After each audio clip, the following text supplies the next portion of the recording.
heard somebody say A? I said, oh. Oh, that was you? Yeah. Oh. I thought that was some like I said like Mario. Like,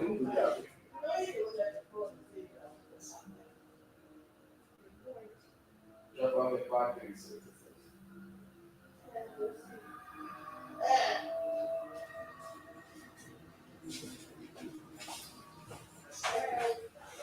All right, y'all.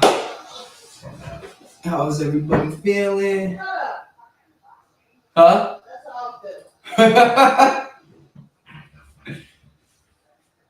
Hello, everybody, and welcome to the Flip Thought Show. It's your host with the most, King Truth, Hosen Bird, the one with the word, Benny Bo, the one with the flow. And today, man, we got, you see it right there. Diddy security guard comes out with claims that Diddy essayed him, man. So we're going to get right into it. We're going to get right into it, man.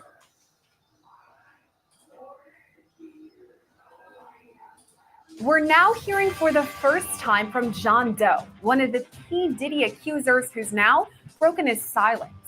It's been years since his alleged sexual assault, and still, he says, quote, the full gravity of it lives with me to this day. So let's start with John Doe's lawsuit. That was filed in October of this year. We've reported on this era of the P. Diddy saga a lot. It's when we first heard that name Tony Busby and learned of the dozens, if not hundreds of suits he plans to file against P. Diddy. Now, this came just weeks after Diddy was indicted on federal charges of racketeering conspiracy, sex trafficking by force, fraud, or coercion, and transportation to engage in prostitution. And those same allegations make an appearance in many civil lawsuits against Diddy, including this very one filed by John Doe. John Doe's allegations date back to 2006 at one of Diddy's renowned white parties. Here's how the lawsuit describes them. Sean Combs's infamous white parties were legendary events, known for their exclusivity, extravagance, and strict dress code, where attendees were required to wear all white. These high-profile parties, particularly those held at Combs's estate in the Hamptons, attracted A-list celebrities from across the entertainment, fashion, and business worlds. The events were lavishly decorated, featured live music performances, and boasted top-tier food and beverages. The atmosphere at these parties was one of opulence and luxury, often making headlines for their celebrity guest lists, over-the-top entertainment, and the stunning aesthetics of the event. John Doe says the assault happened back in 2006 when he was employed by a security firm, Mass Security, where he provided security services for nightclubs and private events. In August of that year, plaintiff accepted a last-minute job at Combs's East Hampton property, which he believed was hosting an exclusive white party for a large, affluent crowd. Plaintiff noted that the guests arrived in luxury vehicles, and many appeared to be executives. John Doe says right when he got to the party, Diddy himself greeted John Doe. Apparently, Diddy liked to meet with all the staff and the security members at his parties.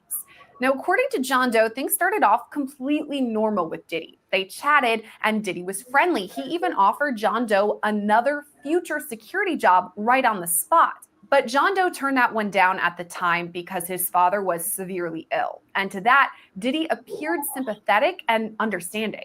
So things started off normally, and John Doe seemed friendly with Diddy. But as the evening progressed, Combs allegedly targeted plaintiff and provided him with 2 alcoholic drinks throughout the night. After consuming the second drink, plaintiff, that's John Doe, began to feel extremely ill and leaned against his truck for support. Based on information and belief, Combs, by himself or through his agents or employees, previously laced the drink with drugs, including but not limited to GHB and/or ecstasy. This behavior towards plaintiff mimics a pattern of Combs and his agents/employees drugging unsuspecting victims in order to make it easier for Combs to sexually assault the person. At first, though, Diddy seemed to express concern for John Doe that he might even be sick, but things quickly took a turn. And here's a trigger warning. This next part gets graphic and disturbing. John Doe soon found himself being forcibly pushed into an open van by Combs, an act that left him in considerable pain. Once inside the van, plaintiff was allegedly held down by Combs, who overpowered him while he struggled to escape due to the effects of the drugs in his system. In a horrific turn of events, Combs allegedly sexually assaulted plaintiff by inserting his penis into plaintiff's anus and sodomizing him, all the while dismissing plaintiff's pleas for help by repeatedly saying, "You'll be all right." After all this, Diddy simply hopped out of the van and headed back to the party. According to this suit, John Doe struggled to leave the party due to the drugs he believed to be in his system from the alcoholic drinks Combs provided. As he was leaving the party, he experienced a disturbing sensation as a lubricant-like fluid leaked from him, which he believed to be semen, causing him profound disgust. Upon arriving home and showering, plaintiff noticed more semen discharge, which intensified his feelings of violation and revulsion. Eventually, John Doe informed his supervisor about this incident, but says he was never hired by mass security again. In the lawsuit, John Doe says he's faced ongoing emotional pain and mental issues for years, saying he feels disgusted and depressed. He says it's affected his personal life too, saying he struggles to maintain relationships because of the assault. This lawsuit was filed back on October 14th, but just this week, John Doe finally broke his silence in a CNN interview. He chose to remain anonymous, so his face was darkened and his name was not made public. But he did double down on the allegations against Diddy, describing how intense the assault was and how the aftermath of this party still affects him daily. He said, quote, "The full gravity of it lives with me to this day. It affects every single thing you do for the rest of your life." He talked about the night of the white party too, saying he wasn't able to stand after having 2 drinks, saying it felt more like he had 15. He called it, quote, "incapacitation I had never experienced before, and I felt powerless." John Doe told CNN that he was never asked to work for the mass security firm again. About his manager, John Doe said, quote, "He just dismissed it and said, 'I'll talk to him.' After that, he didn't talk to me again. He cut me out of everything. I was totally blacklisted after that. I had to find a different field." Because of this emotional fallout, John Doe told CNN that his marriage ended, saying the trauma negatively impacted his relationships. Here's where things get a little tricky, though. According to the initial filing, John Doe had never been married. The initial filing also states the assault happened in 2006, but John Doe told CNN it actually happened in 2007. In 2006, Diddy's white party was held in Saint-Tropez, but John Doe claimed the assault happened in the Hamptons. About all this, John Doe's team filed an amended complaint changing those details. They said mistakes were made because they rushed to file. Hey, so I'm going to take a guess and say a lot of you who watch our videos might be business owners, maybe even some sort of side hustle you're trying to build. That's why I want to talk to you about our awesome sponsor, Odoo. Odoo is a free all-in-one business management software, and it provides you with a range of apps that help with the day-to-day of owning a business. One of my personal favorite apps is their project apps. So there are multiple views in the project app, like the Kanban view that organizes tasks by stage, or there's the Gantt view that gives you a timeline of your tasks. It seriously makes things so simple and easy to organize. Also in this projects app, you can directly bill your customers according to time spent on tasks, and that's just really a big time saver. So right now, you can click our link, odoo.com/lcnews, and try Odoo and their projects app for free today. So let's take a deep dive into this lawsuit, and here to give us a closer look, we've got criminal defense attorney and former assistant prosecutor Mike Korbanix. Mike, it's always great when you come on with us. Thank you. It's nice to be here. Okay, so we've been talking about P. Diddy for almost a year now at this point, and the slew of civil lawsuits just keep coming. We've read the intense details in a lot of these suits, but now we're hearing from the accuser, not just legal jargon, we're hearing his actual emotions in relation to this alleged assault. What are your thoughts on that? It's a very interesting sort of case because, first of all, the thing that really throws me on this, being a lawyer and trying cases, is the amount of time that has passed since these accusations were made. And another interesting thing in this case is he is claiming he was under the influence of drugs and narcotics because of drinks he got. And that would absolutely be a question at trial as to, especially something that happens, what is it now, 17 years ago? Yeah. How could your memory be enough to meet the burdens of proof. Now, granted, this isn't a criminal case where it's proof beyond a reasonable doubt. You only need proof by a preponderance of evidence, which is about 51% to carry it forward. But I think that's a big question here. It's interesting. You're kind of talking about it. You're putting your defense attorney cap on, what Diddy's team would say about things, which is good. I mean, that is what they would bring up. Hey, this happened decades ago, almost at this point. Is your memory, in fact, 100%? But if we're talking about the plaintiff side of things, I'm wondering if this would be helpful for them. The fact that he says he was drugged by Diddy, and that's very similar to a pattern we've seen in a lot of other lawsuits, civil side, and of course, the federal suit that has been filed against him. So do you think that part helps, the fact that this kind of establishes a pattern, something that Diddy allegedly did a lot? Absolutely. I mean, when you're in trial, every question could cut both ways. And this absolutely could, because that would be the argument for them that this was part of the process of getting a person into a situation where Diddy could then sexually abuse him. So that cuts both ways, and it's an interesting point to make. Do you think that John Doe's team would also mention, I know that you brought up this happened so long ago, but potentially they would mention, hey, this is a really traumatic thing. It's very common for sexual assault survivors to take their time to come forward, if at all, because it's something they're dealing with. I mean, is that something they would highlight in order to bolster the reason for the filing at the time it was filed? Absolutely. That's something that's very commonly known. And that happens in civil cases as well as criminal cases. I mean, I was a former sexual prosecutor, so I have dealt with those way back when. And that is a big question. But there's an interesting question in this case, being in New York State, is the fact that I don't do civil work in New York State, but the fact that there's a question here from what I see as to the statute of limitations as to this. Now, I understand that in 2019, New York put the statute of limitations to 20 years. However, this happened back in 2007 when the statute of limitations was 5 years. So the question of can they even bring it, since it didn't interact where it could be an extension, it passed in 2012, but the amendment didn't happen until 2019. So there's lots of questions about all of that, whether this will hold based on the statute of limitations. And you mentioned specifically this happened in the year 2007. I want to touch on that because in the initial filing for John Doe, that was back in October, he said this happened in 2006. Then he now breaks his silence in an exclusive CNN interview, says it was 2007. So CNN points this out, hey, 2006, 2007, which is it? They mention, okay, we were just rushing to file. That's why we had the discrepancy. It said 2006. It was really 2007. Is that a bad thing for his side? I mean, the fact that they had a year wrong, the date.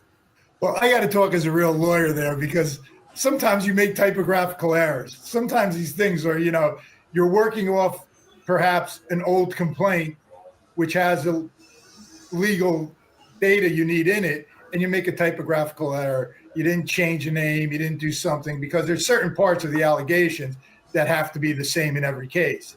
So I don't think it's that big a deal, especially when the question is, he never said he was in Saint-Tropez, where I think that was the question. He was in New York, so that was just a mistake or maybe a typographical error. So I don't think it's that big a deal. Yeah, it's good to know lawyers make typos too. We're not all completely perfect. So that's a good point, Mike. And they did refile and put 2007 in it.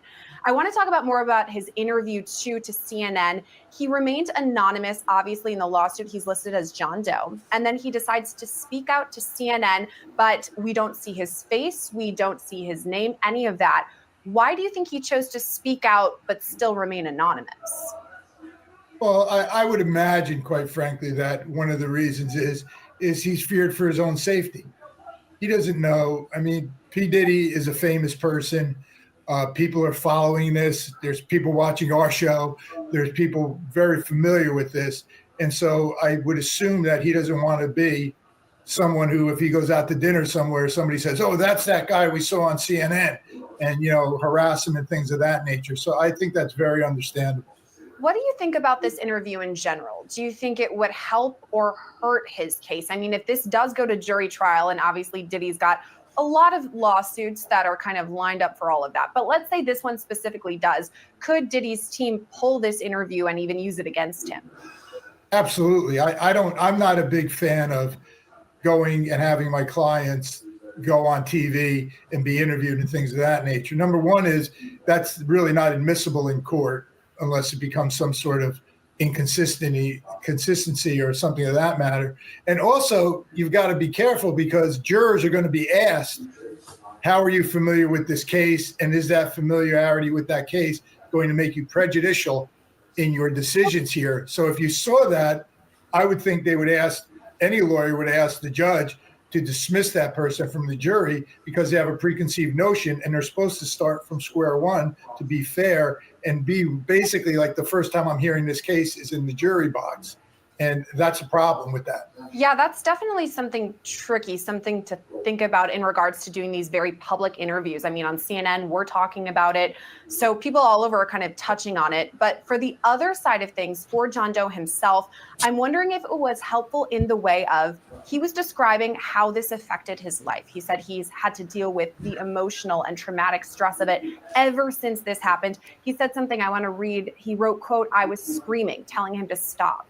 It was incapacitation I had never experienced before, and I felt powerless." So if the jury is, in fact, hearing this interview, let's just say, do you think that's helpful, showing him the emotional side of things? Well, it could be helpful for his case, but it could be prejudicial for P. Diddy's defense in the case, where then it will become an issue in jury selection. Okay, so a lot of that is speculation anyway. We'll see what happens if this eventually does go to jury trial. Just talking about what he said, though, in this interview, do you think if he was to go on the stand, do you think that would be helpful for his team? It could be, as long as he's consistent with the testimony on the stand, as he said in the interview. And that interview, though, did seem to have a lot of generalization, not too much specific things being said. And quite frankly, it's difficult to be specific about something that happened 17 years ago. It's interesting when we're talking P. Diddy, because right now today we're talking about civil cases. And for the bulk of the time we've been covering Diddy, it's been civil because it took quite a while for those criminal charges to be filed. But we do have the criminal side of things too. Obviously, that's kind of taking priority to all of these civil allegations. But something I ask every time is, do you think that the prosecution, the U.S. government, could call on some of these accusers, John Doe, this specific John Doe, for instance, or other Jane Does, or even ones who made their names public, to testify in the criminal case against him? Absolutely. These would be people that they would, even if they don't call them to testify, they would definitely be people they'd want to interview in preparation for their trial to make sure that everything they have in their proofs is consistent with what they believe it to be. And if these people back it up or show that there's something incorrect, I think they actually have an obligation to do that, to make sure they're on the right path in prosecuting P. Diddy. And if we're talking about the sheer number of accusers there have been, it's honestly almost hard to keep up with the number of lawsuits that have been filed. It seems like weekly we're getting more and more. Apparently there are hundreds, if not thousands, of people who allege that they've been accused by or have been assaulted rather by P. Diddy. So with that in mind, how is P. Diddy's team dealing with that? Obviously the criminal side of things is going to kind of take precedence, but what about the overwhelming number of civil suits they're also facing? Well, one of the interesting things about it that I hope I'm correct in this is almost all the people in the civil suits are represented by the same lawyer. And that's a little unusual to me. It'll be interesting how P. Diddy will be, his representation will be looking at that to see, is there something here that is basically just trying to get numbers so we look like we're more credible, yet these people are all from the same place. So I think that's an interesting issue, and it's something unusual to me in my experience. I haven't seen that many people represented by the same firm in a civil case. How does all of that play into the criminal side of things? Because you're right, Tony Busby is the one who's filed most of these. And he's been in the news a lot lately because another person has filed suit against him. But again, he's coming forward with all these allegations. Is this at all going to affect criminal side of things? I don't believe so at this point in time. The only time it could come up is if it is a question of credibility of a witness, but nothing that's going to happen in a civil case will be admissible in a criminal case because they're two separate burdens of proof. And just this week, it was announced that even more lawsuits were going to be filed against P. Diddy on the civil side of things, even more accusations coming forward. So I guess we're going to learn more about the allegations against Diddy in the coming days and weeks. Mike, thank you for coming on with us today to talk about John Doe and the allegations he made. Thank you very much for having me. It was a pleasure.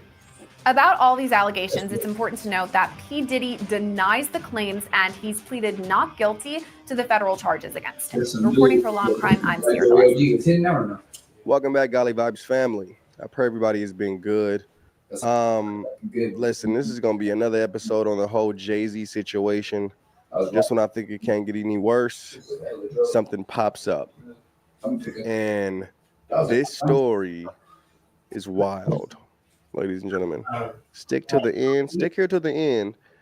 And by the time you're done watching this video, you're going to be like, wow. Now, last time I showed you the video, I was asking you if Jay-Z like little girls, right? I showed you the song with him and Pharrell called Young Girl, where he was talking to a 19-year-old. Yeah. And that was 2006. Jay-Z was 36, talking about a 19-year-old girl in his verse. Now, here's another interesting story that I had no idea about, and you probably didn't either. Jay-Z has an older son. Jay-Z has an older son. This isn't just somebody that just came out and said Jay-Z's my dad's son. They have been in court for years. And at first, Jay-Z was cooperating, but clearly the longer time progressed. You got Beyonce, you got his kids. He's like, yo, back up. But this story is crazy, ladies and gentlemen, especially what happens to this kid's mom. Isn't it interesting? When women come up against Jay-Z, for some reason they end up gone. Stay here. You're going to want to hear this video. So here's the interesting thing. When Jay-Z supposedly got his mother, not even supposedly, when Jay-Z impregnated his mom, Jay-Z was 24, I believe, 24, 25. Around there. His mother was 16. Let's start over. Let's bring you guys back. Hallelujah. Let's start over with Jaguar Wright talking about Jay-Z. And by the way, Jaguar Wright is a witch. This is a witch talking about warlocks and witches. I think she know a little something. But watch her say how Jay-Z is worse than Sean Combs. Sean Carter is worse than Sean Combs. Watch this. Let me ask you this. If you were to name who you think is next on the chopping block, because I believe there's a chopping block, and there might be. Oh, there is. Sean Carter. They're trying to avoid him. I'm going to make sure they can.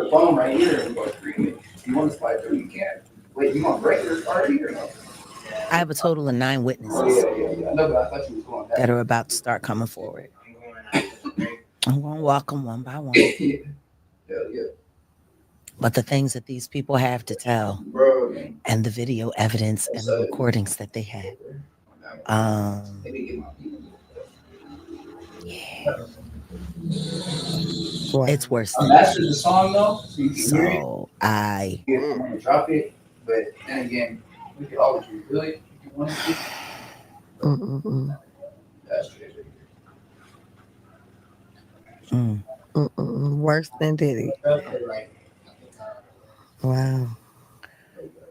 And a lot of psyops, a lot of psychological operations being ran on employees, mothers of secret children, interns that refused to sign non-disclosure agreements. Their lives were literally blown to smithereens.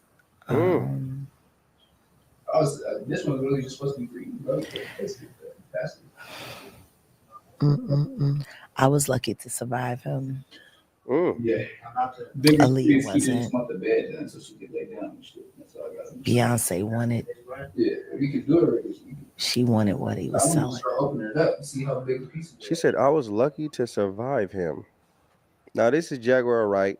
We seen her on stage with Jay-Z singing "Song Cry." Okay, she knows Jay-Z. She also said she had 9 women personally that had evidence against Jay-Z. She also said that Jay-Z is worse than Sean Combs. What could be worse? If Diddy was messing with young girls, Jay-Z is alleged to be doing the same thing. But what's worse is taking the lives of individuals. What happened to that woman that supposedly had an affair with Jay-Z? You guys know what her name is? Put it in the comments. Now we have this young man who's been going to court for years. Him and his mother and his godmother have been going to court for years with Jay-Z. The first time I heard that Jay-Z probably was my father when I was 8 years old, my mom came up to me and was like, "Hey Rob, you know I got something to tell you. That's your dad for real. You don't just say this type of person is your father, Jay-Z. It is important. If you're not the father, why you ain't just get this done and over with? You know, my mom was a dancer. She used to go to a couple concerts with our friends, and basically they went to an apartment building. You know, they relaxed and chilled and had sex." Has Jay-Z or any of his people tried to reach out to you to maybe like squash you from doing these? I mean, I wouldn't say they trying to stop it, but they definitely don't want it out there. I would say that. It's crazy to me. You know, I'm not asking for no money or nothing. I'm not asking for no handouts or nothing like that. I work every day. I take care of my family. Only thing I'm asking for, if it's not the truth and there's nothing wrong with the Supreme Court, like, just get it over with. Just get it over with. Yeah, you just want the answer. So this man was 8 years old when he found out that Jay-Z was his dad. And ever since then, they've been fighting for him to coming to acknowledgement of it. At first, he was cooperating. I'm going to show you the video of his godmother talking about that. But check this video out right here. My mom was talking on the phone with the judge, and she got real sick and just fell. And I honestly believe that he should have never called her, or that should have never been. Why is you talking to my mom far as a judge or anyone from the court systems? And what was said to make my mom obviously get ill and sick. We took her to the hospital. You know, they checked her out. She got a doctor's note and everything. But it should have never been no judges calling the house phone to talk to my mom, to even speak with her about anything, because what was that for? I honestly don't know what was said and what happened to make my mom even to get ill, but I can honestly say that it was never supposed to happen. And I just want the world to be aware of things that's going on. I just want the world to be aware of things that's going on. Now, if you've seen the date, it said May 2023. He said his mother fell, went on the phone with the judge. Ladies and gentlemen, his mother is gone now.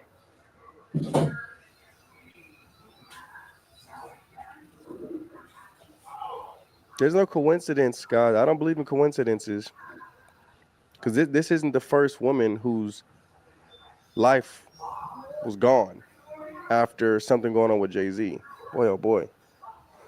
There's different individuals who are heartless, ladies and gentlemen. They don't care about your souls. We've seen it with the Prodigy letter. How he found out about the Illuminati stuff as well as Jay-Z. The difference is Prodigy took a different route. Prodigy of Mobb Deep took a different route, and he talked about how Jay-Z took the route with them. He talked about how Jay-Z didn't care about nobody's souls. Next thing we see Jay-Z with a do what thou wilt shirt on. Satanic stuff. We seen him with Marina Abramovic standing over him. We know that she's a witch. Satanic stuff. He told his wife in his song Family Feud, I told my wife the spiritual stuff really works. Next thing we know, she's in the Yoruba religion. A whole video where she's wearing all yellow in the water, symbolizing she's being born again to be Oshun. Satanic stuff. Now, some of you witches out there might not think that's satanic, but if you're in witchcraft, it's satanic. Now let's hear what his mother had to say from her. Right? Mother of Jay-Z, alleged son, reveals details of supported affair. Now this is before she died. We're gonna get into how she died right now. But before she died, listen. Updated, published May 12, 2023. Updated May 12th. Look at this, guys. This is May. Oh my goodness. I didn't even know this was so close. He was on the phone. It said May 3rd, I believe. saying his mother fell. Now you got an issue published of her talking about the affair publicly. Then all of a sudden, watch what happens. Jay-Z alleged 30-year-old son, Ramir Satterthwaite, oh, so he's 31 now, is sharing new details about this purported affair his late mother, Wanda, had with the rapper. Oh, so she already passed at this time. In a signed 2000 affidavit given to the Daily Mail by Ramir, Wanda claimed that she met Jay-Z, who at the time went by Rock, in Philadelphia through her friend Kalisha Allen. Affidavit of Wanda Sadsworth and Sean Carter relationship, the document, which was signed by a notary public in New Jersey on February 25th, 2015, begins. Then now this is her talking. I, Wanda Satterthwaite, write these allegations about my relationship with Sean C. Carter. I met Sean Corey Carter in fall 1992.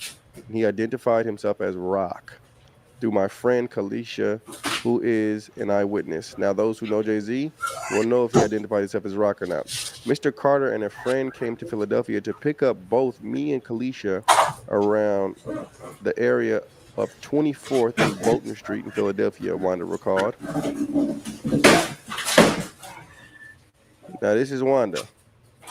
Sean was wearing a black Woolrich hood, jacket, and a hat, and his hair was in a small afro. But once we left his aunt's place, he put on a black leather jacket. She claimed that the group talked, drank, and danced before her girlfriend went off to the room with Sean's friend, and I went with Sean to the other room. Sean and I did have a protected sex, but the protection broke, Wanda wrote about her alleged encounter. She continued in the document that Jay-Z and his unnamed friend returned 2 weeks later to see her and Alan. But Alan was not present because she was having problems at home. Sean asked me to talk to him, but I told him I could not because my mother would be upset. Remember, this girl is a teenager. Sean Carter is grown. Sean asked me to leave with him, but I told him I couldn't because my mother would be upset, Wanda claimed. I never saw him again until a year later on television, but I had no idea of his real name until later and did not know how to reach him. Although these intimate details of the alleged fling are new, Wanda legally fought until she died in 2019. Okay, so Wanda died in 2019 for Jay-Z to take a paternity test. She died of heart failure at age of 43. Boy, oh boy. So, somewhere around the time when her son was saying his mom fell, she must have passed, and that's when she was talking to the judge on the phone, ladies and gentlemen. She must have passed not too long after that. In 2011, Wanda gave Ramir's godmother, Lily, custody of her son. Both Lily and Ramir have been legally fighting with Jay-Z's team on her behalf since 2012. Jay-Z's legal team has denied Wanda's claims, and he has still never taken a paternity test. Maybe this is why. Jay-Z has a whole family, and Jay-Z believes he's God. You do realize that, right? What do you think Jehovah is played on? Jehovah. It's even in the bookofhope.com. He's playing on the Hebrew name of God, Jehovah, but he calls himself Jehovah instead of Jehovah. Jehovah. You catching on? This is why the exposing on this individual happens, especially on this platform. Different blasphemous things like that. The song with him and Beyonce, where he says Hova and she says Jesus, playing on Jehovah and Jesus. You see this trash? These individuals have millions and millions of followers. They absolutely need to be exposed and taken down completely out of their position from influencing more souls, leading them to damnation. I had somebody come on my page the other day saying, I used to like your stuff when it was only talking about godly stuff. What you think I'm doing? I'm taking down the kingdom of darkness. If you don't like it, get off the video. Go to a different one. I got many other videos. We don't want your kind here where you don't want darkness to be exposed. Go somewhere else. Sickening. This individual is the same person who said that Jesus can't save you in his song State of Empire with Alicia Keys on the 3rd verse. He did. This individual right here said Jesus can't save you. Oh, Sean Carter, your world is going to fall. The world you think you have right now, the life you think you have right now, the riches you think you have right now is going to all come crumbling down. And may you be given over to Satan for the destruction of your flesh so your soul may be saved. May you be humbled by the Lord completely. Putting out songs that say Jesus can't save you for millions to hear. Are you out of your mind?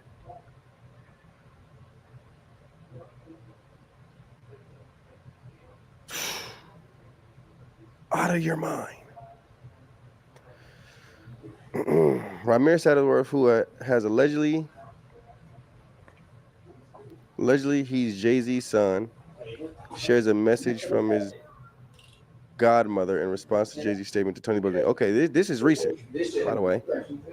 His godmother says this about Tony Busby, right? Tony Busby is the one who is the lawyer for the alleged victim, 13-year-old who was 13. And it's interesting enough, Jay-Z wants her face to be revealed. What in the what? What in the world is going on? You want her face to be revealed for what? You're already threatening Tony Busby. What you want the plaintiff's face to be like? You got to really think about this, ladies and gentlemen. Dude's sick. Fully darkened his soul. What does it profit a man to gain the whole world and lose his soul? The man is gone, probably fully possessed. A whole house full of spiritual activity that's not of God. So it's demonic.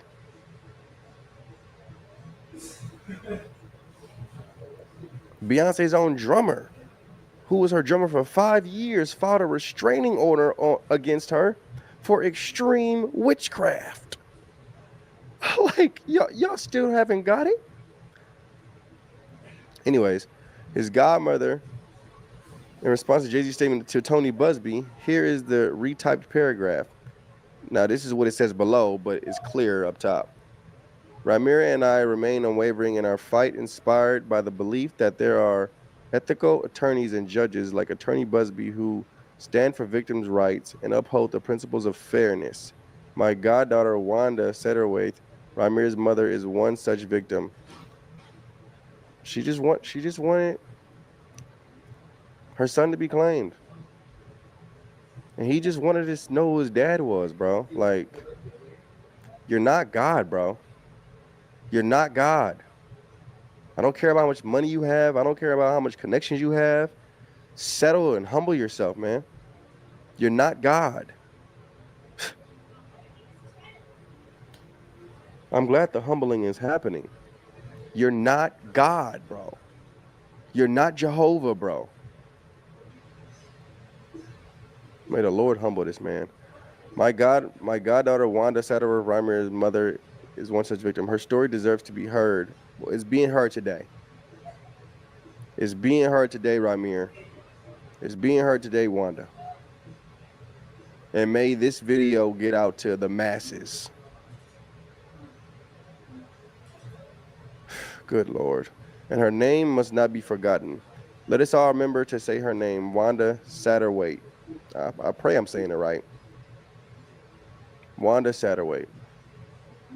Somebody fighting for years for her child. My goodness. Sickening. Now let's see something that... Actually, let's go to this video real quick. of him talking about more about his mother, but I also want you guys to see his godmother talk about what happened in court as well. It's about a 7-minute clip, but I want you guys to check it out. How do you view him now? I wouldn't know what to say, but at this point, that we men at the end of the day, is no hard feelings against you. Don't think somebody come listen. You can, if it's true, it's true. If it's not, you could have been got this done with. But the only thing I'm asking is, I don't want no money from you. You know, if you don't want to have that relationship, if it was true, that's just on you. You know, I'm just showing you that I'm fighting for what I believe in is right, and I want all the kids and everyone that come behind me. If you missing the parents, it's all about. It's sometimes that's all you need to know. Your parents says you don't need nothing from them. It close the book. It just helped me. He don't want no money from Jay-Z. He grown now. His mother ain't about to get child support. He just want to know if it's his father. But watch what the godmother says when she gets on here. Watch, ladies and gentlemen. Watch to the end of this video. You know, go on with my life and just be straight. It's not like I'm looking for anything, looking for you to bring me up where you at or bring me with your family and all. I still got my own family, but I just want you to be like, just think about it. Like, we could have got this, over with, and through all this, I still respect you, even though I might not like you. And when I say I don't like you, it's not even, it's just that I feel like, y'all sit at the top and I forgot where y'all came from. And sometimes you got to bring yourself down to the bottom. You can't sit at the top and think all these, I'm rich and all that. And if I go to court, this would affect this. And sometimes you just got to get it over with. If you believe this wasn't true, it would have been over with, And for you to let me just sit here and after all this, my mom passed away. And I'm not saying you physically, but dragging us to court and all that, not taking care of the problem. It's just, you let it happen. So it's like, you could have got this over with. If it wasn't true, we could have, I would apologize. I apologize in front of the world. Hey, it could have been done, but obviously it's something you hide. And then I just want you to say, man, have that respect. It's just respect, more respect. I don't hate you. I don't hate nothing you doing. I don't hate your family. I don't hate Beyonce, none of them. It's just, if it's true and if you can fix the problem, fix the problem. That's all I'm asking. Because obviously these courts is not going to fix the problem. I don't know if you're doing anything with them. Money. I don't know if you know what I mean. I don't know if you slide somebody a check underneath or y'all, whatever y'all doing, but fix the problem. Because I don't want people to view me as I'm crazy or I'm chasing Jay-Z, this 30-year-old man chasing. That's not what it is. Like, my life got purpose. And I just, regardless of the case getting finished or not, this could be going on for 20 years. I'm still going to live my life. And I just hope that, Listen, we're going to hold right here. We're going to bring you back, though. Yeah, but I'm going to bring in your godmother, okay? Because she's, been at the knee hip with your mom. And she kind of knows she's been in the paint with your mom with this. She's taken a lot of financial hits because of this. All the legal stuff. Jay-Z and stuff they have been trying to take her home. Yeah. And all of that. And so we're going to bring in Dr. Lily. Okay. So they were trying to give him a career? Yeah. To do what? Well, Jay-Z ain't crazy. He realized this child is mine. He knew. But at the end of the day, and he got a lot of enemies, right? Yeah. I need to get somebody on my side. So I believe, this is what I discerned, that he wanted, his child to be with him and make sure he takes care of him. Blah, so blah, they blah. were going to pay him through the label as like maybe an employee or something. Well, let me back up. So the mother did the thing in 2010, right? Okay. Then here comes 2011. I'm in New Jersey. I take the kid, go to the court to try to get custody. And I did get it. Okay. In that mix, he got served because I was trying to do the custody and the college support. Because by then he's older in New Jersey. That's what it's called, right? Okay. So he gets the information, and make a long story short, we start talking, me talking with his in-house attorneys. And we're trying to resolve the matter. So in the resolving one of them was, I want my kid. So the way something might have gotten his head and he left his heart. Because at one point he was trying to do what was in the best interest of Ramir, which was good. And I was making the decision when I got custody, because the judge told me two things. He said, get the kid out of high school, because he was still in high school. And he said, get him health insurance. That's what I was ordered to do. And that's what I did. And in that, he was like, in between that, he was like, they were thinking about bringing Ramir on the label. I said, no, I don't think he should go on the label now. He got to get out of high school. And I'm glad I did, because Ramir felt that this might not have been to his advantage, but this is what was going on then. So when we were in Jersey, that took place. So here, the mother's gravely ill. I'm taking care of the kid. We're doing what we got to do. And then that was 2011. So then in 2012, I had to go back to Philadelphia to get the paternity stuff transferred to New Jersey because there was a little paperwork blips. And that's when the drama came. That's when Mr. Carter's attorneys comes into court in 2012 and say, hey, you can't ask me to do no college support and nothing. Because he ain't got no contacts with the state of New Jersey. No properties, no nothing. Well, we knew that was wrong. And at the time, I had an attorney. My attorney took the things that this other attorney said and relied upon it, which were lies. As a result, I told him, I said, I know his properties in New Jersey and he's connected, etc. So basically, he was just saying the court didn't have jurisdiction. Right. Personal or subject, because you need both, but you only need one, personal jurisdiction, if you're just trying to do paternity. Because there was some drama between the two states. Okay, with some unfinished business, no problem. Let's just talk about the paternity and get that part closed. So they said they wanted you to move the case to New York. New York didn't come till later. One of the judges or one of the attorneys recommended us to go to New York. And we originally started to do that, but then we changed our mind because they said it was going to be too much chaos and crazy. And he had New York courts are slow. Right. And they said they had other contacts where he could be brought into court on. And New Jersey was one of them. Mm-hmm.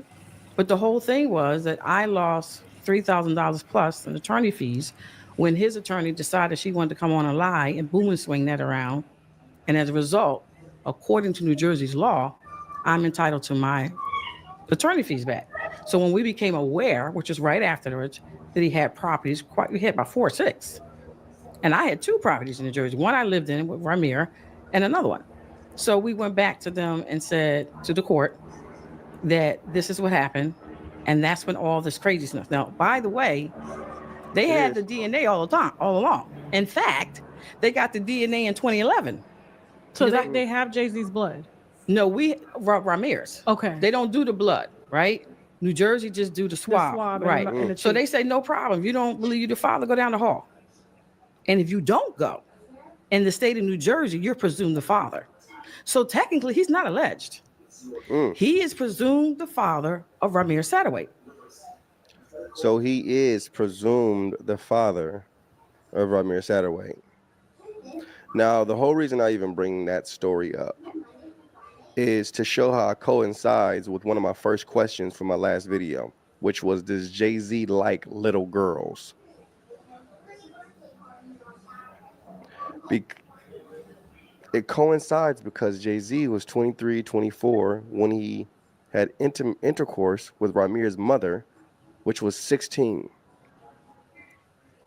Listen, I don't know about you,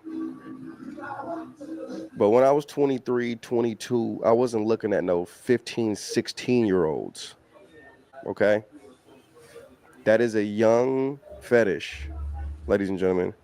Then we seen the whole Nas thing where Nas was saying that Jay-Z was aware that minors were in the studio with R. Kelly. We also seen Jay-Z and R. Kelly go on tour, made songs together around that same time, even when the lawsuits were being filed against R. Kelly about that young girl that he made the tape with.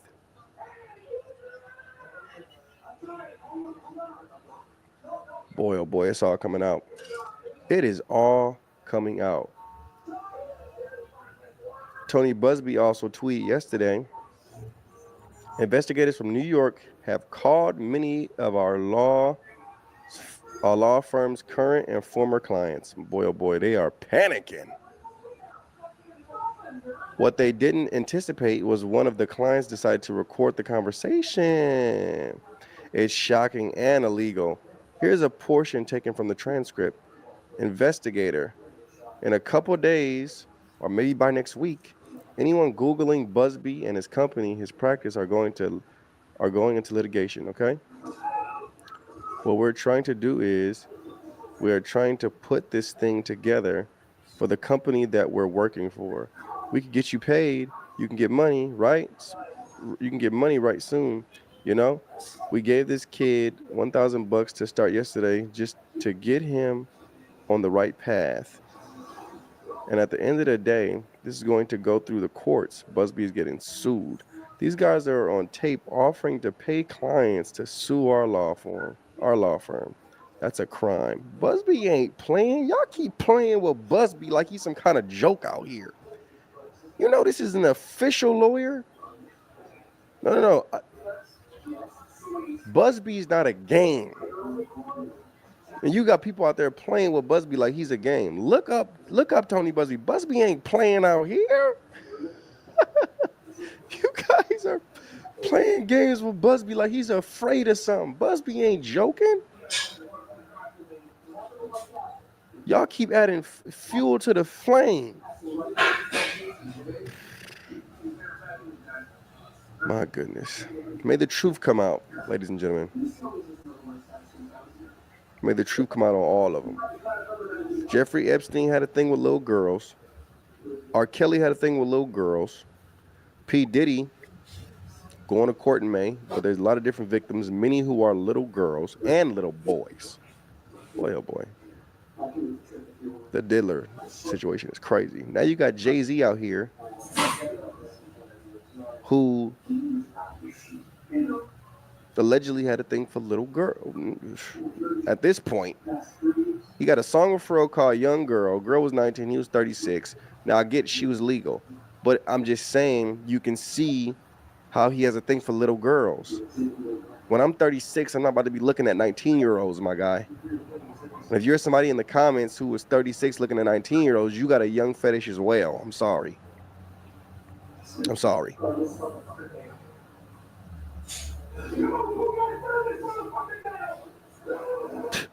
I'm sorry. It's a kid. Freshly out of high school, bro. Like, if you're 36 looking at a 19-year-old or 18-year-old, something's off. At least to be within a relationship, something's off, bro.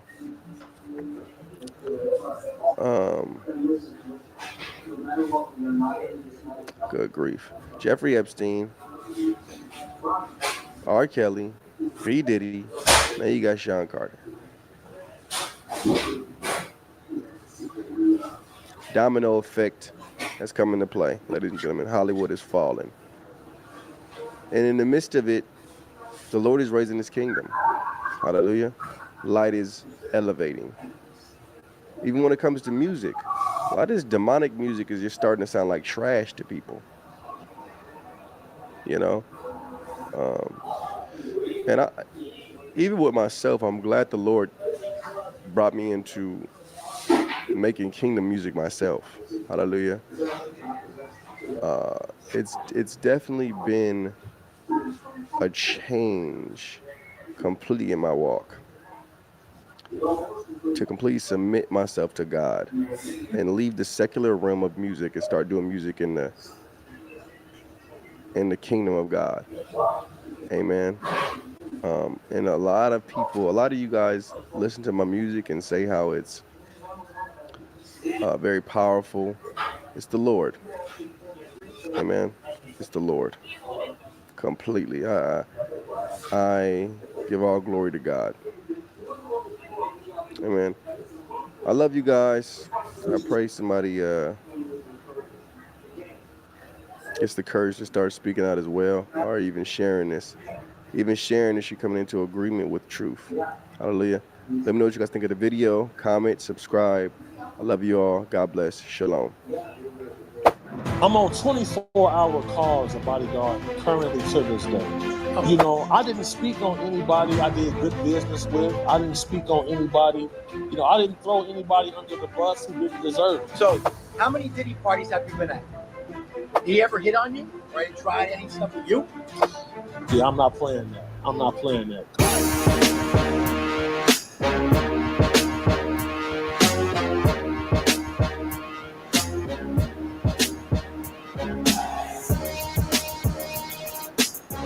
What's up, guys? This is Joseph Potter, Jersey Jay-Z. When it comes to celebrities, they have money, power, and they seem to buy anything they want.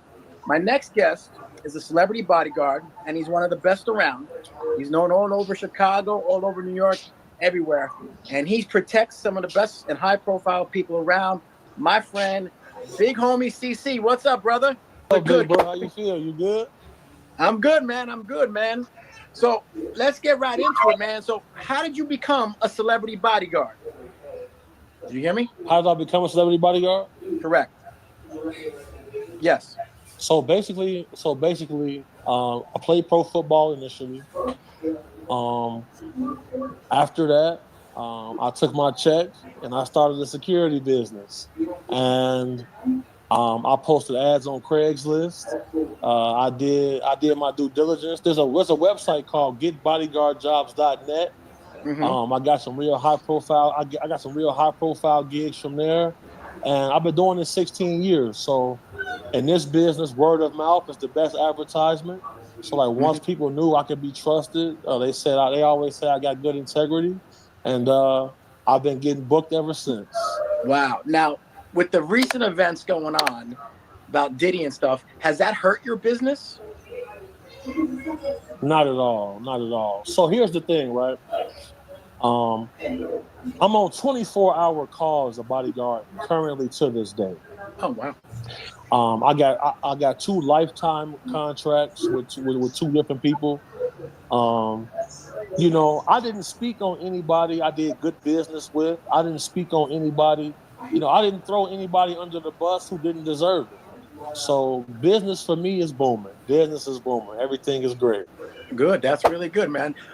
Let's get into the Diddy stuff right away. You've been to his parties. Okay. How many parties have you been to? Right. I've been to 3. I've been to 3 of Combs events. 3 of them. Was he friendly with you when you met him? Yeah. He was a gracious host.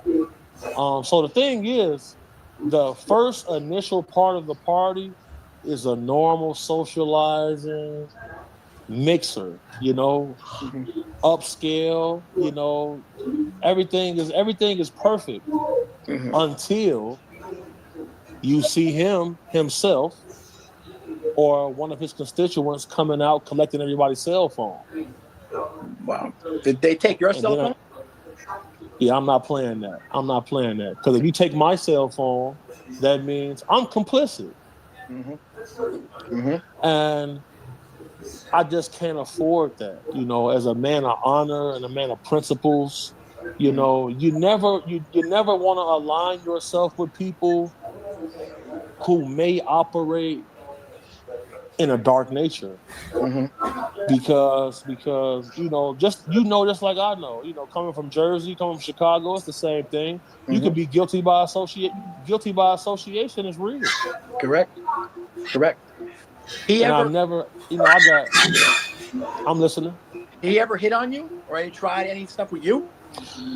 What? Bro, what are you talking about, man? See, that's the thing, right?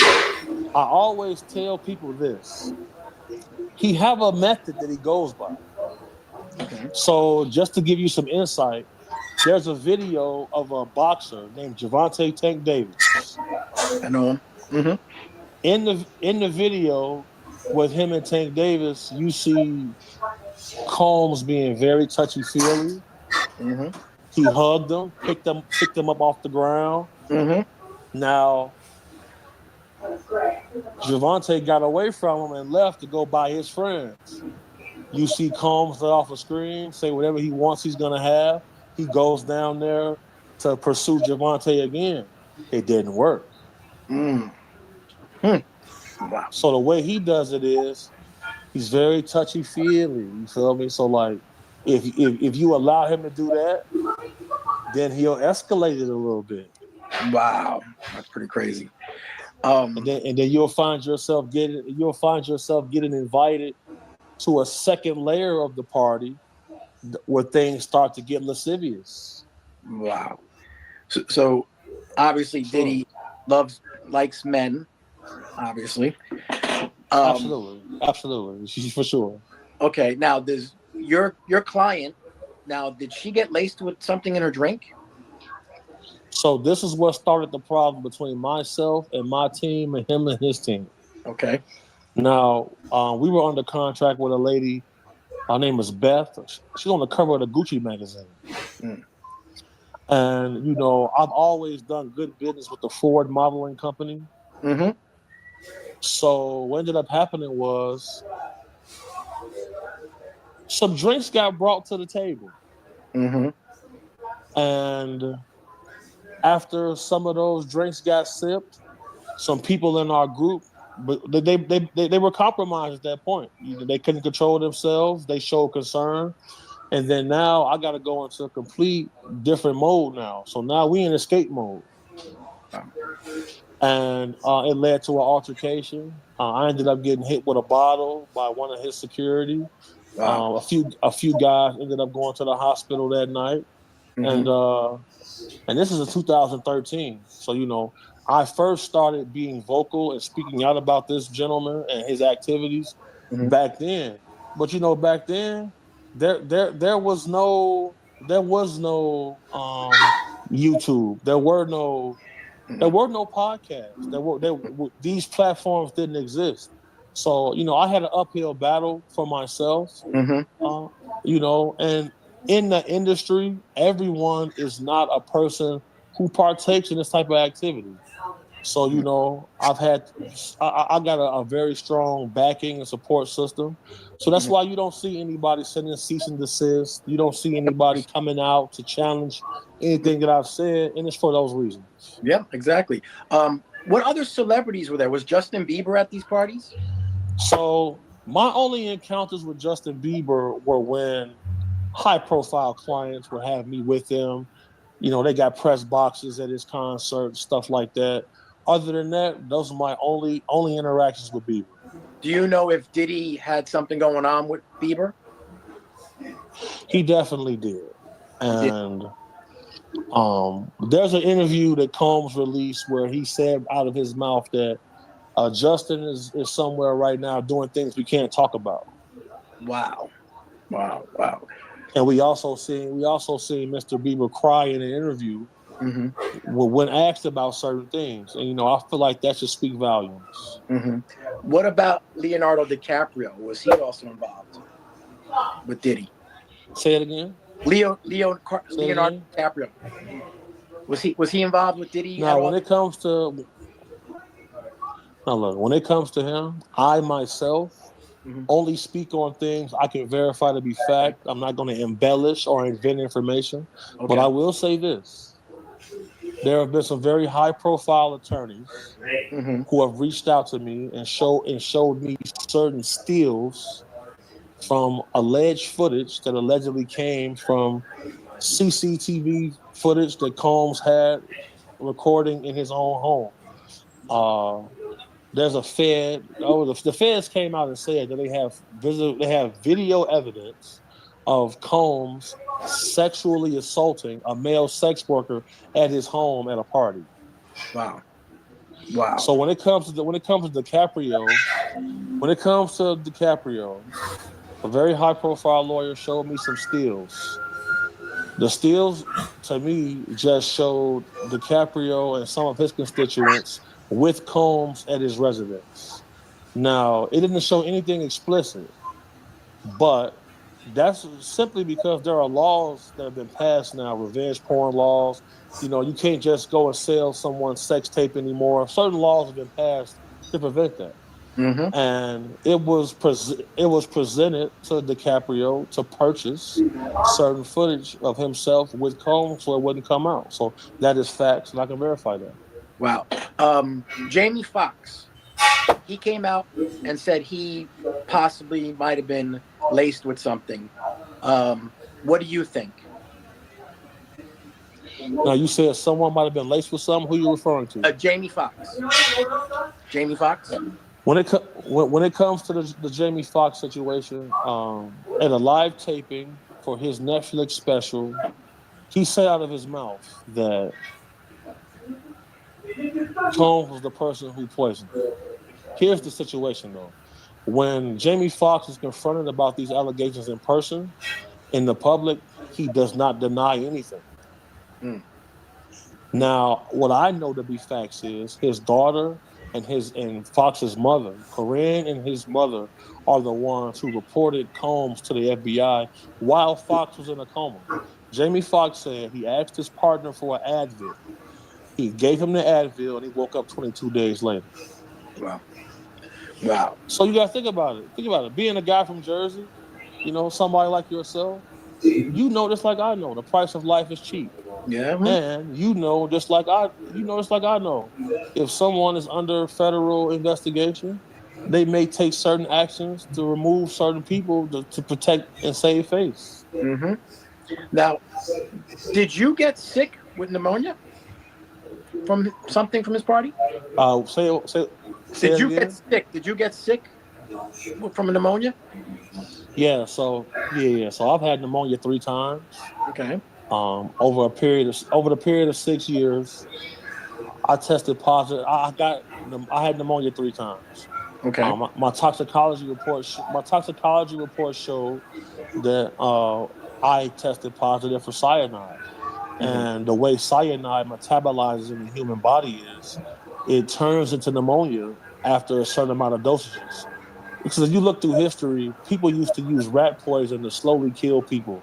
Because cyanide used to be in rat poison. So, in my line of work, I worked hand in hand with law enforcement. They did some tests on my car, and my car handles on my car definitely tested positive for cyanide.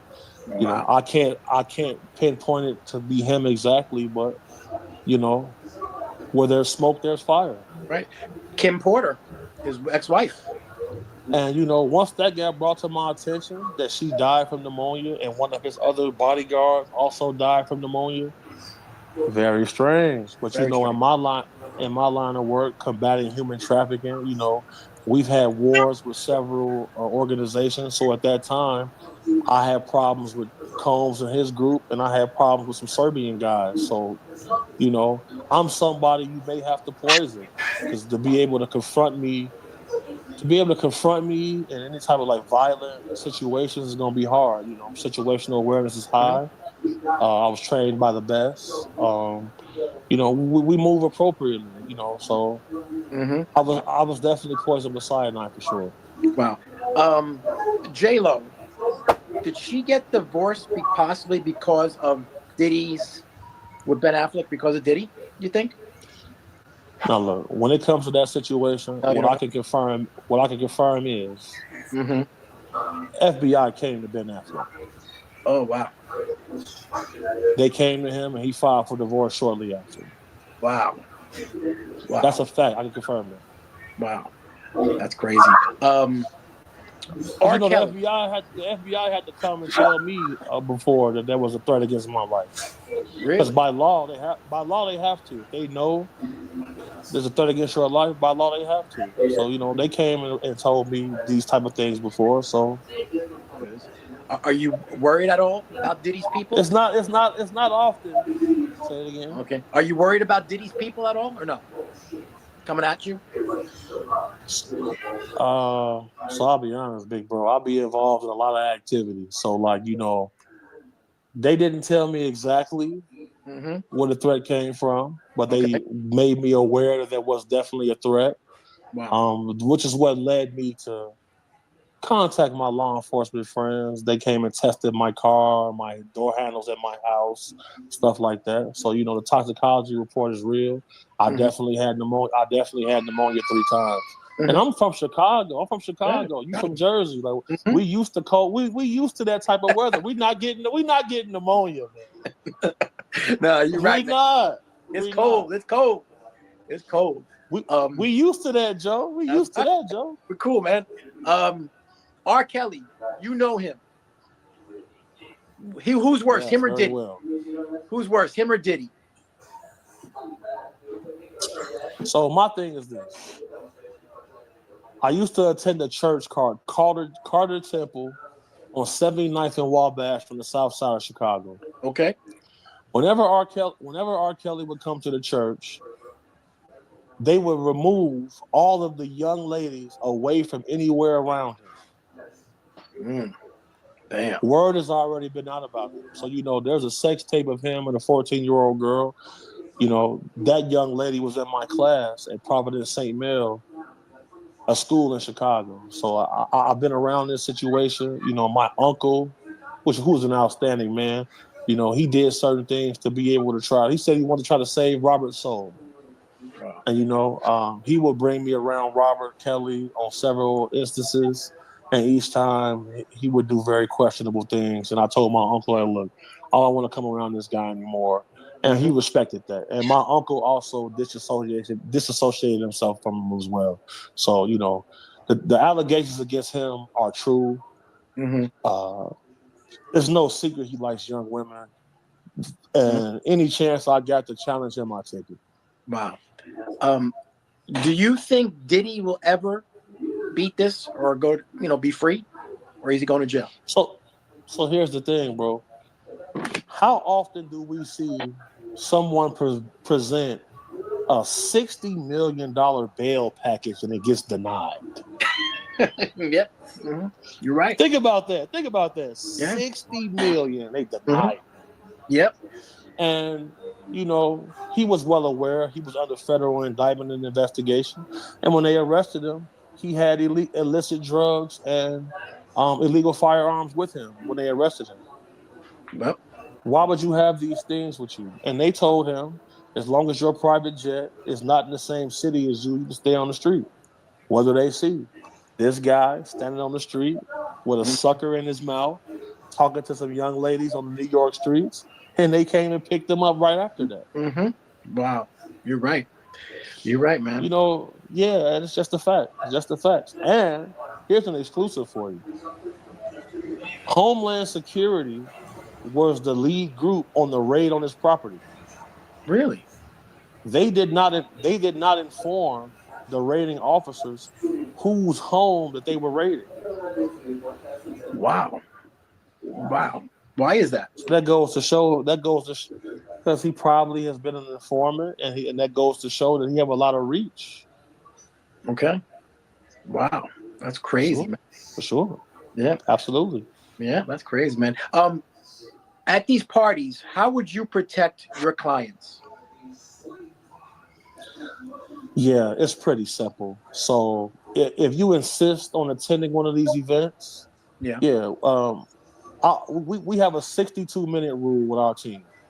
You got an hour and 2 minutes to enjoy yourself, and then after that, we're gonna be leaving. Really? Simple as that, because there's layers to this party. Okay.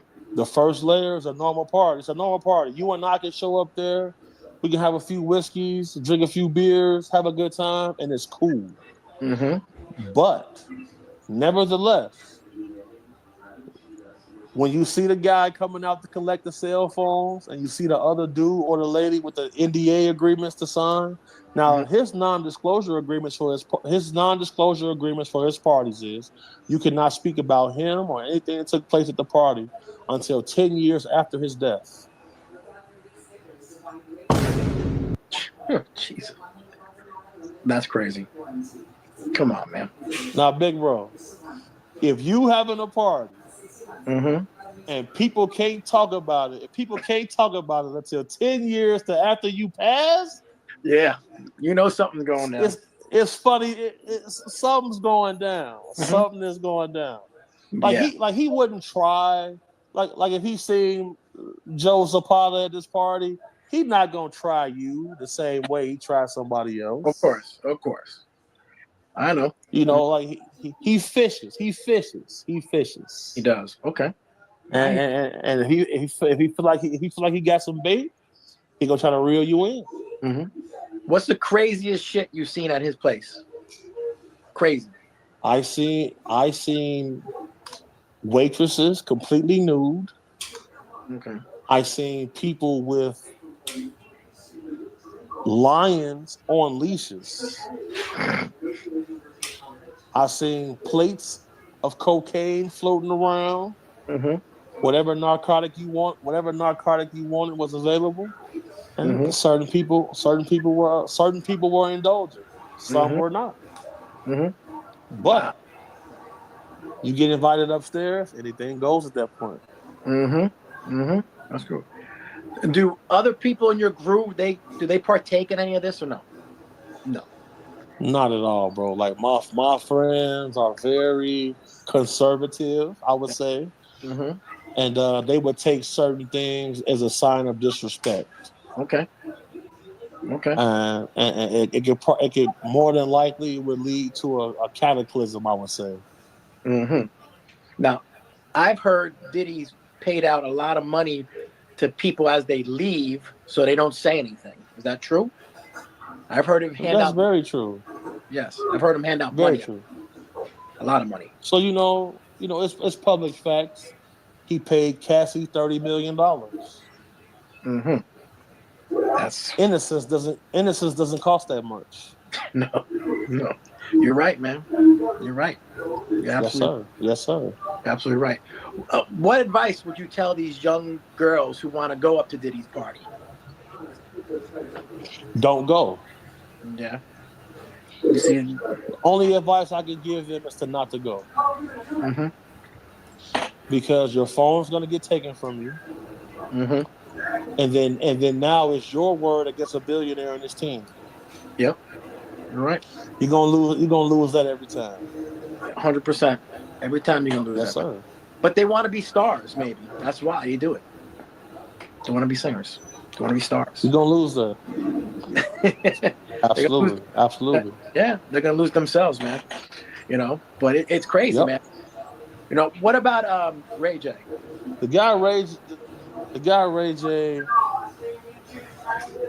I seen Ray J, Diddy, and F. Gary Gray in Vegas together on some very strange activity.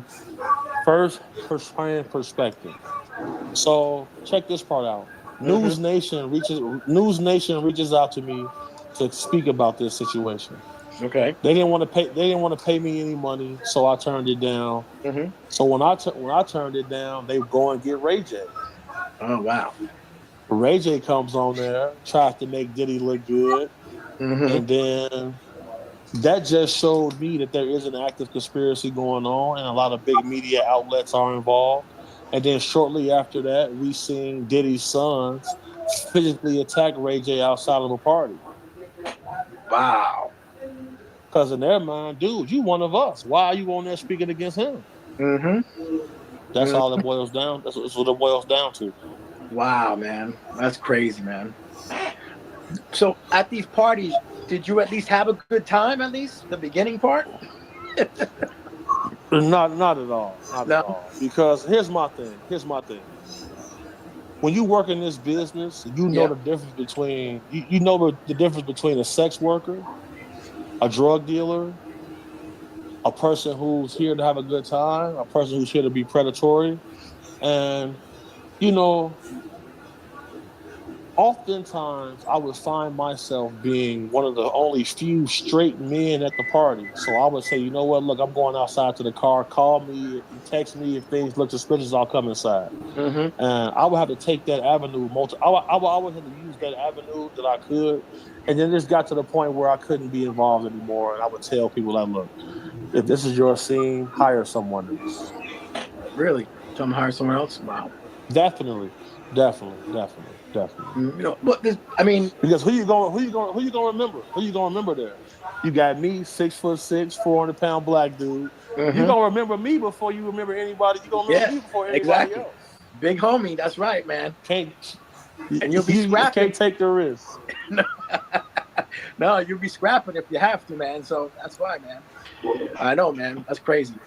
You think Diddy would try to offer you money to shut your mouth or whatever? Do you think so? To try and be quiet or no? So I believe your question is, did anybody ever offer me money to partake in the activities? Correct. So I'll say this. I have a very fierce reputation in this field. So no one ever, people would pay me to go outside and not be inside. I'll tell you that. Oh, okay. Okay, gotcha. Can you tell me about what's the deal with the baby oil? Do you know what the hell's that about? The thing with the baby oil thing is this. No man would need 1,000 bottles of baby oil.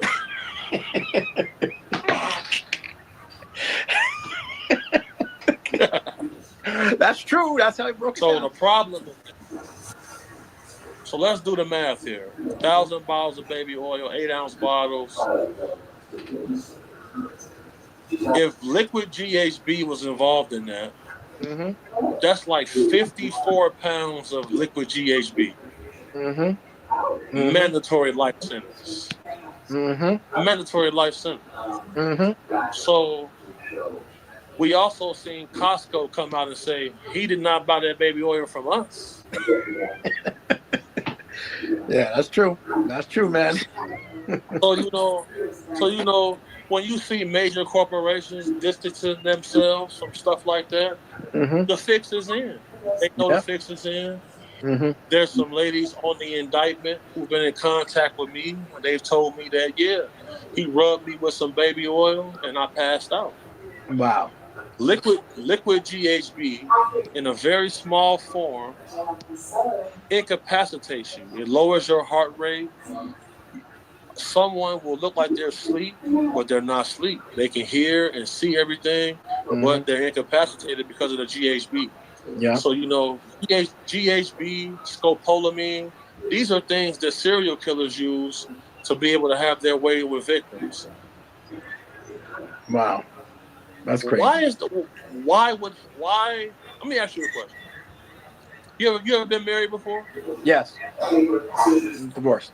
Would you ever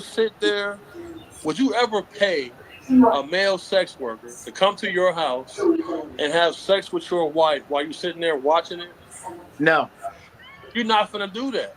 No. This is something that he did. That's why he had to pay Cassie $30 million. Wow. Wow. Fact.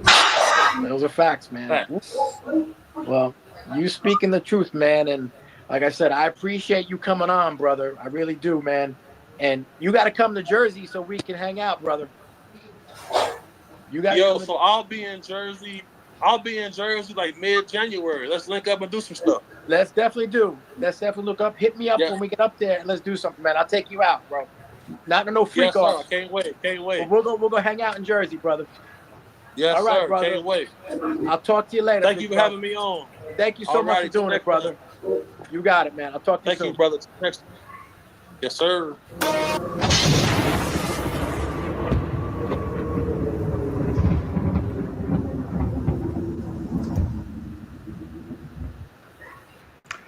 I'm sorry to burst your wicked bubble, but back to this monster, a real life one. Cassie's ex-boyfriend and Kim Porter's baby daddy has been sued yet again, and this latest lawsuit is... I'm almost speechless. Obviously, based on the headline, the details of this are infuriating, upsetting, and potentially triggering, so you have been warned. A victim has accused Diddy of raping him on a music video casting call back in October of 2001. And this left the man so injured that he had to go seek medical help to repair his anus. The accuser against Diddy worked as an actor in the late 90s and early 2000s. In his lawsuit, he alleges that he went to a casting meeting at a hotel near Central Park, where he was auditioning for a role as a police officer in one of his music videos. He notes that he saw a female casting director, a bodyguard, and dozens of others in the hotel suite. Diddy allegedly interviewed him about his lifestyle and asked him to take his shirt off while wondering if he'd be comfortable with potentially doing nude scenes. When this man said that he would be, he was allowed to stay and offered an alcoholic drink, which he turned down. Instead, he was given a Diet Coke that tasted strange. He now believes it was laced with GHB or ecstasy, something that made him feel dizzy and nauseous. Then this man claims that he passed out after having the drink, waking up in a twilight state in which he was semi-conscious and disoriented. He noticed his pants were pulled down. The legal documents claim, quote, he felt a great deal of pain and realized as he looked back that he was being anally sodomized by Combs.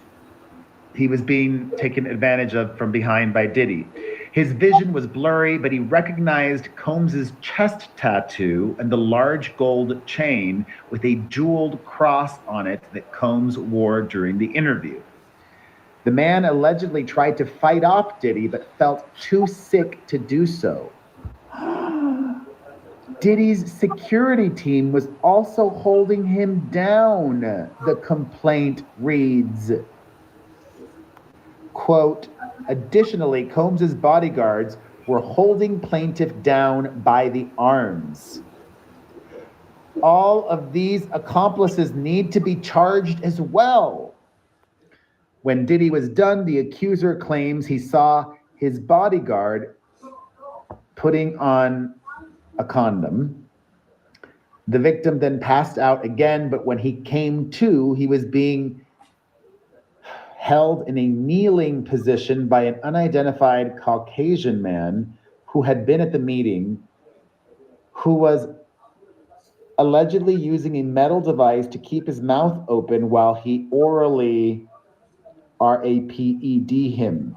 The complaint details, quote, plaintiff tasted metal and believes some sort of device was holding his mouth open because he tried to bite down but could not. Plaintiff later discovered he had a broken molar requiring repair and a partial denture. During the assault, the victim says that he was also verbally abused, called a gay slur, and a pool kitty boy who liked what was happening to him. After the incident, the victim vomited and cried all night and replayed the trauma of what had just happened. Oh gosh. He also painfully defecated a used condom and had to see a proctologist who specializes in issues with the rectum, anus, and entire gastrointestinal tract. The doctor repaired his hole with a laser procedure. Plus, he had to purchase false teeth to replace the two that were cracked.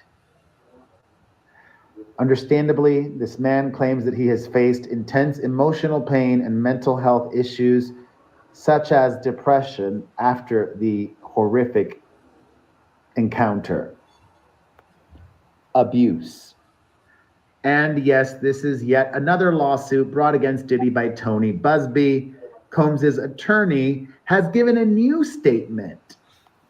Diddy's lawyer says the extortion lawsuit against Mr. Busby exposes his barrage of lawsuits against Mr. Combs for what they are: shameless publicity stunts designed to extract payments from celebrities who fear having lies spread about them, just as lies have been spread about Mr. Combs. As his legal team has said before, Mr. Combs has full confidence in the facts and the integrity of the judicial process.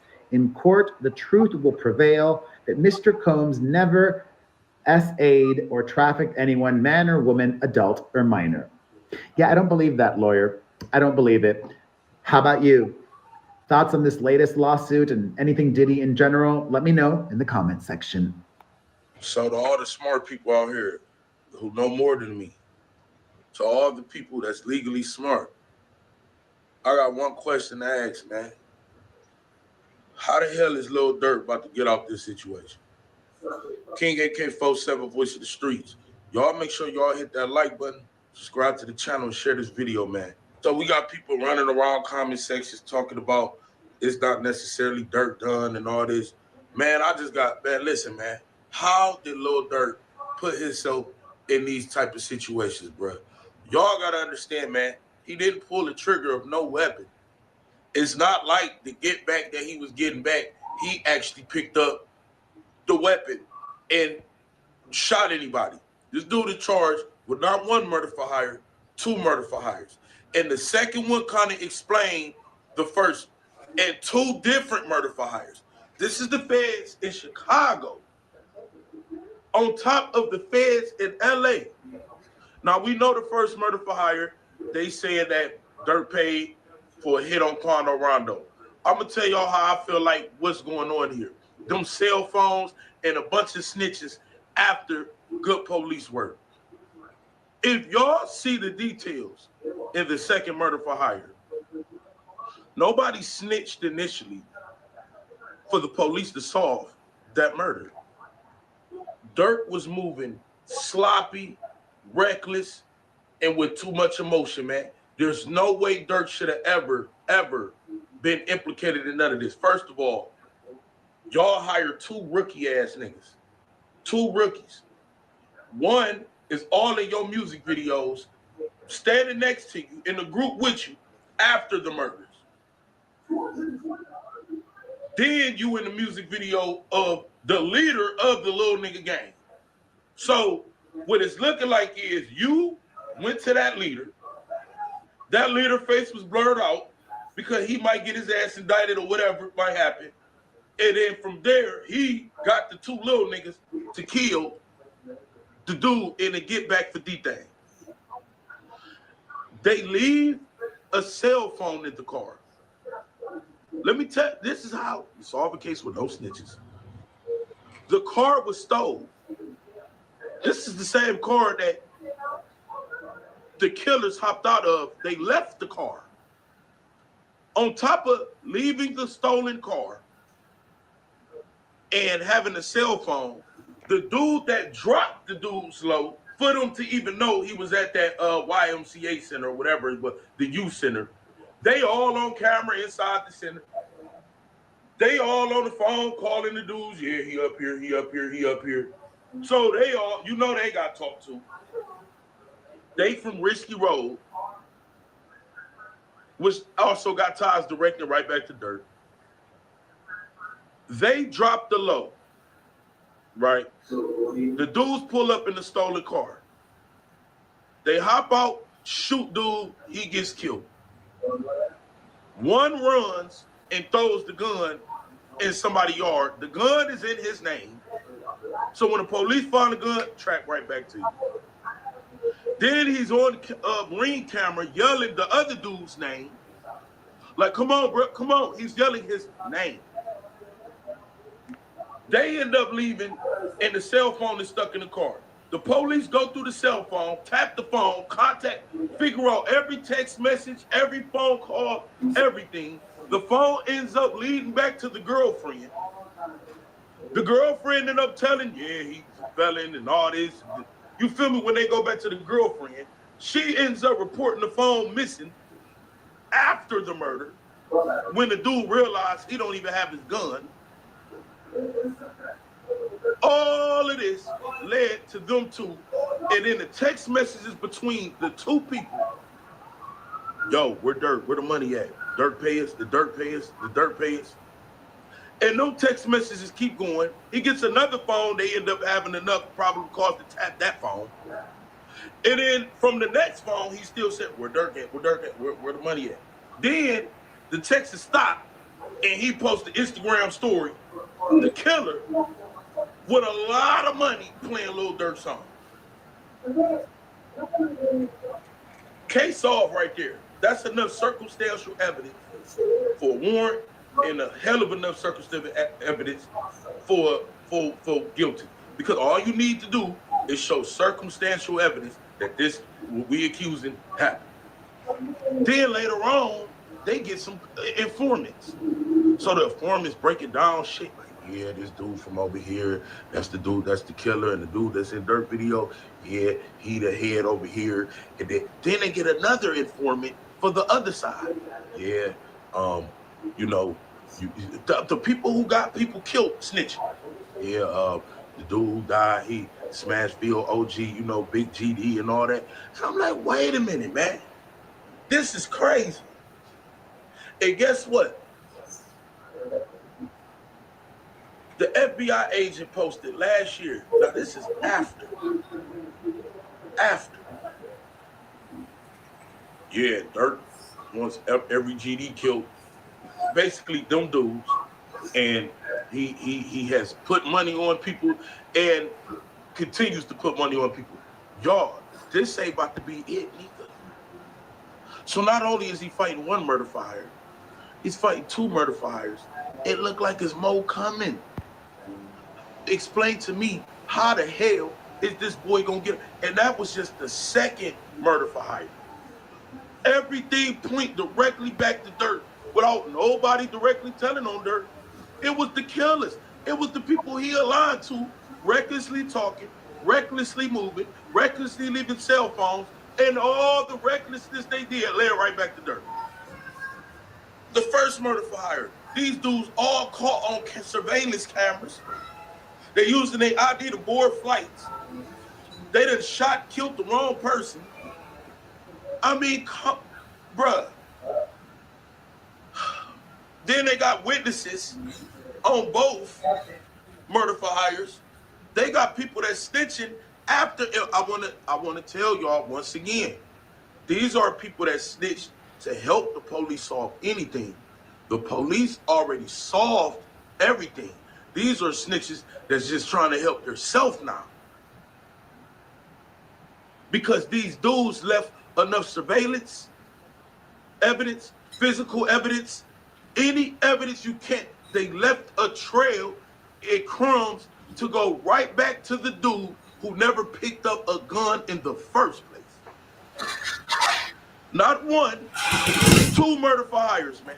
And people are trying to compare this to the YSL Rico or that.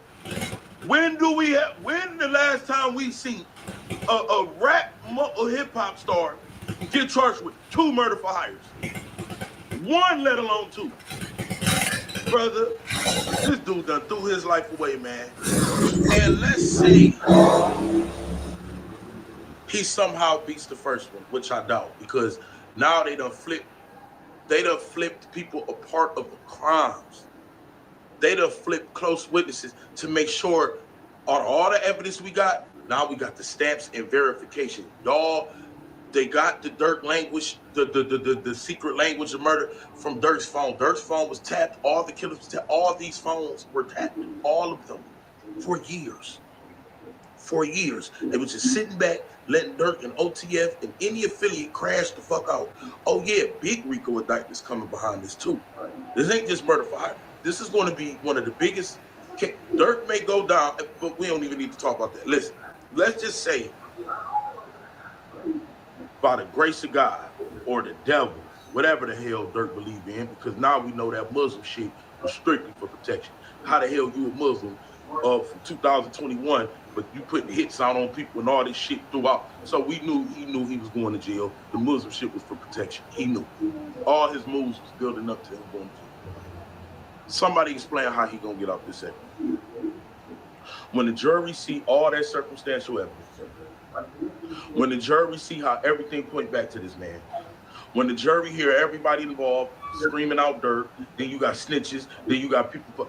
Please explain to me how the fuck that this dude is going to get out this second murder for hire, bro. Let me know y'all thoughts in the comment section, man. King AK47, Voice of the Streets. Hit that like, subscribe to the channel, share this video, man. This dude just threw. Lil Durk will never come home. He's never coming home. Rap career over. We're probably going to get one album after, maybe two, and that's the end, and everybody going to forget about him. There's barely people even saying free the nigga anyway.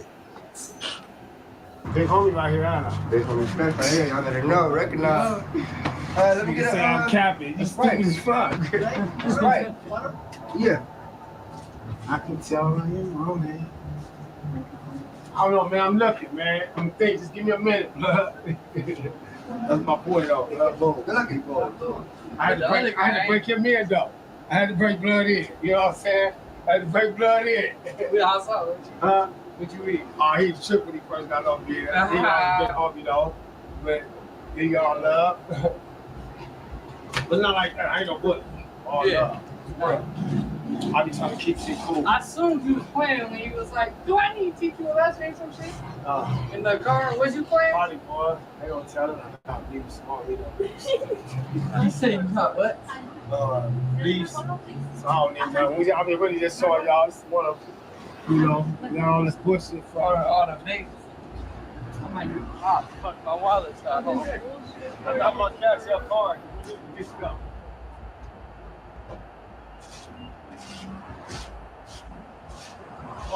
Both key spots owned by them. That one and this. You feel me? I go in there and get my little homies go in there and get shit. Once I ain't know, we pay them back if you short. They don't trip. And it's good to have relations like that. But when you got the Asian dudes that want to come out hood and they want every dime, every penny, talk to you crazy, treat people like, like they not in our section. You feel me? And they, like you're beneath us, but spend your money type of attitude. You feel me? That's fucked up. You feel me? So they did that. Hello? So you got a few dollars? I got what? What do you want? What do you need? So, even though making like crazy shit is easy. You feel me? That shit is easy. Because niggas trained to go. Doing something. Tell him what he is, face it again. What he say? Who am I? Buddy Adam. Big homie. Tell him something different. That's the part. You feel what I'm saying? If you could change their mindset, their mind frame from something different, than to keep going through the same repetitive shit that we going through and been through. You know what I'm saying? We out for like 3 years old, 4 years old. Now, y'all just seen this, right? Then we jump off the porch like that over there, right? They thought I was capping on you. I just took y'all to the set to see how we get out on here, man. They was like, we capping. No lie. But yeah, we did that. Watts is different, homie. And niggas from LA set trends. We been setting trends. Whether it's been about, hood shit or not, clothing, whatever, swagger. It's just, shit crazy. Everyone else gets on it. Stupid motherfucker shit, fuck I'm saying, but I wasn't bombing off the porch at 4 and shit, but that was off the porch. You feel me? Running the highways, nigga, was real in the field. Bill Rogers Park. I don't stomping through here is great. I used to be stomping I used to be riding to this park though when I was a kid, all through here, the circle, the passageway right here. Is this where a lot of houses? Man, one day we came about the houses right here, nigga, because the Grape Streets did something that happened. Nigga, we came up out of the alley right here by the houses. And this on my mama, it was everybody. 10A's, Nickersons, Bellhaven, the block, the houses, the circle. We came about this alley right here. See this alley? You get this alley? Yeah, get this alley. Yeah, right here in the houses. And we came and crossed this whole 103rd, was blocked off with other homies, and we ran into the park right here. We rushed the whole park. Summertime, right? We chasing niggas all on bikes coming up the street right here. We mauling shit, but this was, this was shit, hood shit back in the day, right? Yeah. And we ran through this whole park, chasing niggas. Niggas hopping in their cars, flying through the park. We homies chasing niggas all in the pools, and But it's the Franklins. I grew up over here too. You feel me? I got a younger brother that's from right here. He from Watts Franklin Cliff. Started out the Big Keystone. I'm a nigga Stone, so shit, everywhere through Watts, man. I done touched the damn parts of it, some way, somehow. We in the cul-de-sac in the Franklins there. You feel me? The Watts niggas go down there anywhere they want though. You feel me? So you gotta be the truth. You gotta be the truth to come here? You gotta be the truth. This Crips right here. It's Crips. Being hot, nigga. Yeah. You not nervous, are you? Nah, I ain't nervous. I'll get out of the car right now. Okay, nigga, they talking that stuff. I will. Yeah, walk home.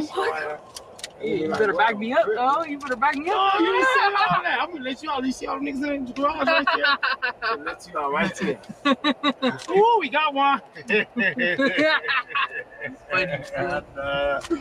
Hey, someone came out. Let me show you how. They found up they said. Let me show you how I'm welcome. You sure? What? I'm always straight, man. I'm big stretch, champ. All right, you get this, baby. You know what I'm saying? Oh, come on.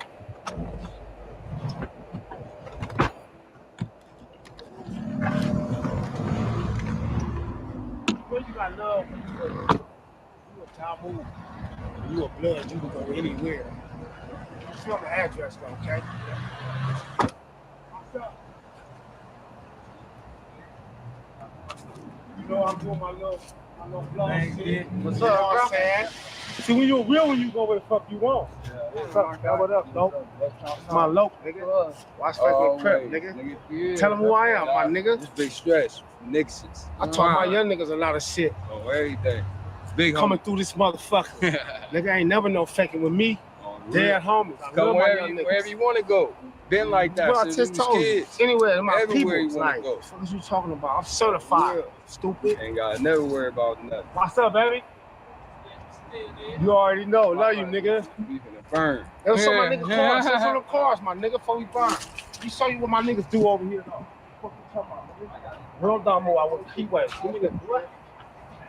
Let me see something, though. I got a lot of shit. Never do no cap. Real wise nigga, real wise baby. Get my nigga shit in here, though. This is what he do. Tap in with Big Stress. I'm going to link you in, my nigga. Oh, everything. Huh? You get the answer. See, you get some shit that's exclusive, boy. This shit crazy. Get some exclusive shit. You ain't vlog like this, a loose one now. Yeah, that's I'm gonna move left. All right. All right, let's roll, baby. I love you, niggas. You too, bro. You know that. You know how to come through. It'll never change. Thank you for having us. All right, y'all. Hey, my daughter get married tomorrow. I'll be back through after that. Yeah. Hey, I seen they fixed the whip. Oh, my mama, I'm trying to... I'm gonna need I need to come back and let Debo look at this motherfucker. Yeah. Oh, my mama. Real niggas do real things. What the nigga talking about? Wow. They're the life of a nigga named Stretch. Uh-huh. That part. Just brought us over to crib territory. Welcome. Not even a question. Never will be. Shouts out Stretch. My mother done bought this house. Yeah. In 1980. Okay? Paid off on it, owned it, sold it for over $500,000. That's crazy. And we built the house from the ground up out of state. Hey, that's what you do. Now watch this. One day I was in the yard with Big Wad, Chris Shaw Mafia, rest in peace. My brother, my other brother, Sugar Booger G Pops, Free, rest in peace, Watch Franklin Crip. There was a couple of my niggas. We was all sitting right in the yard. They was smoking weed, chilling. And I saw this nigga come to this clinic right here. There was a food truck right here. So we see this nigga and I'm like, oh, that's that nigga. You feel me? He did some bullshit. So we got out the car and everybody creeped out the yard so he wouldn't see where the house was at. And they started coming from up this way up the street and they coming from that way. And I crossed right here on the nigga. What's up, chap? He looked, he see them come. I said, no, ain't nobody gonna do nothing. I'm gonna catch this head or fade. Don't run, nigga. But the nigga ran and we chased him up in this clinic right here. Beat the shit out of him. Security had me all on the ground, right up in the air. They told me the police coming. Let him go. Big Y got hit by a car right here. We had to pick him up. True story. We're gonna end it right there, buddy. I know y'all really will. True. Much love. We'll see y'all again someday. We gonna be doing some shit together. We gonna stay tuned. Shout out to all my YGs, buddy. It's the real ones. That and part. free the real, keep the rest.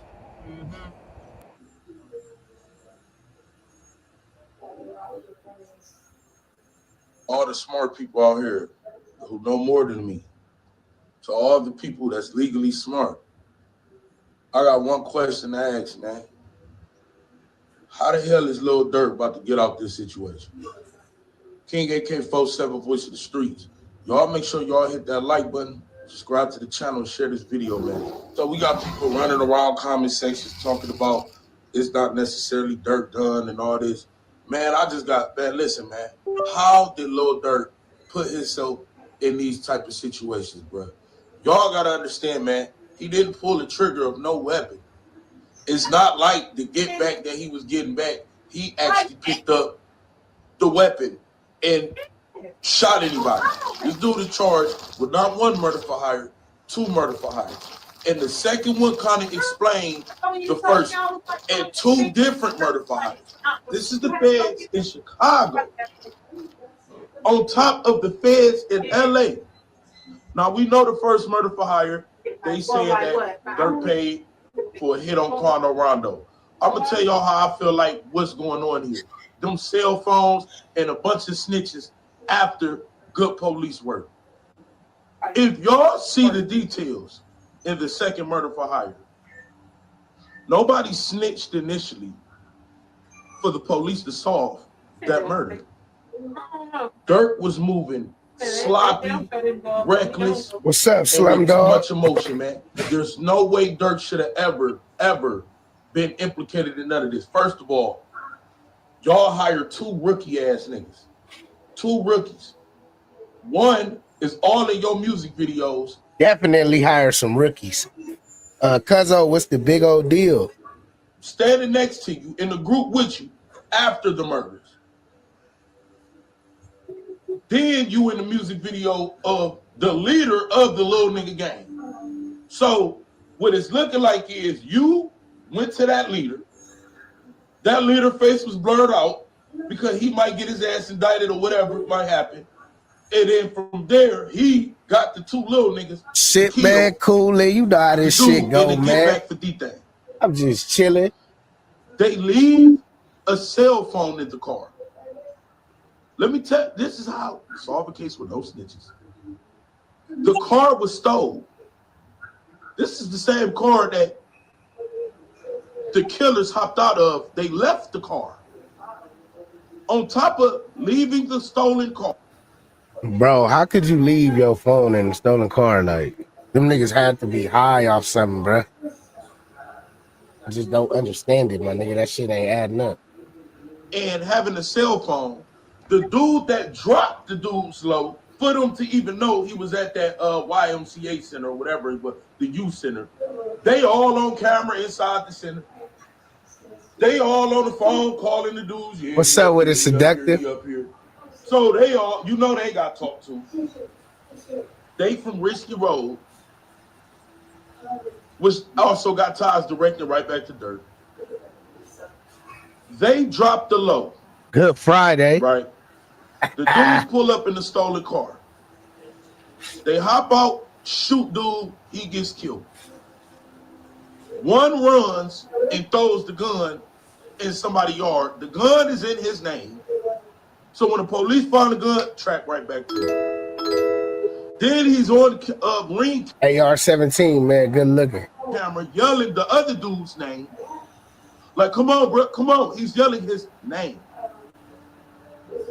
They end up leaving in the cell phone. Shit, man, I ain't gonna lie, man. I'm just chilling, man. How y'all feeling today, man? It's Friday, like, turn up, hit that like button, man.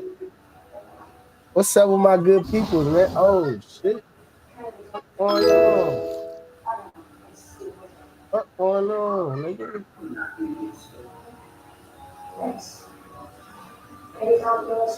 So to all the smart people out here, because he might get his ass indicted or whatever might happen, and then from there he got the two little niggas to Shout out my nigga King AK-47, man. Y'all go subscribe to my boy, man. He be going crazy on the live stream.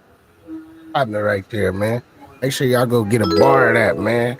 King AK-47, man. kill the dude in a get back for D-Thing. They leave a cell phone in the car. Let me tell you, this is how you solve the case with no snitches. The car was stolen.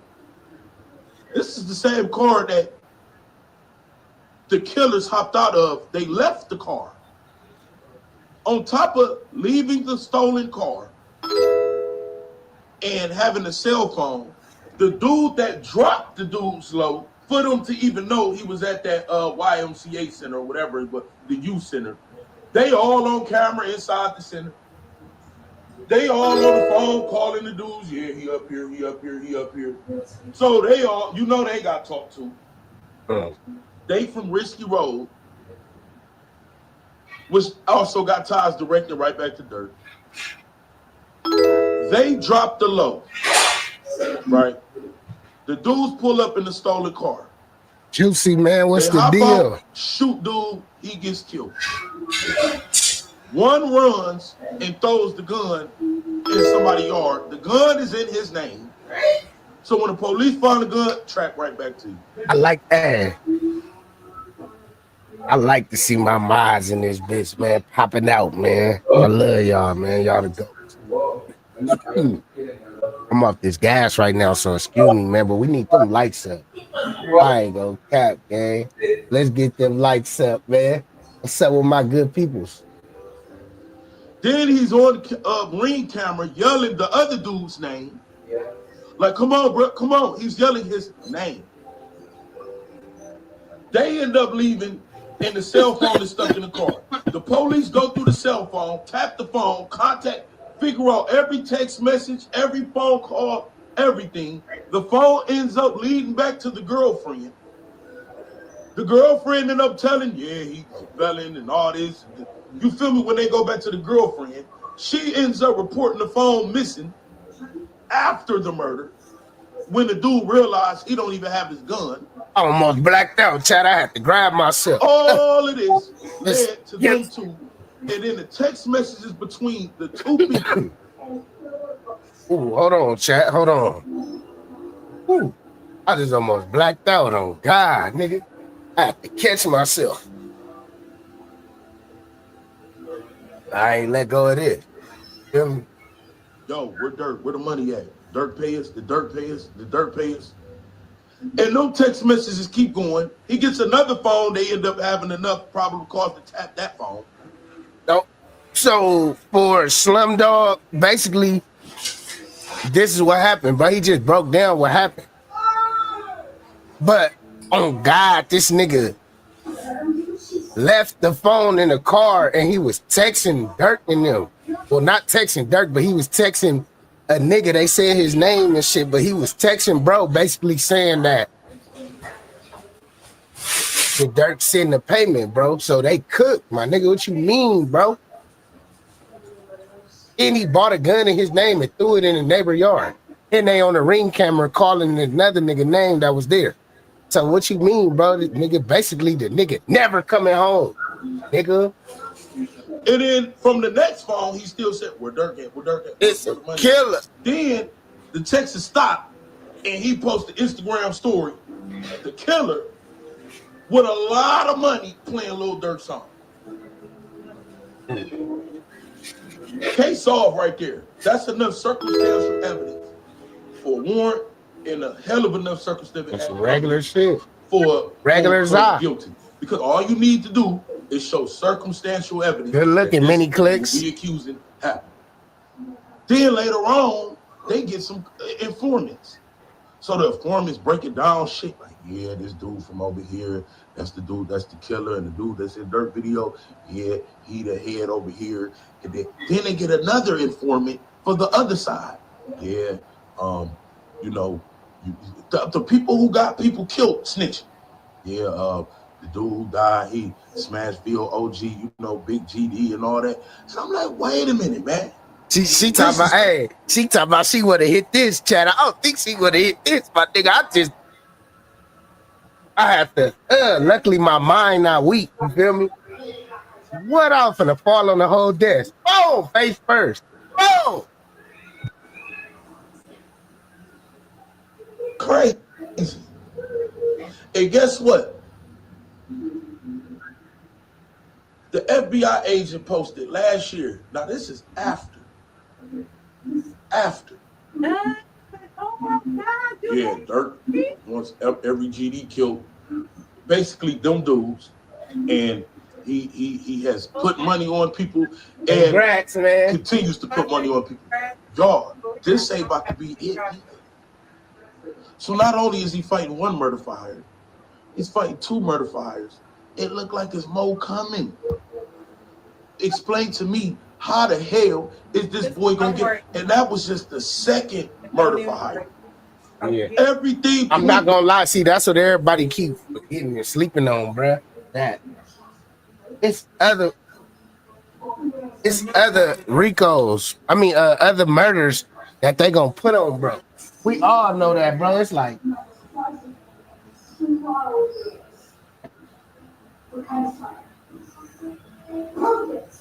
Yeah, though, bro. They finna put a lot of motherfucking murders on this nigga, bro, because they know that he was funding. That's what they and then the evidence ain't. So basically, when they got that phone out the car, they knew Dirk was in jail. You feel me? They was just waiting on, bro. They was just waiting. You feel me? To open that up because they gonna come with some other shit too. That's just that particular case. You get what I'm saying? They're gonna start going back in time. They're gonna start I think they starting from the furthest first. They're gonna boom, boom, boom, boom, boom up to today. They're gonna smack the fuck out of that nigga Dirk, man. I'm not gonna lie, man. If y'all think Lil Durk could, bro, like on some real shit, like I ain't even trolling no more, bro. Cause you gotta look at it like this, bro. Bro got kids, man. He got a wife. He got a mama, a dad. You get what I'm saying? He got family, people that love him. Like, fuck the street shit. Let's take the street shit out the oven and let's put that shit in the refrigerator and let it cool down for a little bit, y'all. And then we need them likes up as well, though. Let's get these motherfucking likes up. And I'm finna give y'all some real game. Like, I ain't even trolling right now, bruh. I'm just being for real, bro. And I know a lot of people think like, oh, everybody's making fun of him because he's nah. We're making fun of this nigga because he's retarded as fuck and he made some poor decisions, my nigga. So don't get mad at me, gang, because I ain't made them type of decisions. I mean, shit, I ain't even got the money to put no bag on the nigga head, bitch. You get what I'm saying? I'm just gonna have to crash if it's that serious. But I mean, bro, if I had the type of money that these dumbass niggas be having, bro, I definitely wouldn't be funding a nigga's death, knowing that I'm being heard all across the world. I know a lot of law enforcement probably upset with me, bro, because the way I influenced this shit. So I wouldn't even be moving like that, bro. Don't get mad at me, bro. But the nigga never coming home. I'ma just go ahead and say it like that. And if you think they finna stop here, oh, you up for it. Like, you gonna be one mad motherfucker. So I'ma just say now, bro, if you fuck with Dirk, like if you one of them people who idolize people you never gonna meet or seen before or don't give a fuck about you, this time right here, I don't think you wanna be in the chat because we just gonna start putting shit on the floor and calling it for what it is, bro. Cause I'm tired of playing, bro. Trying to protect people's feelings and shit, man. Fuck all that, bro. It is no longer, man. Now, Dirk had a good run out this bitch. I mean, shit. To me, I agree with Broski. Because that's how I really be feeling, bro. I really feel like a nigga worked off emotions, gang. And we all done worked off emotions before. Maybe not in a serious manner like this right here, bro. But everybody done worked off emotions before. You might have worked off some emotions and nigga fucked around and did some janky shit to somebody. You get what I'm saying? So, we not faulting this man for that. We faulting this nigga, and then we got dumb motherfuckers like this nigga right here. Grown shooter, he got his O's whacked out. He ain't whacked a goddamn thing because he on YouTube. And he came across little on me. So killers and gangsters and shit don't watch me. Because I ain't talking what they wanted to hear. So your bitch ass got them O's whacked out, nigga, and you ain't whacked nothing, nigga. So shut your bitch ass up, nigga, and get your bitch ass out of here, nigga. Fuck Dirk, nigga. Dirk is done, nigga. That's all we gonna say, nigga. As a matter of fact, I'm gonna let my partner say it first to y'all, then I'm gonna come and let y'all know how I feel. How about that? Hit that like button. Let's get them likes up. It's on the flow today, man. Directly back to Dirk without nobody directly telling on Dirk. It was the killers. It was the people he aligned to, recklessly talking, recklessly moving, recklessly leaving cell phones, and all the recklessness they did led right back to Dirk. The first murder for hire. What I don't get is these niggas be committing all these crimes and they go right back to Chicago or LA or wherever these people from. They go right back to their grandma's house, bruh. Like the feds not finna come. Oh, get down. We know what's going on. Caught on surveillance cameras. They're using their ID to board flights. They done shot, killed the. I'll take being broke than whacking out some O's that I ain't did nothing to. You hear what I'm saying? Let me be a broke bitch ass nigga. And yes, my Cash App is at the top to the left. Y'all could go ahead and hit that motherfucker. I accept donations. Hell yeah, I'm broke as fuck, and you a bitch ass nigga that ain't did nothing, and you blocked, nigga. How that sound, okay? And you blocked. Shut your bitch ass up, nigga, and go wash some tables, nigga. Wrong person. I mean, bruh. Then they got witnesses on both murder for hires. They got people that snitching after. I want to tell y'all once again. What's wrong with him? These are people that snitch to help the police solve anything. The police already solved everything. Facts. These are snitches that's just trying to help yourself now. Facts. Because these dudes left enough surveillance evidence, physical evidence, any evidence you can. They left a trail in crumbs to go right back to the dude who never picked up a gun in the first place. Facts. Not one. Imagine you making songs telling on the niggas you paid do the hits for you because you wanted to rap about it. Hit that like button, y'all. Hit that like button, man. Spark that shit up, man. Pull that shit up, whatever the fuck you doing. We finna get into this shit right now. For this moment, the nigga cooked, man. There's nothing more I can say, bro. It is nothing more that I could say, bro. Nothing more that you could say. But the nigga ain't never coming home, man. Appreciate you, Chris Crawford. Appreciate you for that sub. Shout out to Chris Crawford in the chat, man. Now we need to get them likes up, and we need to face reality. Let's stop sparing niggas, man. Because these niggas, Dirk's my favorite rapper. King Von. Block on niggas that say on phone them and shit. Like, I know some niggas, bro. I know some niggas who really say on phone them. I know some niggas who really say on folks in them grave, and them niggas ain't never even left California, nigga. So this video is for them type of niggas, man. Them niggas who delusional, man. Them dumbass bitches, man, who think that Lil Durk is coming home, man. Who think that India is gonna hold it down for Lil Durk? Are you crazy? And they snuck and got married before he went to jail, I heard. We gonna get to that too. We gonna dig deep in that because I want to see if that's true. Because you know a lot of these blogs and shit be lying, bro. They be feeding us false information so we can dig in our goddamn self, nigga. Yeah. 2 murder for hires, man. Shout out to my nigga AK-47, man. Y'all go subscribe to bruh if y'all ain't subscribed to bruh, man. King AK-47. Somebody type that shit in the chat. Go type him up. You go lit, man. You go get it for what it is, man. And people try to compare this to the YSL Rico or whatever. When the last time we seen a rap or hip hop star shout out to the Bay 2 murder for hires? 1, let alone 2. Brother, this dude done threw his life away, man. And let's say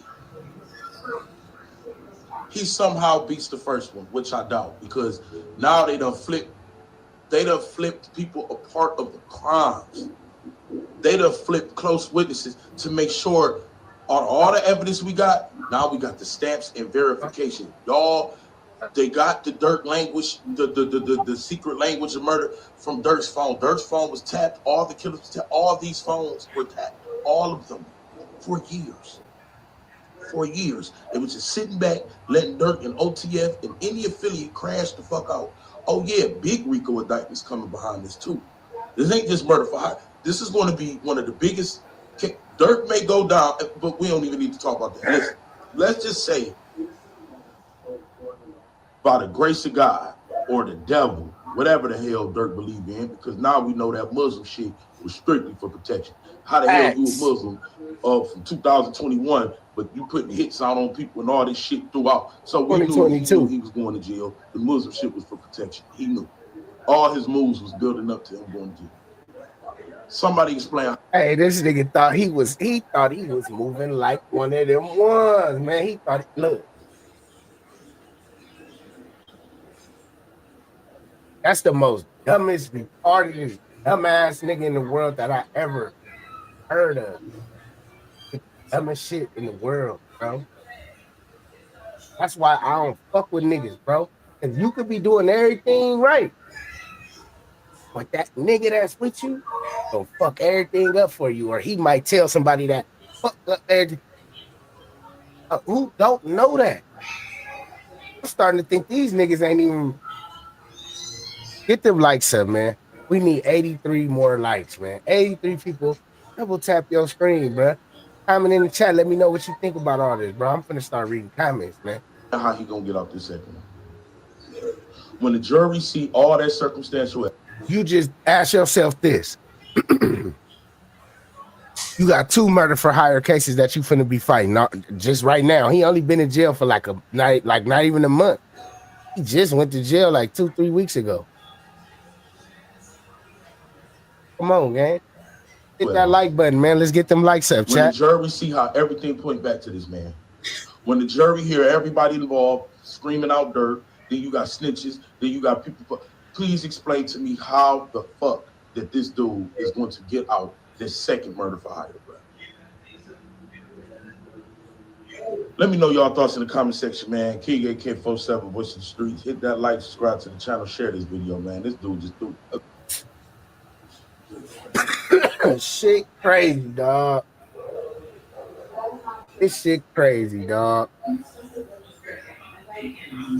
This shit is crazy, dog.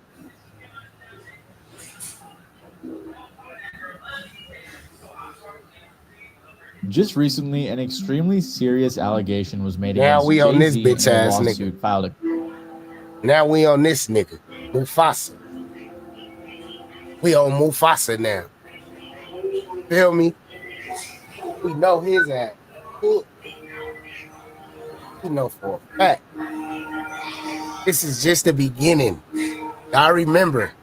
I know y'all remember. Let's get them likes up, chat. Let's get them likes up, chat. Everybody double tap your screen. Jim, what's the big old deal, my boy? Look, though. That's all I want to say, bro. They call a body language expert to tell this nigga body language. What type of shit is that, bruh? Man, appreciate y'all for them subs, man. Appreciate everybody that hit that like button, man. But we need 73 more people to double tap that screen, man. We trying to get 100 likes before. We need 6 minutes to get 100 likes. If we can accomplish that one goal for the stream, bruh, that will help the stream out. And you may find somebody in the chat that you really like to conversate with. So we need them likes up, man. You feel me? I ain't gonna ask too. I mean, that's all I ask. Feel me? Let's get them likes up for me. a couple of days ago. From a quick and heated response from Jay himself to tons of fans bringing up all of the weird circumstances surrounding Jay-Z over the years, it can be very confusing to separate facts from theories. So today I'm going to be breaking down all of the formal allegations against Jay-Z, along with his response and the theories from the fans. It all began on December 8th when a lawsuit against Diddy was amended and Jay-Z was named as a defendant. If you've been out of the loop for the past year or so, Diddy, aka Sean Combs, has been accused, sued, and indicted because of a lot of terrible things. I made an entire video on it detailing all of the allegations against him, so you can check that out if you need to catch up. But put simply, Diddy was allegedly a serial rapist, tried to blow up Kid Cudi's car, and has a laundry list of crimes. Damn, nigga. Damn, gang. They trying to blow a nigga car up for real. I thought they was trolling when they were saying that shit, gang. He really tried to blow a nigga car up. Mostly sexual that date back decades. So obviously, if Jay-Z, whose real name is Sean Carter, is being named in a lawsuit alongside Diddy, that can't be a good thing. According to CNN, The woman, who is identified as a Jane Doe, says she was 13 years old at the time she was allegedly assaulted by Combs and Carter at an after party following the Video Music Awards in 2000. The woman alleges she began to feel woozy after consuming a drink at the party and wandered into a nearby bedroom. The woman alleges Carter raped her first, followed by Combs. The woman says she hit Combs and ran out of the party, according to the amended lawsuit. NBC said that the girl was dropped off by a friend at the VMAs, but she didn't have a ticket. Apparently, she tried to find a way to an after party, and a driver who said he worked for Diddy said that she fit what Diddy was looking for. So he took her there, and allegedly she... So this nigga had the limo drivers recruiting these little kids, gang. Talking about you look like something Diddy looking for. What? I want to know, what do that got to do with Jay-Z, though? This nigga Buzz be telling these clients to say that?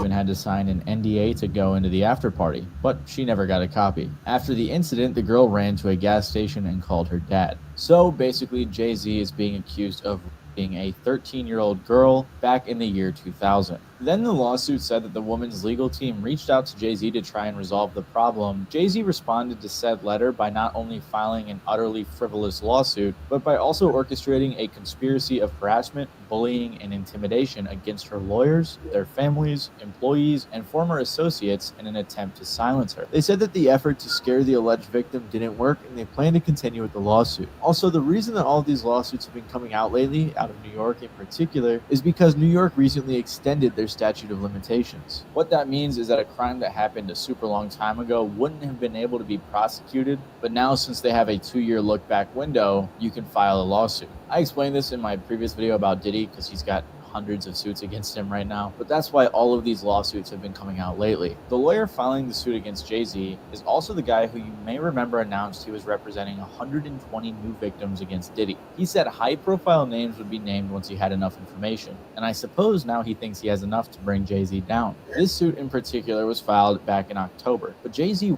Damn. I was just sitting right here thinking. And I'm like, what if this Busby nigga, he know the plays with these type of niggas, you feel me?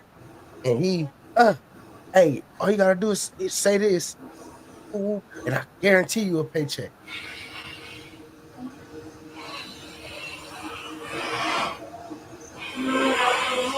Or am I overthinking? But let's get them likes up though, man. We need 64 more likes, chat. That like button, man. Double tap your screen, bro. Especially if you think Jay-Z cook. You gotta double tap that bitch. I ain't gonna hold you. Appreciate you for the subs too, man. You new to the channel, man. Sub up ASAP. Hit that sub button. Turn your notification. Don't forget to turn your notification bells. And then put it on all. Make sure you do that. Don't forget to turn the notification bells on all, man. He wasn't named until the other day. Instead, he was referred to as Celebrity A. The suit also claimed that another celebrity stood by and watched as Combs and Carter took turns assaulting the minor. Many others were present at the after party but did nothing to stop the assault. The suit also said that Jay-Z has been with Diddy during many of his crimes, and those were the only times Jay was mentioned in the suit, for 4 particular incidents out of the 20-page suit that was largely aimed against Diddy. And for a lot of artists who over the years have built up a ton of goodwill with their fans, you'd think Jay-Z fans would come to defend him. However, because of all these strange circumstances surrounding Jay-Z, a lot of people have been looking at him sideways. The strangest thing about this whole... chat, I'm not gonna lie, bro. Last night, if y'all was in here, bro, y'all witnessed it firsthand with me, bro. We watched a bitch 100 years old, a body language specialist. She just saying shit. Man, hit that like button, man. Let's get them likes up. Fuck all that. Whole situation is that back in November, when the attorney filing this case, Tony Busby, announced that he was representing 120 newly alleged victims, an anonymous male... You know what I'm saying? You know what I'm saying, though, chat? This nigga got the scheme, bro. He got the bag. He know how to get the bag, it seemed to me. Celebrity sued him. About 3 weeks ago, an unnamed plaintiff, who turned out to be Jay-Z, was suing Busby and his firm. He accused Busby of shamelessly attempting to extort exorbitant sums from him or else publicly file wildly false, horrific allegations against him. Jay's lawyers claim that Busby sent Jay a demand letter in which he threatened to unleash entirely fabricated and salacious allegations of sexual assault if Jay didn't comply with their demands. This does sound fairly suspicious and definitely sounds like extortion, which, if you didn't know, in this case is just threatening someone with legal action if they don't give you money. However, Rolling Stone did consult a legal expert and they weighed in on this. According to the expert, this is somewhat common, and they said, "You have a right to represent your client and demand that a potential defendant pay money to compensate your client. But you don't have a right to say, if you don't pay, I'm going to report you to the authorities." I think that's the really clear line. That's civil extortion. Man, nigga, that's so God, nigga, basically. Nigga, that's blackmailing, nigga. Like, nigga. Hey up, or nigga, I'm going. Get that like button, man. Get them likes up, chat. And not protected by the First Amendment. So Busby on one hand is saying that these demand letters are common and it was just a way of keeping things private, whereas Jay-Z and his legal team are saying that it was just extortion. In response to the at the time anonymous lawsuit, Busby took to Instagram to release a statement. He said, "I've been sued in Los Angeles in a last-ditch attempt to stop me from revealing names in public lawsuits. The case filed against my firm..." So he basically saying that nigga Jay-Z sued, bro.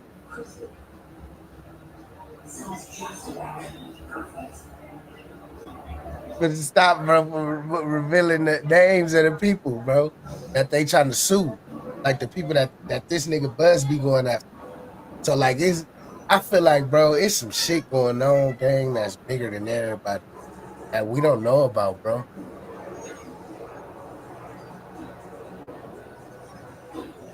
What's up, people? Is not only without legal merit, it is laughable. Here's why. On behalf of two clients who allege sexual assault, we sent a standard demand letter to a New York lawyer that we know represents an alleged perpetrator and potential defendant. The letters So were... now that he set up right, sweetest cat know what the fuck they talking about. Now look, they set him up, but now Diddy, see, he feel like, nigga, he got enough motherfuckers, nigga. You know how much money that is? Them niggas ain't gonna have no money by the time this nigga Busby done. Cause he know that they quick shut niggas up and shit like that, gang. He got Jewish power. We gonna see. Sent seeking a confidential mediation in lieu of filing a lawsuit. No amount of money was included in the demand letters. No threats were made. The demand letters sent are no different than the ones routinely sent by lawyers across the country in all types of cases. So this whole extortion thing and the lawsuits flying back and forth makes this pretty complicated. And right now it's basically a he said, she said situation because us general folks don't have enough information to come to a good conclusion of what actually happened. We don't know what exactly Busby said in the demand letter, and we don't know all of the information that Busby has against Jay-Z. So all of this makes the lawsuit situation all the more complicated, and Jay-Z was forced to respond swiftly. After all of this went down and the lawsuit hit the news cycle on December 8th, Jay-Z responded within hours with a statement on the Roc Nation Twitter page. He said, "My lawyer received a blackmail attempt called a demand letter from a lawyer named Tony Busby. What he had calculated was the nature of these allegations and the public scrutiny would make me want to settle. No, sir, it had the opposite effect. It made me want to expose you for the fraud you are in a very public fashion. So no, I will not give you one red penny. These allegations are so heinous in nature that I implore you to file a criminal complaint, not a civil one. Whomever would commit such a crime against a minor should be locked away. Would you not agree? These alleged victims would deserve..." I definitely agree, but they shouldn't be framed neither, though. That's what I believe as well. So a nigga gotta prove this shit to me, gang. Like,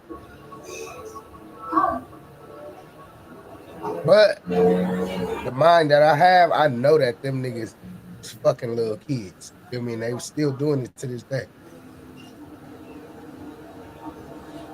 Cause there's bitch ass niggas in the chat like them that hype them up and really had them think they got Jewish powers. Oh, bitch ass niggas cry and burn up in jail. real justice if that were the case. This lawyer, who I've done a bit of research on, seems to have a pattern of these types of theatrics. I have no idea how you have come to be such a deplorable human, Mr. Busby, but I promise you I have seen your kind many times over. I'm more than prepared to deal with your type. You claim to be a Marine. Marines are known for their valor. You have neither honor nor dignity. My only heartbreak is for my family. My wife and I will have to sit our children down, one of whom is at the age where her friends will surely see the press and ask questions about the nature of these claims and explain the cruelty and greed of people. I mourn yet another loss of innocence. Children should not have to endure such at their young age. It is unfair to have to try to understand inexplicable degrees of malice to destroy families and human spirit. My heart and support goes out to the true victims in the world, who have to watch how their life story is dressed in costume for profitability by this ambulance chaser in a cheap suit. You have made a terrible error in judgment in thinking that all celebrities are the same. I'm not from your world. I'm a young man who made it out of the project of Brooklyn. We don't play these types of games. We have very strict codes and honor. We protect children. You seem to exploit people for personal gain. Only your network of conspiracy theorists, fake physics, will believe the idiot claims that you have levied against me that, if not for the seriousness surrounding harm to kids, would be laughable. This was the original version of the post from Jay-Z, which was quickly deleted to add this last sentence in which he said, "I look forward to showing you just how different I am." So Jay-Z's response was also ran as an ad on Twitter, which was definitely kind of strange, although some people were saying that he was just trying to spread the word and defend his name. After this came out, a lot of fans pointed out what Busby said weeks ago, and it really became a whole debate of whether or not this whole situation was just extortion. But like I said, it's really hard to call anything right now because we don't know what Busby said, we don't know what Jay-Z said or what he did, so it's hard to come to a conclusion. A lot of people also thought the addition of the last line, "I look forward to showing you just how different I am," was a pretty devious thing to say. And then just yesterday, Jay-Z's lawyers motioned for the defendant Jane Doe to reveal her identity before proceeding. This is the first legal action we have seen publicly from Jay-Z in this case, and in the motion for the plaintiff to reveal their identity, Jay's lawyers said, "For months, an extortionate campaign has been targeting Jay-Z under cover of darkness. That campaign was cynical and calculated to force payment of an exorbitant sum of money. Jay would have to pay X millions of dollars irrespective of the truth or else." They also alleged that Busby tried. And I ain't gonna cap though, bro. He is gonna pay millions of dollars. We all know that, bro. Come on, bro. He gonna pay. That's why he angry like that, because he know. You know what I'm saying? Tried to shut down Jay-Z's defense. So Jay's lawyers are calling for either the accuser to reveal her identity or for the allegations to be dismissed. Basically, they were saying that no facts had actually been provided, and this was just Busby's way of trying to use his high-profile Diddy case to extract money from other celebrities, and if they didn't pay, he'd destroy their reputations. Also, in a few of the recent cases against Diddy, the judges have ruled that the anonymous plaintiffs would also have to identify themselves, so it's possible that that will have to happen here as well. Quick little editor's note. While I'm filming this video, Tony Busby tweeted out, "The New York Times contacted me to ask for my response to rapper Jay-Z's allegation that I tried to extort and blackmail him. My response is pretty straightforward. No one has made any threats. Jay-Z's assertions are bogus and laughable. Instead, our firm has sent a standard demand letter seeking a mediation on behalf of a woman who alleges Jay-Z truly assaulted." They trying to get to the money conversations, man. Hit that like button, man. Double tap your screen, man. Hit that like button right now, bro. We need, 51 likes? 51 more likes, chat. Let's get them likes up. We need 100. Damn, bro. Jay-Z politicking like that. He got a stroke, man. Team. Her as a minor. The letter was vetted and approved by our client, whose preference was to attempt resolution short of filing a lawsuit. This approach is common in these types of cases. What you are seeing played out now is a coordinated and desperate effort to focus the public's attention on me personally to avoid attention on the allegations being made by my clients. This effort has included harassing my family and colleagues and even offering former clients money to sue me, which is illegal. When an alleged perpetrator behaves in this manner, wildly asserting that a basic demand letter is extortion and aggressively using the media to attack the opposing he's saying he extorted him. Lawyer, while at the same time ignoring the allegations being made by the alleged victim, it reminds me of a famous line from Shakespeare: "The lady doth protest too much, methinks." We intend to address all of these issues with the court in due course, Let me be clear, we will not be bullied or intimidated by these shenanigans, and our clients won't be silenced. Meanwhile, Jay-Z, Beyonce, and Blue Ivy are at the premiere of Lion King, so I guess they aren't too So bothered. look, last night, y'all, we had 100-year-old bitch, a body language expert, bruh. She was saying some shit. I ain't gonna lie, bruh. If you thought that was complicated, well, the case gets worse. The lawsuit is coming from the lawyer I mentioned, Tony Busby, and a lot of people online have been claiming that he isn't the greatest lawyer. Now, I'm going to say right now, before I dive into this, I'm no legal expert. I cannot tell you if he's good or bad, but I will tell you a few of the reasons that people have issues with him. For one Or reason, is Diddy throwing him under the bus? That's something you can ask yourself, bro. he's done a ton of high-profile cases. For example, cases against BP, Deshaun Watson, and Travis Scott. However, I did look into the Deshaun Watson and Travis Scott cases, and many of those were mostly settled confidentially. Another reason people don't like Busby is because he's a Trump supporter, which I don't think I really need to break down. And Tony Busby was also the lawyer who announced the 120 essay cases against Diddy that I mentioned earlier, and then he held a press conference to tell people about it. As many of you know, our law firm has been at the forefront of some of the most important litigation in the United States. We like the tough cases.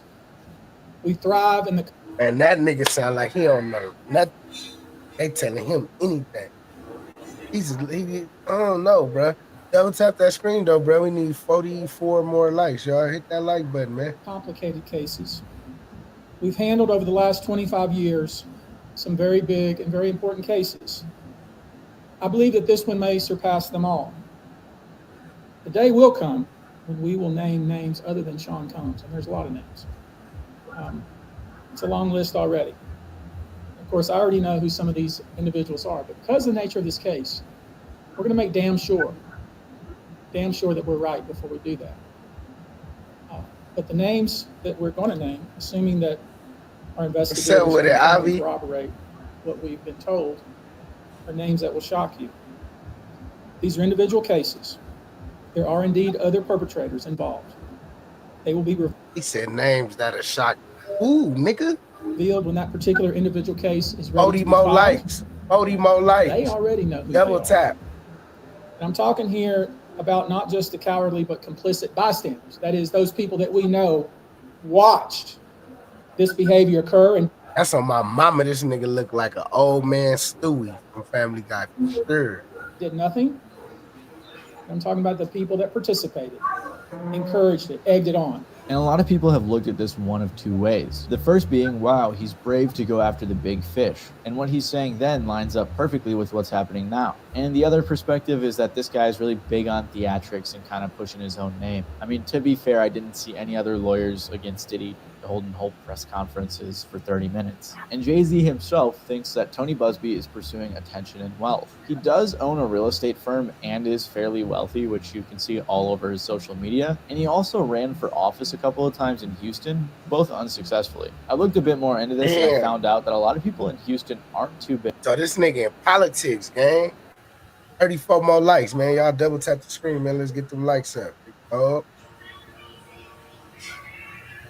On Busby. According to a few hundred people on Reddit, Tony Busby misconstrued his success as a lawyer who litigates against large companies as some kind of higher call to run for public office. He would just be a wacky, larger-than-life River Oaks lawyer if he'd kept it to that, but instead decided to insert himself into things Houstonians did not want him for. To be fair, though, he did get 28% of the vote the first time running for mayor and 41% the second time running for council, so it's not like everyone hated him. And I say all of this just to say it is possible that there are good reasons people don't like this guy, and it is possible that Jay-Z is right about what he said in his response. However, it's also just as possible that Busby is fighting the good fight for the victims. But on top of all of this, there's also been some shady foreshadowing going on when it comes to people like Diddy and Jay-Z. Originally, after everything came out about Diddy, people began looking sideways at Jay-Z, especially since he was so quiet. 50 Cent even said, "Anybody seen Jay?" Puff said he ain't been answering his phone. 50 also said in an interview that I ain't gonna lie though, 50 Cent and Tron though, that nigga 50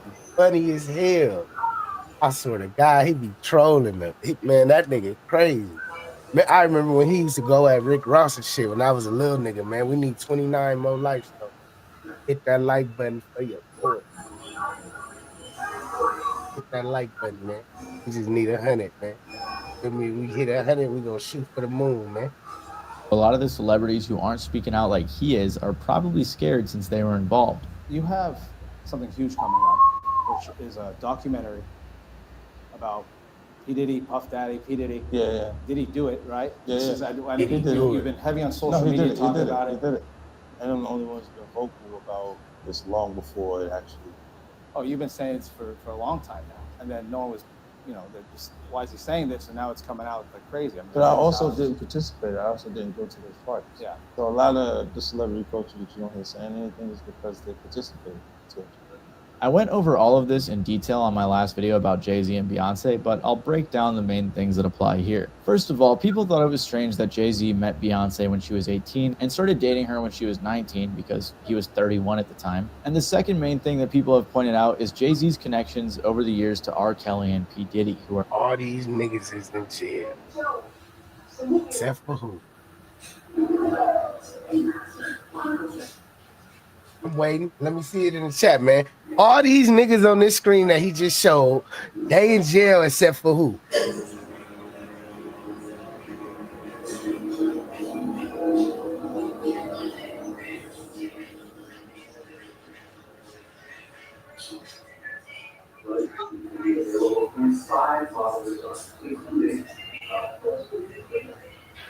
Everybody in jail except for who?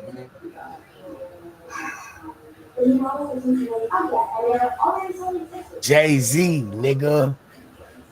50 ain't going to jail, man. 50 is smart. 50 ain't fucking with no kids, bruh. Let's just say that. 50 ain't no horny ass nigga. Money getting nigga, man. 50 want the money. These niggas want the power. Let's be real, man. We need 26 people. Double tap their screens and hit that like button, man. Got about 13 minutes left on the timer. We just need to hit 100 before an hour. That's it. That's it, guys. My name's Tony Busby. We're gonna get Diddy, Jay-Z. We're gonna shoot the shit out of them. The noise we said, they be like, dude, we're gonna shoot the fuck out of them. We're gonna shoot the shit out of these assholes, and they're gonna fucking pay because you deserve it, right? Yeah. were two known sex offenders. Diddy and Jay-Z have been friends since the 90s when they were both going up in the music industry. They even collaborated on a track in 1997. On top of that, these two were also connected to. See, the thing with nobody know, 50 active. On some real shit. 50 active, nigga. That's the only nigga I know that get busted. Y'all better listen to the Ayo. To Aaliyah and R. Kelly, who were married when Aaliyah was only 15. Dame Dash, who co-founded Rockefeller Records with Jay-Z and dated Aaliyah when she was of age, said he thought it was morally wrong for Jay-Z to do a collab album with R. Kelly when he did. Dame said, "It's morally wrong to do a project with someone that we know, my girl, or anybody for that matter." He also said Jay-Z tried getting at Aaliyah too. And then, you know, I guess Jay was trying to get at her as well, and I didn't know. And then it got brought up, and I was like, "Fuck both of y'all." But it never worked out for them, and we were both like trying to get at her. I kind of eased up, but then we ran into each other. It's a long story. So you and Jay was both getting at Aaliyah, obviously. Everybody was getting at Aaliyah. Right. So there was undoubtedly some shady stuff going down in their circle, as Jay-Z was friends with P. Diddy and R. Kelly. And it's possible that Jay-Z knew about some of the stuff that was going on. Things got even more complicated when, about a month ago, Piers Morgan had a guest on named Jaguar Wright, who's a singer who's worked with Jay-Z. And he had her on his show to discuss the Diddy situation. And it was on this episode that she brought up Jay-Z and Beyonce's involvement. Dream Hampton spearheaded the Surviving R. Kelly campaign, which fueled the Me Too. Damn, we ain't got the likes up yet, my good people's in this. Nigga, hold on.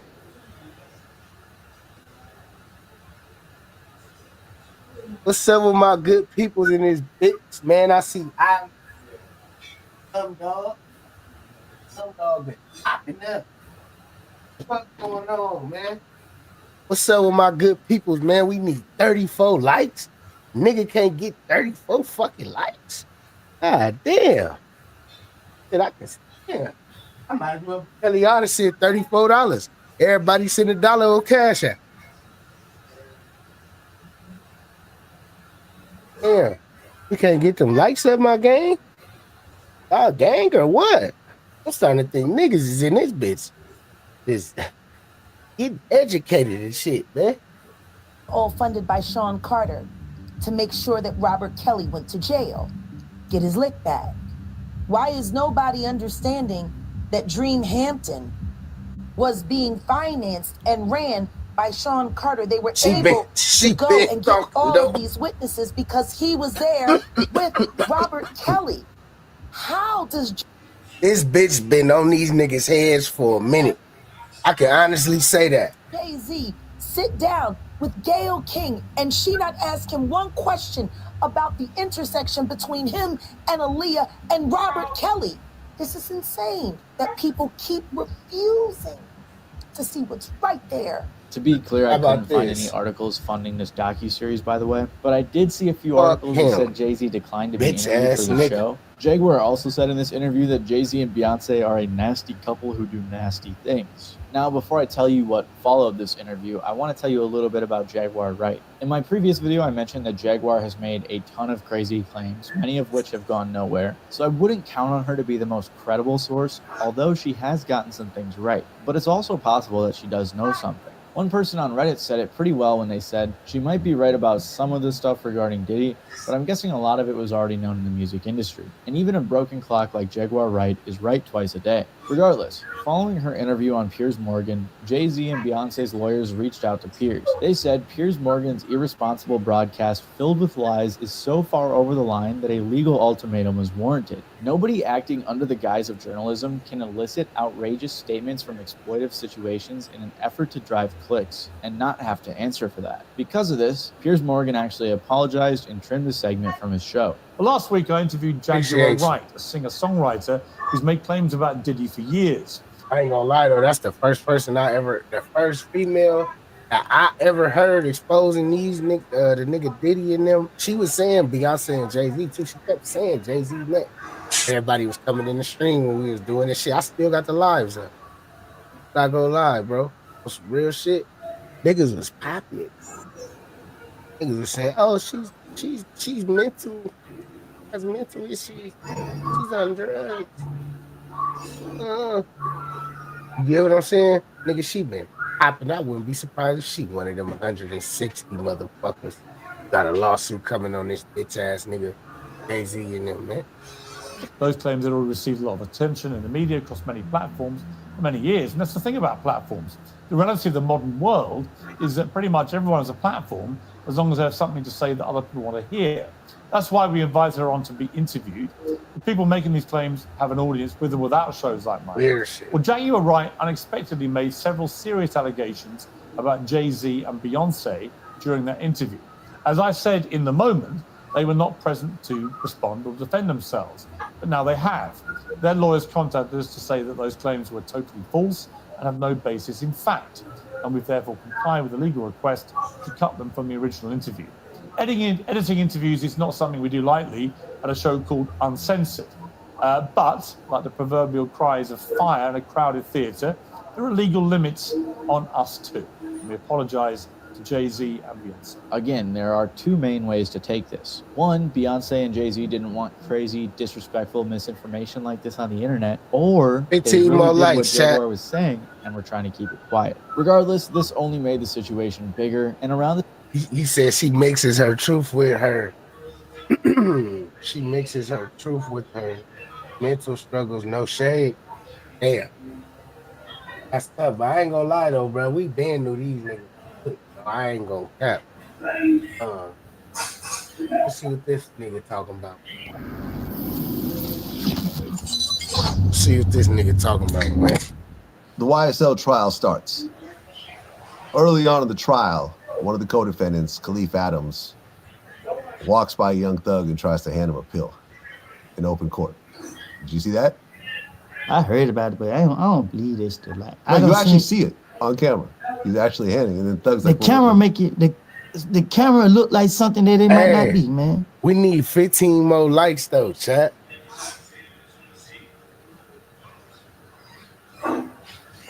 We need 15 more lights, Saed.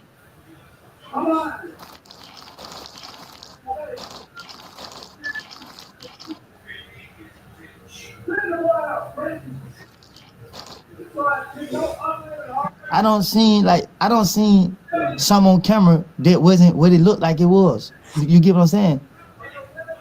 So I just didn't think there was something Thug could do. Like, I don't think Thug tried to make that happen because they just basically handed over the pills, and then Khalif ends up catching new charges over that. yeah, I don't even know who that is. Khalif Adams? No idea? Yeah. Okay. I thought that was the lawyer. No.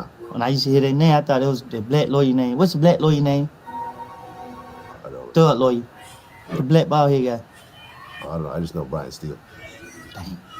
Yeah, they got to do a great job. That's a superstar on that team. Okay. Well, and then one of the other co-defendants from YSL, Shannon Stillwell, got stabbed multiple times in Fulton County by another inmate. He survived, but he got stabbed in the back, stomach, and the shoulder. An inmate named Willie Brown admitted to the stabbing. Do you know these two guys? I don't know no Willie Brown. You know Shannon Stillwell? Yeah. Yeah. And them boys were not approaching him. How'd you hear it? So, were you guys friends? Yeah. How'd you feel when your friend got stabbed? So, and Avi don't fuck with this nigga Woody. I ain't gonna cap. Every time I get on the Woody content, she be back and low. She get loose. How you feel if somebody stabbed your people up? Get upset. Okay. But then in 2023, they let you out of prison. I was released. You were released. Did you still have time? How you know I was released? Because you showed DM me. I don't know. The word was out and you were released. Nobody didn't know I was released but you. Okay. Maybe I didn't know you were released. I saw the name. I saw Instagram. Are you saying that I'm the police and I somehow have insider info? I have no idea. Yeah. They had me on house arrest. He would know though. So I didn't want to expose that I was out as long as they had it on my leg. And you right in my DM. I think I DM'd you around the time that the interrogation footage came out. No, you DM'd me 2 weeks after, a week after I was released. Hey man, listen, I have no idea. If you like, I honestly could tell you I did not have any inside information about you being released during that time. You can believe me or not believe me. So Woody said, Vlad the law. Woody said, Vlad the police, man. Double tap your screen, man. We need 13 more likes, chat. I'm saying, but I'll leave this in the footage. I'll leave this in the footage. You have to. People could, you could come up to their own conclusions. Yeah, I don't know. I think a few people have spoke very highly of you, just like you ain't really the police. I've been doing this for 16 years. I heard that before. I think I have a successful business. Why would I be the police? So why you be asking like the questions that you ask? This is what I'm known for. Y'all think so? Right? Ask a question, they're gonna lead somebody back to the slim. Well, listen, out of the thousands of people that I've interviewed, 8 more likes, chat. Hey, let's see how fast we can get 8 likes, man. 8 people, hit your double tap your screen, man. Hit that like button, man. Especially if you fuck with Lil Woody, you might as well hit the like button. Shit. The only time I've ever heard of an interview being used against someone in court, and this hasn't even been used yet, was the Keefe D case. You know, the guy who was accused of killing Tupac? Mm-hmm. Is it real? Well, we'll see. He's got a trial coming up. But before I did that interview, he wrote a book detailing his involvement. Appreciate y'all, man. For the 100 likes. And he made it to in the book. I fuck with y'all, man. No, just want to get 100 likes. If y'all want to hit that like button, still the people who haven't, y'all can hit it. Appreciate y'all, man. Let's get it to 200. Fuck it. In the book, he admitted to it. Yeah. God, it's so good, ain't it? So if you're gonna write a book about your crimes that you haven't been convicted of, man, I'm gonna do an interview with you about it. I'm not gonna talk about a murder that you've never been convicted for in general. But if you wrote a book about it and you feel you're comfortable, and the book was on Amazon. It's not like this was a book he was handing out to his friends. Well, I'm not surprised. This is what black people do. That's what we do. We sit right there and get away with what we did, and then we go to DQ was having clout. Clout is a hell of a drug. Yeah, it is. Yeah, but that's the only time I've ever heard a Vlad TV interview being connected to an actual case. Because every other interview I do, I'm very careful about statute of limitations, talk about things you've already been convicted for and so forth. But I'm not going to talk about unsolved murders and stuff like that. But that's a limitation for state. The feds is a different story. You know that. There's still a statute of limitations, though. Not if you're trying to make it a gang charge. Because I was locked up with some dudes that the feds went back years on some stuff that they did. The Gangster Disciples. I was in there with them guys. Yeah. Like I said, I have yet to see a Vlad TV interview being used in a court case. And you could go through all the transcripts. That'd be like academics. They got my Altar Porch. They got my DJU. They got my No Jumper. They got my Danza Project. All them was just used in the Young Thug trial. Right, and that's why they want to interview you while Young Thug was on trial. And I know right? You said it. Yeah, you said it. I said it. Right? Yeah, I said I don't want to have this interview because I don't want our interview to be part of You that also case. told me nobody was going to never pay me the amount of money that I want. I think you asked for like $50,000 back. I still want 50. And I was right. Yeah. No, you gonna pay that 50,000. I just like. No one's paid you 50,000. I didn't charge my. I just told you 50,000. Right, and I told you no one's gonna pay you 50,000, and I was right. What I want, and I was right. I was being paid with 50,000, but what I did, I showed you I wasn't gonna budge though, right? Well, I told you I got paid. interview. Am I paying 50,000 for this interview right now? Nah, I was There paying. you go. I was That's paying my about point. 50,000, but I told you I wasn't gonna. Last year I told you I wasn't gonna do no interview unless somebody give me what I want. Okay. Right. And that was 50,000 at the time. Now, I thought I told you 25,000. Well, I told you 50 to be petty, but I right. said you 25,000. It's all good, man. It's all. Double tap that screen, chat. We need 80 more likes, man. Fuck it. Shoot to the moon, Houston. Let's shoot to the moon, Houston. Let's see what this nigga.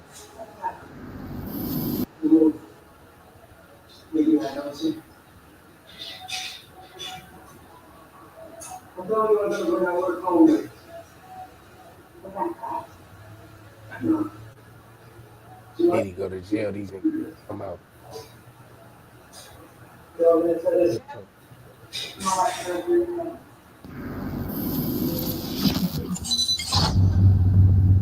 $50K though. So you had multiple interrogations, and wasn't in one of the interrogations you said that you'll help him arrest Young Thug and stuff like that? I probably did. Yeah.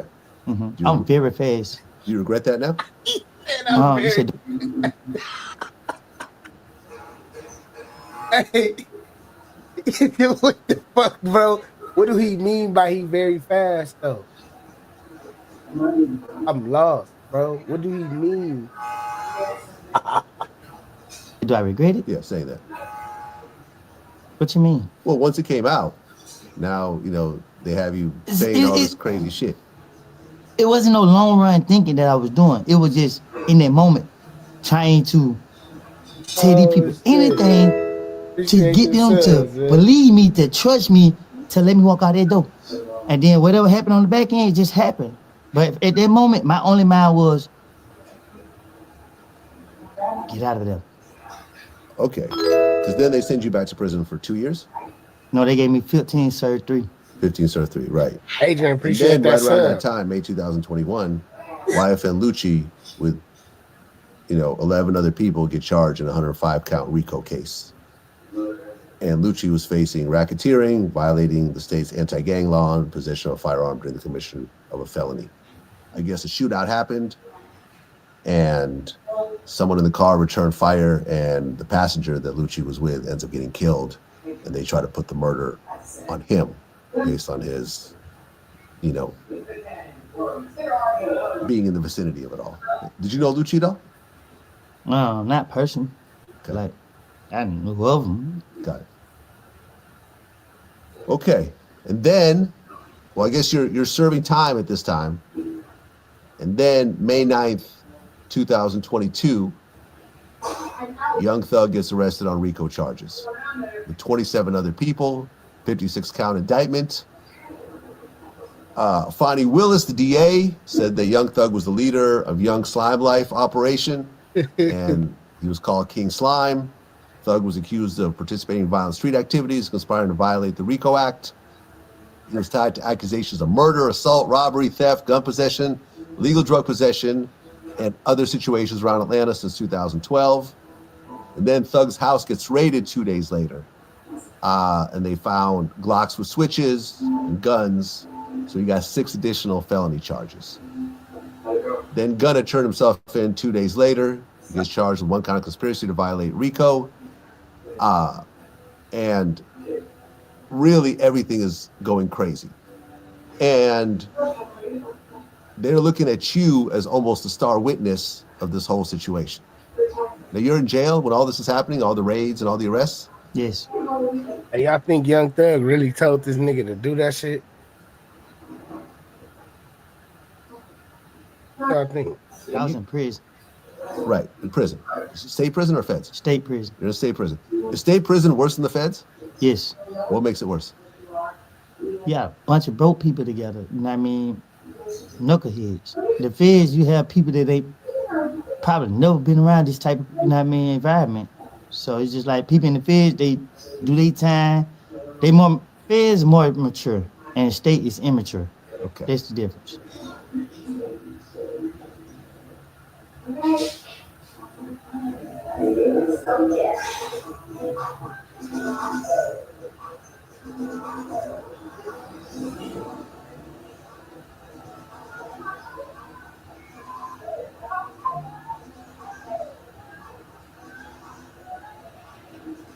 Emo. So what's some shit you seen that you ain't like a recent? We're just trying to figure out what the problem is. We feel like we do good work over here. Put it like this: sometimes y'all boys come in here, y'all do a good job, but other times most 90% of the time, y'all not gonna miss with the trolling. So sometimes what I'm getting at is sometimes that trolling can come off as y'all trying to whoop the culture, and you being an African American male. You just sit here like you just sucking Adam dick for the money. You catch my drift? Nah, pause. Yeah, what has he ever done with suggestion? Hey, We can't. Remo ain't like that. Oh God, that nigga said nah. Look, J May said blood sucking dick. Then homie, what? So what's some shit you seen that you ain't like a recent? We're just trying to figure out what the problem is. We feel like we do good work over here. Put it like this: sometimes y'all boys come in here, y'all do a good job, but other times most 90% of the time, y'all not gonna miss with the trolling.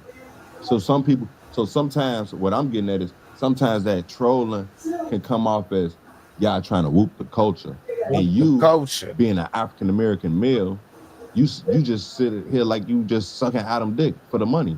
You catch my drift? Nah, pause. Yeah, Hey, I think Ruger had that nigga come up here to do it. Hey, I think the GD niggas fresh, bro. Has he ever done that would suggest that? We can't pause on that because that's what it's seeming like, Remo. Let's break all these rules down. All right, put it like this. Break all these moves down. Remo didn't What it sets my head off as. J-Man popping it. Sometimes the time. Hey, this bitch ass nigga J-Man. Hit that like button, man. Hit that like button. Hit that like button. Y'all not gonna miss with the trolling. So sometimes what I'm getting at is sometimes that so good. And oh yeah. Oh the crap. See how charge your phone is. And trolling can come off as y'all trying to whoop the culture, and you being an African American male, you just sit here like you just sucking Adam dick for the money. You catch my drift? Nah, pause. Yeah, what has he ever done that would suggest that? We can't pause on that because that's what it's seeming like, Remo. Let's break all these rules All down. right, put it like this. If Remo didn't book the J-Mane interview, and would J-Mane be who he is right now? Because you're the one who made a post saying how I got famous. I want to thank V and thank Remo for booking this. So it's just like you contradict. You contradict. Okay, but you contradicting yourself because then like, all right, you saying that I'm sitting here like Adam doing all this type of shit, but I'm the same. We're not talking about. I'm the same. I ain't gonna lie, that's killer, bro. You hit that 2, 3, 4 times. Oh, God, nigga, be. Look at me. That's a killer. Nigga, and this nigga Rebo just let this nigga J. Am I hold the fuck? Oh. Am I in reality right now? In the YouTube universe? Bro, did this nigga just tell Remo that he be sitting here sucking? He said, nigga, let's break all these whoops down, nigga. Let Adam interview you, and now you putting a whole bunch of niggas on. You started this pushing peace movement, so if I wasn't booking, I'm doing real shit. Is you pushing peace? Is y'all pushing peace on this platform? That's part having you up here, obviously. Y'all is pushing peace? Yeah. I never wrote a song talking about how I was going to kill Chief Keef. You diss me. You diss me, so how is you pushing peace? And he you diss me. I heard the song. But I feel like you contradicting yourself on a lot of shit, bro. Y'all in the feature, right? No, I said, J Mane, I'm the reason Chicago's popping, which was a joke. Why you saying that, bro? It was funny. That's just like they not feeling that shit, bro. I swear to God, I think Ruger politics of this nigga J Mane and told that nigga, you going to old block, nigga, with the ops and doing all this money shit. Take your bitch ass to no jumper, cause they ain't fucking with me. They ain't gonna let me get close to Adam. They know take his chin off when the camera's not on. Like Big Rap song. Rap song, you gotta talk shit. FYB, y'all bogus. Hit that like button, double tap that screen, man. We need 64 likes. We're not even supposed to put it in the title anymore. 64 people hit that like button. Double tap y'all screen, man, and let's get it up, man. How? Vlad did it. You said. Vlad did it. You said you dropped the FYB. Vlad did it. This was a whole. I know, but you said that you dropped it. Put it like this: I dropped it until I could pick it back up again. Now I don't think that's how a gang works. It's not a gang. See, that's what we're talking about. You whooping the culture. Why are you trying to make something positive into something negative? You're telling me your bitch is positive? Listen, future young billionaires has always been positive, bro. Yeah, and they own that bitch nigga. Is a positive. Future young billionaires, Adam. We feel like you dropped the FYB because you knew that it was going to forever keep you embroiled in the bullshit. And if you really want to like step away from the beef and the street shit, then it would probably make sense for you to not have FYB officially attached to your name, right? Put it like this: it's a lot of reasons why we grow Mama older. K, what's up? Because God put us here. Hold the fuck up. What's happening, Mama K? What you on, man? How you been? Where you been? Where you been? Where you been? Twin, where have you been? It's number one. Probably time is the reason why we grow older. Number two. That's number two, Adam. Nigga, fuck dirt, nigga. At the end of the day, He don't even know why he talking to y'all for free. I'll start there. For free.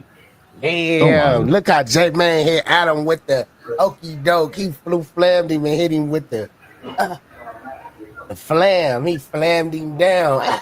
Look, hold on. J Mane flammed him up. Oh, they fucking up, man. So what's some shit you Fucking seen up that the you show, man. Where the fuck we was at, man? this is not a free interview? No, we don't pay for interviews. Like this. It's a lot of reasons why we grow older. Because God put us here. Is number one. Probably time is the reason why we grow older. Number two. That's I number don't even two. remember where we was at. But at the end of the day, okay, we was right here. Double tap that screen, man. He don't even know why he talking to y'all for free. Let's start there. For free. He slammed him down. Don't lie to the people. Although I like that. Interview? That's not a free interview. I like that. That's good. This is not a free interview? No, we don't pay for interviews anymore. So what you call it? A free interview. Yeah, that's fair. Because what I got here for. Do I gotta go there, Adam? I'm still trying to figure out what your complaints about me are. Feels like you usually have a good time on here. So, Lil Durk got to your head, man. Yeah. But you can't. Like you can't like remember what Remo the argument hate was. because Remo wasn't invited. He wasn't one of them. Hey, look, bro. These niggas be weird on this internet, gang. I swear to God, bro. That's why I be dolo. You could never catch me with niggas, bro. Real, bro. I fuck with a couple of niggas, though. I fuck with some real niggas. Like my nigga King AK-47 and a couple other YouTubers. There's a few more. A couple of YouTube niggas that I know for real. But other than that, fuck all these niggas, bro. For real, gang. Like, these niggas be weird, bro. They be like that on some Remo shit. Like it'd be too much competition, gang. So to eliminate the competition, you get out their face. Feel me? Because all this energy was never like this until he got that phone call from Dirk, and then ever since get then, them likes now up, it's just this different way. Put Lil Mike up. Bring Lil Mike. Every 2 minutes. At this point, bring Lil Mike up here. Because what is they saying to me right now, bro? Like, let's start here. Oh, like you just trying to give Dirk something so the next time you talk to him, you can be like, "Yeah, I was treating their ass on there the other day, bro. Look at you, Adam already here. on phone them grave." So what you call this? Remo C. You said y'all saying all of this. Let's just be real. Dirk don't even want me up here whooping with y'all last, bro. He told you that. Let's just start there. So Fuck with you, nigga. So Adam didn't hear the phone call where Dirk said, like, yeah, like niggas like Adam, we can't let them niggas control the narrative. Like, what?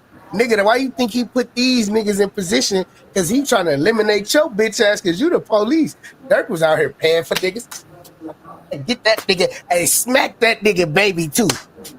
Hey, get that nigga and his mama and his bitch. He was just throwing that shit out this bitch, man. Put it like, you put words in his mouth, or did he would- say that? You said Dirk wouldn't be Never with you if coming he never home. came up here. That's what you called me and told me. Y'all in him. He said y'all in the way. That's what Put it you like told this. me though. You said Dirk wouldn't even been whooping with you if you would have never came on No Jumper. That's what you said. Put it like this. What I just explained to y'all. The audience. Dirk finna look. I'ma just say this, man. And we gonna get back into the content. I'm not gonna lie. I kind of like this segment right here, man. No Jumper. This Adam. All they needed was Adam gone. I prefer Whack in there or somebody, you know, good representation of the peoples, man. Feel me? All the colored people, man. But look, I'm gonna just say this, bro. Dirk is never coming home. We just gonna say that, and we gonna stand on that. He's never coming home, bro. No money could bring him home. No bail. He never will bail out. They gonna make sure. They're gonna make sure. That's why when he tried to bail out, they came with that. And that's just the little piece of the shit. The nigga said it. If you was reading that paper that Up Boys and them and all the niggas was reacted to, highlighting and yeah. If you was paying attention, then you would know. That basically whoever was writing that up said, I'm not gonna put everything on the flow, but I will give you enough to make this probable cause. So y'all gotta pay attention to shit, man. The audience, bro. It's not because of the two idiots who whooping. Cause y'all fans trying to he's gone. Deter and write your letters. Ain't no more dick ride, man. Detach and de-whoop my shit. How? Idiots. I just let them walk. But how are we trying to tear this shit down? Like, what do you mean? Yeah. Break it down. Was that y'all hit that cash app, man? My lovely Ivy, she just posted it down in the comment section. I pinned it up at the top, man. Y'all could send $1, 50 cents, anything, man. I accept donations, man. That's all I'm saying. Was that harsh? I apologize. Nah, because I don't feel like an idiot, so I just... Yeah, you can't hurt my feelings, but I feel like... Was that too hard? Or not too hard? You sure? That wasn't too harsh for Adam, was it? I wouldn't... you want to know what he has done? Press this button, the little button, like the little circle, the red dot right there, and slide it to the beginning. Slide it. And then watch this live from as soon as it started off, and you're going to understand why I say that. Dirk is good. He's never coming home. Top it up. I don't have to explain what he's done. He explained what he's done in all his songs, and the feds is linking it through phone texts and shit like that, and niggas throwing blowers and niggas screaming niggas' names, and the Dirk's in the pavement. It's over with, man. It's over with. Degrade your intelligence. It's over with. As part of trying to make a point. We're gonna smoke a blunt for Dirk on stream, man. If y'all got some weed, man, light that shit up, man. When you had the when smoker you called section, me, man. so I didn't call you. Hit me and said that shit like Dirk wouldn't have been whooping with you if you wasn't on these platforms on No Jumper. So then now you saying Dirk don't want you on No Jumper. So make that make sense. That's what he meant. That don't make sense to y'all. Listen to what this stupid ass nigga just said, bro. He trying to ride Adam dick now.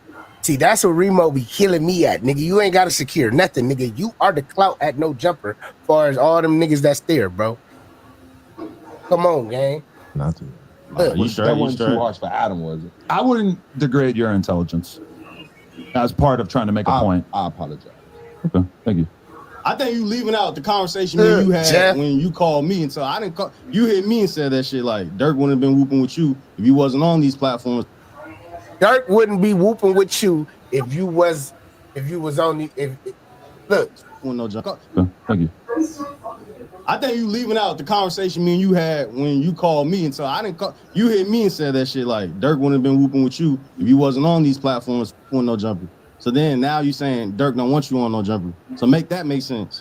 It makes sense to y'all, nigga. What the fuck you mean, nigga? Put it like he this. don't fuck with that What platform. part don't you understand? That's why you don't see no oversaturated Lil Durk's interviews at No Jumper, bro. Dirk not fucking with No Jumper. Well, he can't fuck with nobody no more.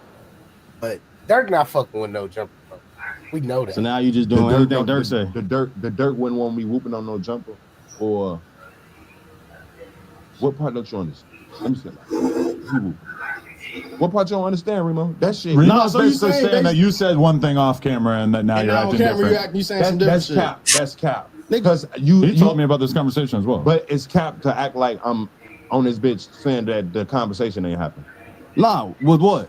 Whatever the with fuck me you and talking you? about. Or you and Dirk. Whatever it is that you saying, I never said, nah, you lying right now, Remo. So what y'all talking about? Okay, then so okay, what? This different energy you bringing. You saying, hey, I didn't clear that shit up because it's a bigger moment with the Dirk Chicago shit. I understand. I wasn't asking for you to clear shit up, but for you to come on here and act like we the problem when you told me on the phone that we kind of helped launch your shit is like make it make sense. Would there be a pushing people? Nah, J Mang was big already, but he had lost his page. When he lost his page, man, that's when this movement, if you didn't come up here and became this new J Mane and started putting everybody on, putting a little mic on, so it's for you to come up here and try to act like we the problem, but then when you get on your platform, you asking niggas, hey, did Chief Keef and them get shot at in O-Block? I don't see any difference. I feel like you contradicting yourself. It's y'all pushing people. I mean, a hypocrite. Let's get back to the whoop. For sure. Yeah, let's get Both back of to us, the whoops. non-murderers. Because when J Mane be asking me, get back to the whoops. What I try to do, I try to get people to whoop with each other. I do your homework on the small wars that J Mane ending because he pushing the people. Catch my drift. Yeah, so we're very much in favor of that. I'm with it. I'm with all the pushing. Is y'all really or is y'all cap? You think we want you to hurt people, or we don't even know or care who the fuck you're beefing with? So no, obviously we're not invested in that. You do care. You do. They definitely care. Not gonna lie, they definitely care. We all know that. Care because that's what make y'all the money, right? Why y'all in this? Why Not y'all really. in this? If like 100 more people died in Chicago this year, we would not make any additional money. Really doesn't mean anything to us. In fact, we really would like that to not happen. I'm with everything. I want the violence in Chicago to stop. I'm with all that shit. Yeah. I just don't see how you coming with this angle trying to make it like I feel like just because Adam a white dude, everybody make it so easier to attack Adam. But I watch everybody. That's why shit. I'm coming Hold at on. your ass. All right, so that's why I'm coming at your ass for dick sucking. Damn, he told that nigga I'm coming at your ass for dick sucking to your face, and that nigga did bounce up, slap, spit, fart, shit, piss, nothing. I know the problem. How? Because ever since Lil Durk showed you that, he let him say, "Ooh, these niggas some hoes, man." I ain't gonna lie, I would slap the fuck out of Remo, nigga. All of a sudden, Lil Durk don't want me to be up here. Ain't I'm up here? So what the fuck why point bring is you that making? up? What point is you making? You a bad OTL member. What point is you making? But why bring what that point up? is you making? Why bring what that point up? is you making? Why bring what that up? point did that make? Why bring that up? What point did that make? You say I'm dick sucking Adam, you dick sucking Dirk then. How when I'm here? Okay. You didn't make you catch my drift. That's no point there. You're a rebel. Catch my drift. Why bring that up? Why bring Hit that like button, man. We need 40 likes. So why bring that up? Dirk don't want me That here. ain't work. Okay. That ain't work. You gotta go another way. Why bring that up though? Dirk don't want you here. Why is that we a on the thing? podcast. You gotta speak facts, Remo. Okay, that's a fact. You gotta the speak fact facts. is, you called me right after that shit and said that Dirk wouldn't be whooping with you if you was never on No Jumper. Now that's a fact. That's what you told me on the phone. I feel like this is a tape recorder now. Y'all got any more questions? Definitely it's a tape recording, but it's on these cameras that are hooked up to that computer. I feel like I'm repeating myself. The mic. Getting Nene up there. I'm getting hot. No snaps and no. I'm getting hot. They irritate me. Damn, hold on, gang. So Jay, hold on before let's start here. Nigga, get them motherfucking likes up. Get them whoops up for me, man. Can we get some whoops in the chat? Can we get some whoop chats? So look, man, let's get them likes up. Yeah, I'm proud of J Man big times, man. I ain't gonna lie, man. Adam kick it. He kicked back that whole time. Like he told Remo, nigga, next time you better have my back. You didn't have my fucking back like that, so now I'm gonna replace you with whack. Like this. Wooski, nobody's seen what Wooski did. Everybody see what Adam did. But you being the podcaster, why do you feel like why do you even feel like it was okay to go back and forth? Even if James Smith, nigga, shut your bitch ass up, nigga. That's the fuck I say. That's how I talk, nigga. I'm black. I'm a nigga. Nigga. And I talk shit to bitch ass niggas like you that come in this bitch try to tell me what to do. Now, nigga, what you could do, sit your bitch ass out for this one. Hit the like button too while you at it. Bitch ass nigga, don't come in here telling nobody in my chat what you do. We don't have no facts that Wooski did nothing first. Yeah, well, because Wooski don't do shit. Wooski don't even listen. I can show you the conversation right now. I can show you right now. Listen. That probably came from Wooski girl. Let's start there. Okay, well, what do I know? Put it like this. You said it was Wooski on my baby, so you just put this on the man, bro. You can't put that on him. If I get a did DM, Wooski ever tell you that was him, bro? If I get a DM, did Wooski ever tell you that was him? He don't even do obviously, if shit, you get bro. a DM from Remo, you're going to assume it's shit, Remo bro. on the other end. Wooski don't. No, he finishing Ruger job without physicalities. You know, Ruger was finna get up on bro. Facts. Do internet shit, bro. He doesn't send DMs from his Instagram account. I don't even really consider bro. that internet stuff. That's pretty much how everybody on earth uses the platform. Do your homework on Wooski. You get what I'm saying? Truth Secret. So I said something that was I quoted nigga some hoes, man. First in the interview, I thought you said somebody wasn't giving Wooski vibe. Sean Cotton said that. That's how we got to go. Common misconception. Sean Cotton said that. So, what's wrong with these niggas, man? Let's break this down. I mean, it wasn't somebody where you was like, you don't give me. Hey, we need hold on, bruh.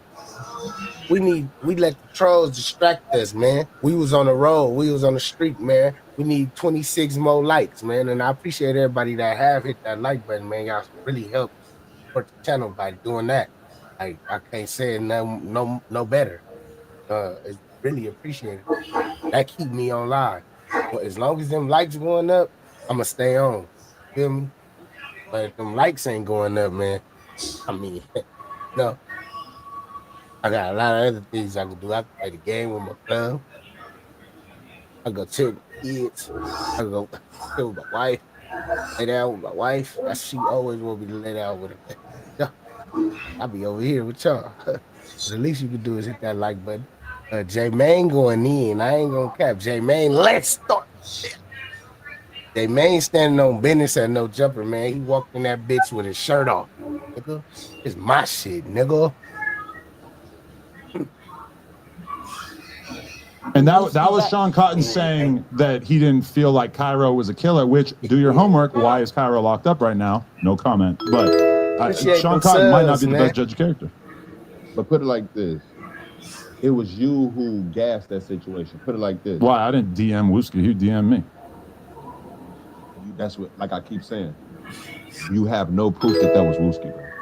Why do I need proof? If I'm getting DM, if his account has been compromised by hackers, family members, etc., that's fine, but I don't really put that on me. But you saying it's Wooski, so you putting that on. Okay, Wooski's Instagram account. Wooski's Instagram account. How many times have you got a DM from an Instagram account and then doubted that it was from the person who purported to own that Instagram account? Bro, Wooski don't be on the ground like that, bro. Okay, well, he should take control of how his Instagram account's being used. Don't you think like your platform is a lot based on the Chicago culture, even though it's detrimental to Chicago itself? What's the detrimental part? That people are actually dying, kids like living. Well, I'm 100% against that. So, but you glorified on your platform. How? When? My bad, chat. My bad. Did we get them likes up, man? Come on, we need 13 more likes, man. I'll just say that you keep a light shined on it so that you can constantly have something to talk about. We reported on Hip Hop News. So Chicago being arguably like the most lit city in America, for sure we got to talk about what's going on in Chicago. And there's so many different players, and they beef with each other quite a bit compared to even a place like LA. It was just like a video game. This is like the home of gangbanging, and we have like so much less to talk about when it comes to street stuff because LA gang members seem like they're a lot more committed to keeping it offline. Also, This nigga, going on in Chicago. he throwing shade. He trying to spark some LA and Chicago shit up. What's up with this nigga Adam, gang? On some real shit, bro. This nigga Adam on some other shit. Hey, Adam, tap in with me, gang. It's not that it's something to talk about, it's that it's news. We report on hip hop news. Why don't you report on the news in your culture? Like Adam Murdoch and all those different Who's Adam Murdoch? You don't know who that is when we get talking about Who is that? That's the white man that lost his job and everything, blanked out, cooked his wife. How is it my culture if I never even heard of him? That's average white people. So do you think I should? Do you think No Jumper is a platform all about just white people? No. It's a platform about hip hop. So of course we have to report on hip hop. But I was saying like, no. And you just named the person I don't even know. I never even heard of. That's Wait, it's the same first name as me. Apparently. First of all, I thought she was talking about Adam and Eve. Was like, you choose, like you infatuated with the Chicago drill or the hip hop. Oh, I don't think I'm infatuated. I don't even actually run the No Jumper Instagram. So a lot of the stuff that gets posted on there, it's not even up to me. It's up to the news team. I think he capping. I mean, I own the platform, So, but I don't post on it Are you every paying day. Remo to exploit the culture? Let's start there. That's what I want I think exploit would be a word that I wouldn't agree with, but definitely he's part of the news team. So let's break this down. All right, let me ask you this then, because when Dirk when Dirk called you, me and you had a conversation, and the first thing you told me was, "Hey, I should have mentioned something with the Dirk shit, but it's bigger than No Jumper right now." But you said, would Dirk even be whooping with me right now if I wasn't on No Jumper and shit? So like, how can you know what I'm saying? Like in a way, I feel like you being on No Jumper has helped benefited your career and it took you to the next level where you even shine a light on KB. We did your biggest interview. So it's like, what is it? Because when you called me, you told me like, "Hey, I should have spoke up, but right now it's bigger than it's bigger than that right now." What I got going on is bigger than whatever goofy ass questions that y'all be asking me on those. But you come here. But what I got going on is bigger than that because I come there for the audience. You see what I'm saying? How are the questions we ask you any different than the questions that all these other platforms that you do interviews with asking you? Like, which are all black owned. I be treating their ass too. You ain't did your homework? No, I watched that Corporate Cartel one. I see you getting a little big headed. I was wondering what version of you we were gonna get today. It ain't no big head. You're changing Little by little. It ain't no big head. We get a different J Man every time you come in here. Put it like this: y'all been getting different characters, right? Am I right? Am I right? Yeah, we still got the police officer uniform right out there. Do I got to go there? I'll go back to what we were saying. We should put that on. The pudding is J Mane doing real whoops, and put it like this: people do change, bro. Let's start more likes, chat. Change come with growth. Put it like this: I'm realizing the more and more I come to this platform, y'all be playing with motherfuckers. You see what I'm saying? Why? How? The goofy ass questions that y'all be asking. Like what? And how are those questions different from every other platform? Bro, I just heard you ask Fat Trell. Did they shoot at Chief Keef in DC? So that's gassing the beef too with Fat Trell in DC. And also, what's any different? We've never hated on you pushing peace, and in fact, we are the place where you thought up your cereal, and we've had your cereal on the set over and over and over for years. We've never said anything that said like, "Oh, J Mane needs to go kill people." We've always congratulated you on the pushing peace thing, especially now that it seems more sincere. What y'all did is kind of had me on this platform and try to bash what I do and kind of tear down what I do. Y'all standing on business. The first time I was on No Jumper, y'all had me up here for being homeless. I did hella other shit in my career. Why was the first time I make a major platform? Why were you making all those YouTube videos about being homeless at that time? Because it's interesting. Yeah, it's interesting to the people. But you catch my drill? He's a drill rapper. He's popular. He's funny. He's doing all these interviews, and he's homeless. That's interesting. So we put it in the title. But that's the most interesting thing I did in my But that whole was career. a small percentage of what we discussed. And that was your biggest interview. Was that on any platform? But you catch my drill? Did what I just said make sense? If we're interviewing someone and they're making YouTube videos, you see how Adam hit you? Adam work off like views and shit. He ain't gonna fuck with you genuinely, but you get what I'm saying? He just wants you for what you got already. Like he ain't the type of nigga to work with niggas and elevate him. Obviously, we're going to talk about that. What? You knew it was interesting because that's why you were titling all your videos about you being homeless. Do that make sense? But me and you had this conversation off camera, Does and you knew that was a what I whoop. said? You knew that was a whoop to take you to the next level. Right quick. Yeah, and it worked. Let my little brother break this shit down. I think little brother need to break this shit down because they whooping. But I never said I don't agree with the points and certain facts that I made about having the whoops on the WAP and shit like that. We got the Durkios up there right now along with the Crip Mac Bear, but yeah, generally speaking. It hit different. Let's start that. Now, Duke, how you looking at these whoops? We got my little Break brother this shit up down. Don't ask no stupid ass questions. Don't say no stupid ass answers. On for no. I ain't gonna lie though. J-Main, J-Main standing on business. But he still went to the platform. I wonder why would he still go to this platform? So what y'all got to say? Oh no. That's how you're gonna enter the spot? Appreciate y'all for the Yeah, just like that. Stupid ass questions like what? Nobody has told me one question that is a stupid question. What you be Nobody's saying? actually told me anything that we've done that has negatively impacted Chicago as a city. I like it a lot type shit because you know your platform type shit. You feel me? So you know, but like all what? you focus on is Chicago right now. So But what do we do that negatively impacts Chicago? everything that you be talking about, bro. But like what? If it's Let's everything. put the money on the line, then, Adam. Let's put like. I just want one example. I came up here to get 90,000 followers or dollars from your ass, Adam. I don't have that much. That's way too much. 90,000. I don't think anyone's ever made 90,000 off one interview. But put it like this, not off one. I didn't come for 90,000 for an interview. I came for 90,000 so I could pass it back to the trenches. Well, that's a lot. We should do things for the trenches for sure. But put it like this. Why is 90 too much for Adam? I know how much interviews tend to earn, and this is not 90,000. We're not talking an interview because, like I explained to y'all before, when y'all had Mama Duck up here, y'all not paying Mama Duck for how many numbers the interview is gonna put up. You paying for who that woman is. Well, no, it has to make sense. Does that make sense? It has to correlate with how many views the episode gets. Who it is, it makes sense. But it's really about how much of a draw they are.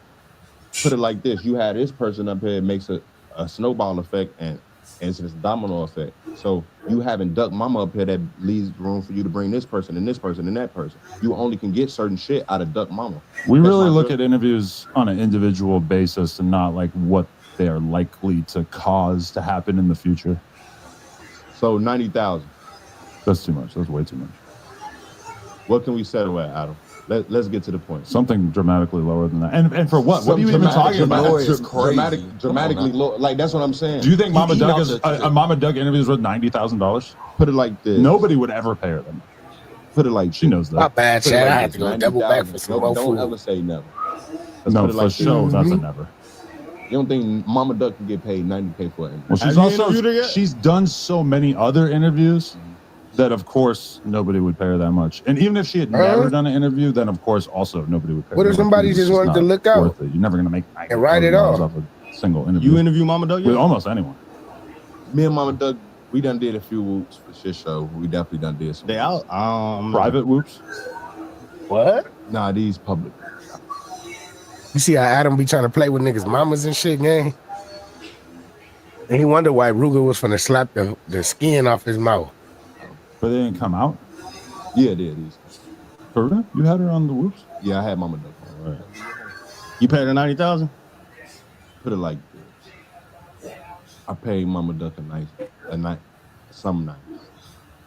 Do your homework on me paying Mama Duck some nights. Yep, 1 year ago, Mama Duck and J-Main on the hour-long interview. You don't have a mic, so anybody off mic, we really need you to not talk. 43,000 views. Hey, he be mad, gang. Adam be mad when we're whacking them and Brick Baby and them. He having their homies there and they be. I'm just fucking with y'all. No, but she's not on mic. She'll start tweaking them. That's cool. So, She's like, not on mic, but so she'll she start can't. tweaking. Right, but this is a podcast. But she'll start tweaking. But this isn't just a bunch of people hanging out. This is a podcast. But We got to focus on the mics. But she'll start tweaking. It's a relationship with the mics. 43,000 views with Mama Duck. Damn. 43,000. That's like $2 per view you're suggesting that she earns? I don't even know how you could possibly say that. So Put it like this. I never said Mama Duck should get 90,000. Nobody never said that. You created this narrative of why she's not worth 90,000 for an interview. You're accusing me of creating a narrative when I'm responding to you saying that she deserves $90,000. Okay, I agree though. That is a ridiculous concept. So what is the $90,000 thing? So put it like this. I just received Hey, Chad, $10,000. that food was so good. Let's just do this. For one interview? Listen, I just received $10,000 from Sean Cotton. You the I was best. owed $10,000. See, a lot of you from niggas, man, niggas ain't never experienced real life, man. Feel me? And when y'all do, I'm gonna try to come back to my channel and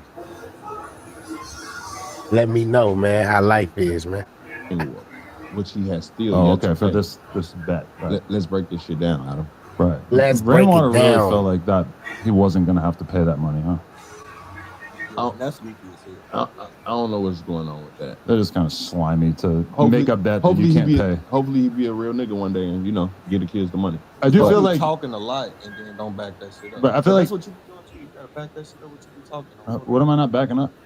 Like type shit, like everything, bro. Like Well, you guys got to You stop ain't answering standing questions on with business, everything. Adam. Cause you be doing Or like always. Adam, you can't give me one A example. whole lot. Basically, they getting that. It's so much shit out of motherfucker don't even know. And look, man, I'm talking about the youngsters, man, and niggas who still live at their mama crib and shit, bro. Are they? You feel me?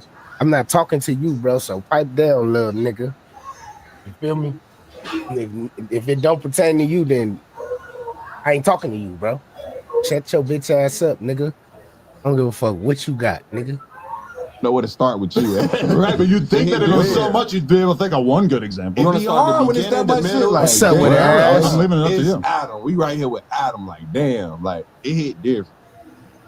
It hit different, bro. J Man went and stood on business with Adam. 21.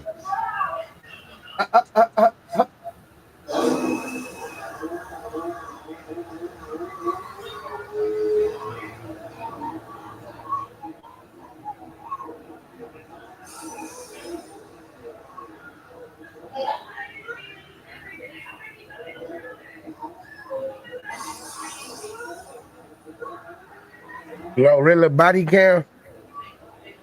That's 54 minutes too long, gang. I can't watch no body cam for no 54 minutes.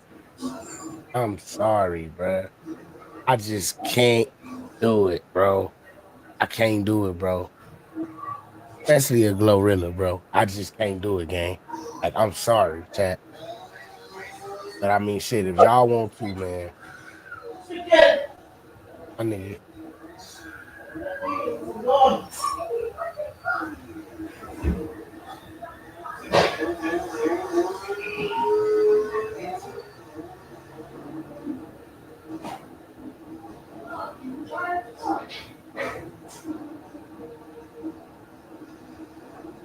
You need to find some, chat.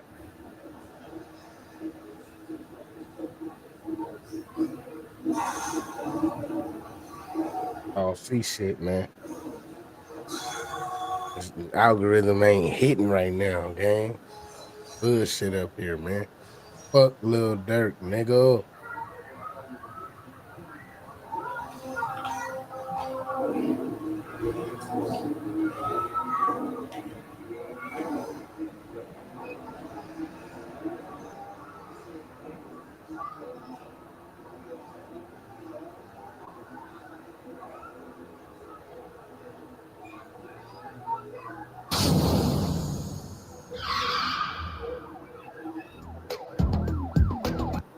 And subscribe.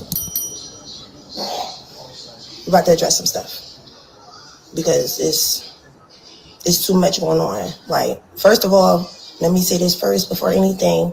So look, man. We going back, man. We going back in the time machine, man. We wish we had a time machine. We jumped inside the time machine. We rearranged history. We going back a little bit to PNB Rock, man. So look, man, this is PNB Rock's daughter, Milan. She believes his baby mama Stephanie set him up. Let's see what they got to say, man. Let's see what his daughter has to say, man. That whole drawing got out of hand because on Rock birthday, instead of her having Milan, Zori call Milan and talk to her sister on her dad's birthday, she gets on live and do a little cheer, or in her story or something like that, did a little cheers like with Zori in the middle talking about, would the real Mrs. Allen please stand up, and thought that was funny, and ain't nothing funny about that. Because if you want to be honest, wait, let's not. We ain't addressing that yet. If that's what you talking about. No, it's fine. Yeah, don't address that part. If you're talking about, yeah, we're gonna wait for that part, okay? All right, but like I said, I'm gonna let Milan been wanting to speak. I've been stopping her. I wanted to, pretty much she doing an interview still, but she wanted to address some stuff because she's seeing a lot of disrespectful stuff coming from her side, coming from her sister, Kiera, like she DM'd me all this weird stuff, and Stephanie saying the stuff she's saying. So I'm gonna let Milan take the floor, y'all, because she up there saying I seen a message, a comment or whatever she wrote saying that I'm putting stuff in Milan's head and stuff like that. Like any of my family that knows me, knows Milan not that type of person. Like Milan goes back and forth with me about stuff. Like Milan not the type of child that I'm like, oh, you can't f with her. You generally f with her, and you love Milan, and Milan loves you, and she f with you, it don't matter. Like you can't, I could never be like, Milan, you can't f with her because this, that, and the third. No. Milan don't rock like that. She don't move like that. When I tell Milan to do certain stuff, we be going back and forth. Ask my family, back and forth, back and forth, back and forth. So it's never that. And that's why Milan asked me, can she speak? And I didn't want her to go on live and speak about this, but I wanted her to wait until the interview. But I'm gonna let her give, her speak a little bit about it, because we seeing some real nasty stuff online, seeing people saying some crazy shit, even Stephanie and them live or whatever, the comments and stuff is like real crazy. Like, so Milan was upset about that and wanted to address it. So like I said, Milan right here, she want to speak what she want to speak, and that's it. So hold on. Wait, go ahead, Milan. Well, she said, go ahead. They said, hey, bro, y'all think they staged this shit, bro? Keep it a bean, bro. I think they staged this shit, man.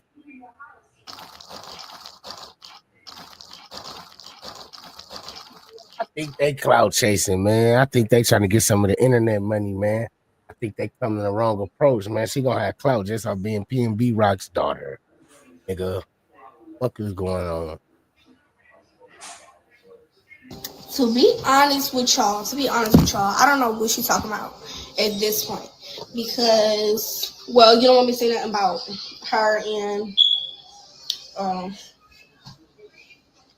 see, you speak at you. I don't want to give them too much, but yeah. Well, to be honest, Zori is not. She's not an island. I love Zori, but she's not an island. It's not her last name. She's not an island.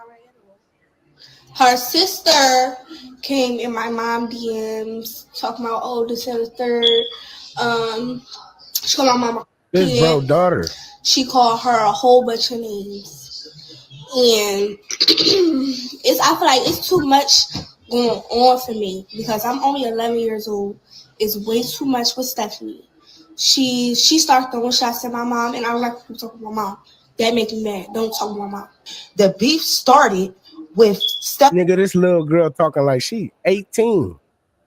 Stephanie and my daughter. That's what you don't get. She came at me because she was talking about me over the phone. She's talking to me over the phone.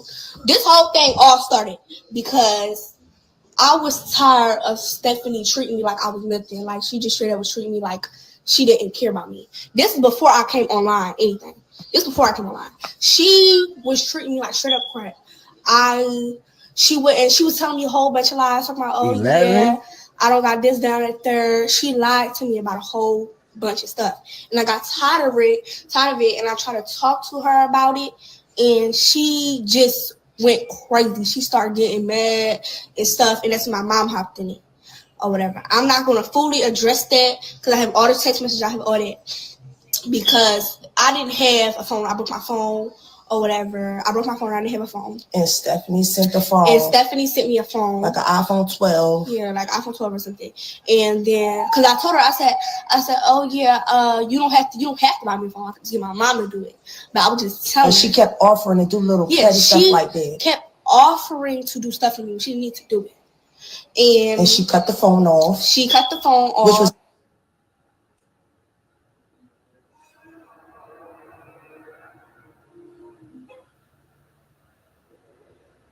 Milan's phone. It was mine. And she wouldn't let me go on the phone. She cut the whole joint off. Because I don't know if she got scared, because my mom told her that we was going to go on the internet and we was going to say what she did. And what she tell you? And she she called me a money hungry devil. She told me how I was going to die. She said I was going to by being hurt and all this, then the third. She said that you're a devil and you're not a part of God, all this and the third, and you're going to hell. And she was just talking all and this. She said she was going to doing what? She said I was going by myself, and she said I was going to take something. She said I was going to take something, and I was. And it made me cry and stuff because I couldn't believe how she was talking to me. Like, she was talking to me like I was nothing. And it stressed me out. And it was like, I don't even know what stress is, child, but it was stressing me out. It was too much going on. Damn. I'm young. At the time, I was like, going through all that. I was 9. I was 9 at the time. I was 9. I wasn't even 10 yet. It was like close to my birthday. But I was 9 when it started to hit. Damn, gang. I ain't gonna cap, gang. Turning over in his grave right now. Hear me? Turning over in this goddamn grave right now. I say, goddamn motherfucker. You're crazy, man.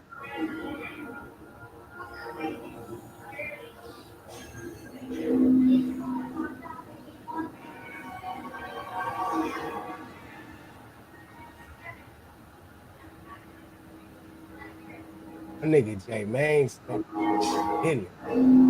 We got J Main back in here. I'm trying to figure out, is this going to be a confrontational podcast, or are we going to? Did we just watch this? No, he's a GD from down south, but we got J Main back in here. Hold on. I'm trying to figure out, is this going to be a confrontational podcast, or are we going to keep it all hunky dory? Yeah, PMB got problems, gang. Do I have to define hunky? PMB stressing in his motherfucking grave right now, man. Rest in peace, that man. God damn, that little girl, grown than a motherfucker. I will hate to have her as one of mine. Oh, I hate to have that little girl as my daughter. I will be ashamed about it.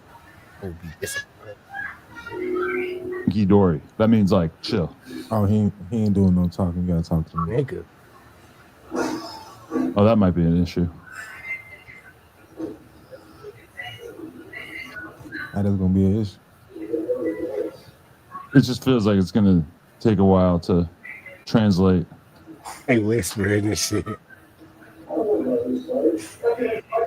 What? Oh, folks fans, like, he ain't got time for this shit. J Main, don't make me come across that table. Hey, stop playing with folks, Adam. And y'all already wooed me. Because y'all already had me out here stranded. Oh, right. Yeah. Oh, we're going to have to talk about that? Damn, Wolf team had him out here stranded. You remember that? J Main said Adam set him up to get his camera and shit stolen. You break that down. Let's break it down. All right, so you were supposed to come through with a couple other people to do a podcast. My text message said some other words. That's how I understood it. And then they told me that everybody else bailed and that you were the last FYB standing. So what happened? I guess they just said we're not going to do the interview because there's only one of y'all. Then why ain't nobody reach out? I don't know. I'm not involved in this. That's a technical foul on y'all booking team. You were involved in this more than me. Not with the FYB Lil Mike part. I was talking to Monte and Cash Coon, and I guess all three of y'all was supposed to be on an interview together. And then last second, I guess you pulled up to LA by yourself, and what happened? Why didn't everybody show up? See, that's different. I'm talking to somebody on my phone. They was talking to somebody on their phone. Ain't got nothing to do with me. Huh? I'm lost. Communication on who you was talking to, dealing with somebody else who booked here, but me and you wasn't talking directly. I just feel like if we book an interview for 3 people and then only one of them comes, it's not really like on us to have to do that interview. Which also I didn't really even know this was happening, to be honest. Me, I thought it was only me. Cause we talked. You said somebody was gonna reach out, and then I guess Fonum got reached out too. Yeah, honestly, I have no idea. I wasn't involved in that. This is we're having this conversation. But you don't believe me? You don't believe it, J-Man? Nene, I'm trying to be calm. They whooping my artist. They whooping my artist. How did the J-Man interview? Anytime I got an interview, I get right here. Why? So what's the problem when? Hold on. Now, what the is going on? For the record, that's pretty much definitely what. Yeah, that's not. Let Mike switch out with Nene. Let's just start here. Why are you bringing a setup chick on the podcast right away? Nene coming with. Let's break this shit down. I feel like this is you're the Grim Reaper. You gotta shut this shit down. We ain't even get to meet each other. You call This might be the last interview we ever do. Because she's gonna set my ass up. I don't know who she politics with out here. It's my first time LA. I'm hoping I make it back to Chicago. I'm trying not to say the wrong thing. But who knows what kind of connections you might make by the end of this episode. Because all my life. No, he's a GD from down south. But we went on.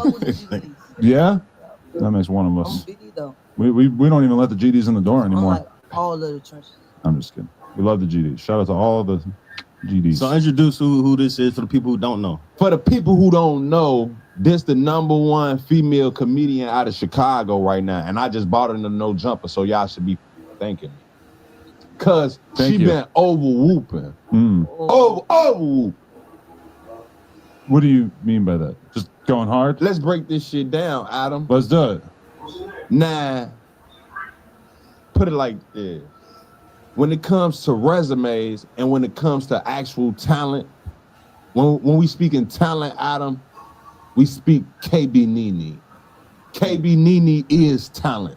Why the fuck is we all the way in LA? You think FYBJ Maine, the #1 coming out of Chicago right now, is gonna call KB Nene to sit on No Jumper with him? The #1 platform out of California. Thank you.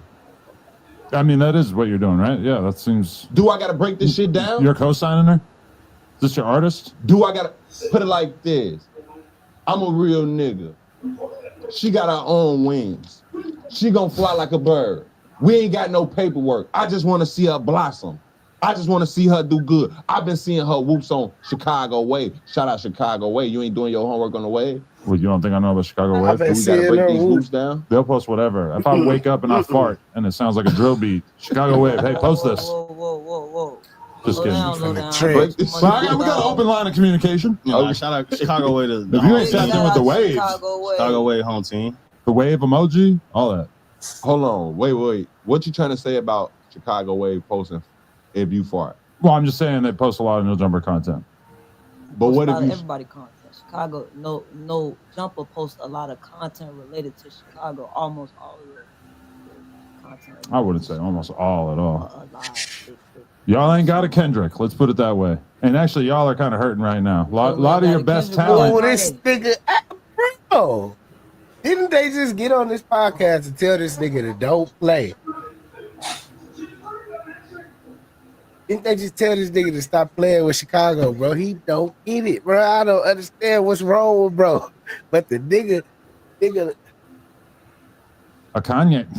I mean, what's he doing? He gotta learn the hard way like everybody else do. What he doing? He's getting sucked off on a boat. He ain't doing shit. We got Kendrick making the best album of the year. 320K. Who from Chicago selling 320K first week? What is you doing? It's Kendrick Gang or Don't Bang.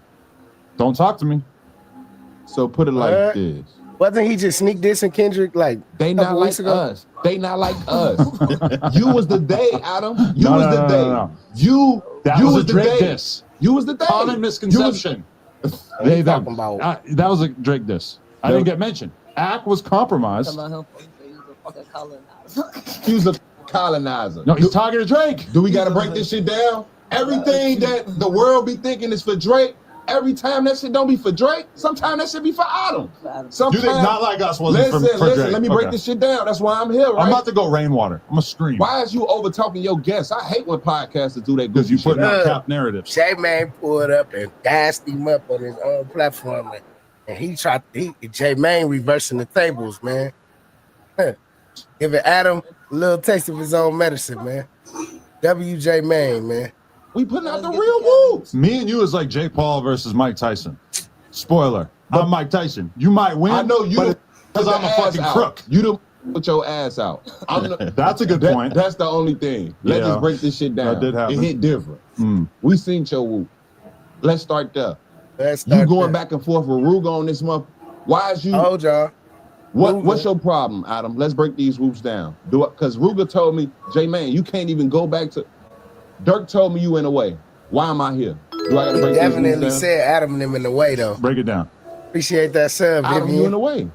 What does that mean for everybody who doesn't speak this language? What you in what the you way. think that meant? When Dirk said you got niggas like Adam in the way, how did you take it and what did you think it meant? Well, that was a conversation about pushing peace, right? No. Let's break that down. Some might say that the person who's hiring people to go murder his enemies is more in the way of pushing peace than a white podcaster who asks dicey questions.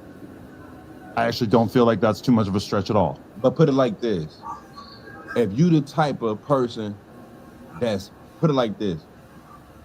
You told this person to go do X, Y, and B, and then they did it. I did not ever tell them to do that. We're not talking about Dirk. We're just talking about a scenario.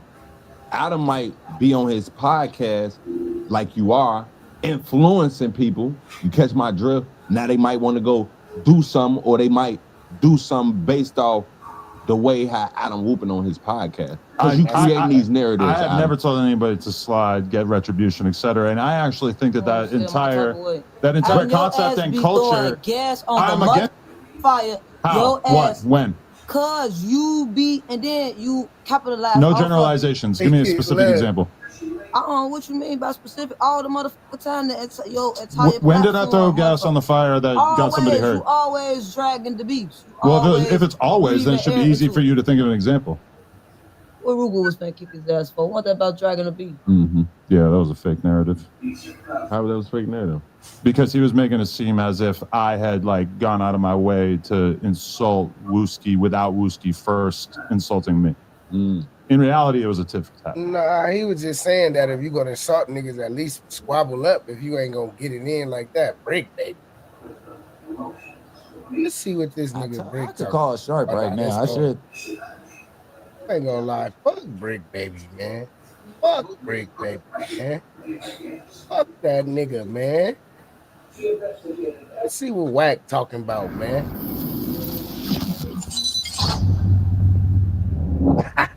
That album is growing on me, man. At first, I was like, all right, this sounds good. Hey, these niggas hate Wack, bro. That shit be funny as hell. But he be getting shit bumping. He be getting shit busting, though. I ain't gonna lie. He be having shit lit. Mixtape, he's put on a bunch of local artists. It's probably just like a, like a little throwaway joint before the real album. But the more I listen to it, I'm like, yo, this is actually a great album. Now, I actually like it better than the last album. Exactly, me too. Yeah. So if that's grown on you, right? Yeah. And they chose to release those 12, what do you think is coming after? I don't know. That's it might be nothing. This might be the album. Nah. You don't think so? You don't think so? I think he knew he had to feed his fans something. It was a great project to bring us down off that high horse of Not Like Us, bring us back down to like listening to music. Everything's not going to be to that dynamic, right? Gave us something for the holidays. They added star power to the people to let them know, yo, he dropped something overnight, no promo, no nothing. Now think about it. What if he'd have did what everybody else does and added Not Like Us to that? His overall would have been even stronger. He wouldn't have got the first week count, but he would have got an overall album sale count.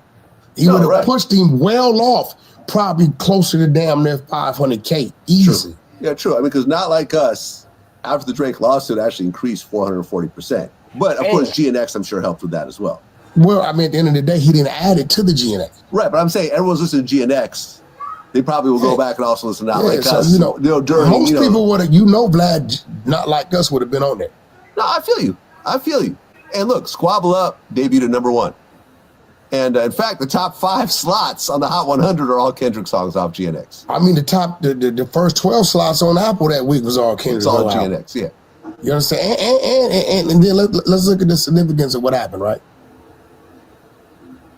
Kendrick Lamar releases an AI of Tupac. The estate shut it down. Wait. No, Drake. Drake releases an AI of Tupac. The estate shuts it down. Correct. Kendrick Lamar doubles back with a clear Tupac sample and rocks it. Stands on it. You talking about the instrumental? You got a Tupac sample on there. Which song? You didn't hear it? I thought you listened to it. What are you talking about when he does Reincarnated, where he redid It's a Tupac sample on there. It's a Tupac song. Come on, Vlad. Come on. Man, you wear too much Burberry. No, you know what? You got Gucci on. That's the problem. I knew something was a little off. You usually Burberry'd out. Now you came today with your Gucci on. It's a Tupac sample on there. Cleared the right way. Well, you're talking about the Made. Okay, so he redid the song Made by Tupac. I don't want to say the second one. I say Made. But he rocked it, right? He did a great job of it. He rocked it wasn't a sample. I mean, he just used the same instrumental. But that's sampling it. Okay. Right? He didn't use his voice, though. No. He used his voice. Yeah, no, I mean, he sampled it, right? I mean, that's what I've been saying the whole time. When's the last time you heard a Tupac sample? Clear. In terms of instrumentals? Give me, how long? Me and my girlfriend, Jay-Z and Beyonce. How long ago that been? That was a long time ago. Yeah, there it goes, right? So, I think that the power, the say-so, the who's who is shifting. Drake is who he is. I don't believe nobody brought Drake down. I don't believe you can bring Drake down, right? It's only one person that can bring Drake down. I think you can bring anybody down. No. It's only one person that can bring Drake down. Drake. He's the only person that can bring him down. Now he got other issues going on, other scrutiny going on that's like, it's real nasty, and I hope it's just talk. But you got this guy coming down on appeal, screaming Drake's name for some reason. Who is this? On the Triple X, whatever that dude name. I always say his name wrong. The youngster got killed out of Florida. Oh yeah, XXXTentacion. Yeah, you got. Yeah, no, that was silly. No. I'm gonna tell you why it's not silly. Okay. He's coming down on appeal. The driver or the shooter, one of the two. He's screaming Drake's name. Right. You have his attorney. He's been saying. He's saying that he killed XXXTentacion because of Drake. Because Drake. No, listen. You have the attorney saying a lot of things, right? Me personally, I don't think that's Drake's style. I don't think Drake's into that. I don't think he had a reason to do that. There's nothing you could tell me, a female or a diss song, that would sway me to believe that Drake would go that far. Yeah, I don't think that's him. But, right, when you start playing with certain people, right, when you start playing with certain people, we're witnessing this as we speak. When you start puffing on the wrong cigar, smoke will come. We watch old Puff. We know exactly. Look, I just tell y'all, man, we know exactly who he talking about, man. He talking about Jay-Z and Puff. You know that for a fact. Daddy, play with the wrong people, right? And we watch something get exaggerated to a point to where Giannis. Fun, But what people chose to do is now a federal case and you looking at 30, 40, 50 years, Appreciate right? you, Jay. Okay. When you have these type of things, the powers that be that can take these type of things and enhance them in a way to where it stops or blocks business. Yes. You get what I'm saying? This is real, right? You know, we watched Geronimo Pratt. He did 33 years for a crime he didn't do, right? Could they have investigated that correctly? Did they turn the blind eye to a few things? Absolutely, right? I mean, it's evident, it's blood, right? You know, oh, we didn't know. Now we know. Okay, we'll let him go. Right? So I'm just saying that YRG, appreciate you. I don't think certain things are a coincidence when things start happening when other things are happening. That UMG situation is a giant. The people we see aren't really the people behind Shout out to Mobile, man. It's deeper than we know. And when you go to playing with something like, you know, he's requesting he wants a piece of UMG. That's one of his demands. Drake. Yeah. Drake, sure. Why not? Why? I mean, he owns a piece of the Raptors. I mean, he's got a bunch of money. Why not try to buy UMG? No. He don't want to buy it, he want a piece of it. Want a piece of it. That's what I'm saying. Well, it's a public company. You can't buy it outright unless you actually do a complete stock buyout, which I don't think. Yeah, wanting to buy it is one thing, but because I mean, UMG, like I said, the UMG market cap what I'm is saying $44 is, billion. This nigga Wack, he be popping it on Vlad. Wack a different nigga on Vlad. I ain't gonna lie. It's a different type of nigga. I think Vlad genuinely fuck with Wack too on this content shit. Cause he know that this nigga Wack like a mastermind when it comes to entertainment. So a lot of niggas be hating this shit, bro. But I mean, this YouTube, gang. I ain't one of them channels that bash niggas. You feel me? Fuck Lil Durk and them.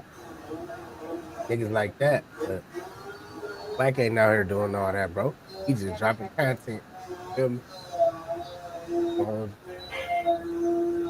I react to Wack.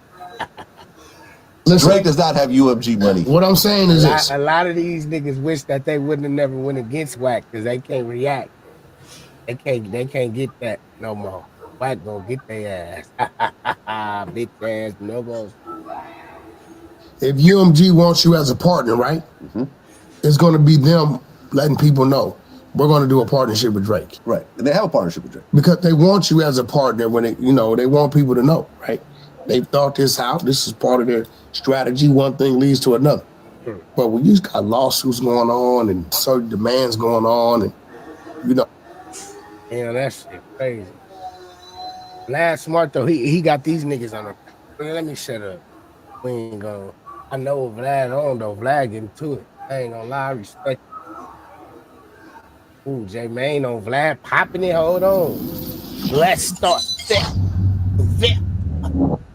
I interviewed Hey y'all, hit that like button for me though, man. Really do need y'all to hit that like button. We get the likes up, bro. We need 60 more likes, chat. Get to 300 likes. 300, man. We're trying to average 100 likes an hour. You know, we ain't trying to buy no likes. You know, first likes. That shit fucking the emotion up. Emotion be cool when you just, you know, organic, man. Like some weed or something. You know? a number of people about KI. You do it personally. Wack be on that. KI is gone now, by the way. You could freely talk about it. Okay. Let's start telling. Let me give you the statute of limitations here. Okay, long live KI on for them gray head different. Oh no, Butter Twin. Do your homework on Butter Twin. So, well, you know, and this has always been a weird kind of topic. Number one, and I've heard it both ways. I've heard, yes, KI really was a serial killer, and no, KI didn't kill anybody, but she just liked to run with the reputation of it. We're not put it like this. I sell cereals. We just saw y'all. She is not a serial killer. Put it like this. I seen the cereal shit with Vaughn. Y'all be trying to put serial killer on. Don't say y'all. I'm not the one that's doing these documentaries. Okay. Shout out to Trap Lord Ross. We gonna put that on Ross. You can put it on Trap Lord Ross. When he at? He ain't here. He's not here right now. Oh, I thought that was Trap Lord. Hit that. No, it's not him. I do know him though. You know, I've interviewed him a couple of times. Okay. Yeah. So Trap Lord Ross put it like this. I seen Tay had to get on his ass for that. Y'all be making these type of documentaries and shit and putting this type of narratives on people's names on for them grade, and it's crazy. It's crazy, bro. Like that shit is really crazy. So, I mean, is it crazy or is it true? It's only crazy if it's not true. If it's true, then it is what it is. You don't think that shit be? You don't think Trap Lord Ross be chasing this shit? Like, come on now. We'll give him. All right, now one of them stories was true because he broke that shit down. But I don't know. I'm not the one that does these documentaries. I've never put bodies on people. At the end of the day, we're all trying to get views, Vlad. It sounds good. He from out of town. It sounds good. He's from the UK. Oh my baby. Folks ass from another country and shit. Let's just start there. Folks from the UK. It sounds like England. You putting England sauce on Chicago shit on for them. It sounds like you know what you talking about. It sound like you're a real reporter. So we gotta salute to bro and what he doing on for them great because he doing his big one. But on for them great, us being Chicago natives, I speak for Chicago when I be whooping sometimes. So we don't be liking that type of shit. But as we watching that type of shit, you know we clicking on that bitch. So is he wrong for dropping that type of shit? Yeah, still, because it's put it like this. That's like somebody post, let's just say, y'all post Donald Trump naked right now. Well, okay, but look. We don't want to see that shit, but people still gonna be like, man, you seen that shit? Right, Bogus as hell. I But feel y'all, like y'all doing the president bogus. Vice versa. Just how y'all tried to put that picture up there with him when he got locked up. And he said that shit was only for motherfuckers whooping him like that. Like, y'all locked Donald Trump up for what, bro? Like, it hit different. Well, he was locked up. He got right out.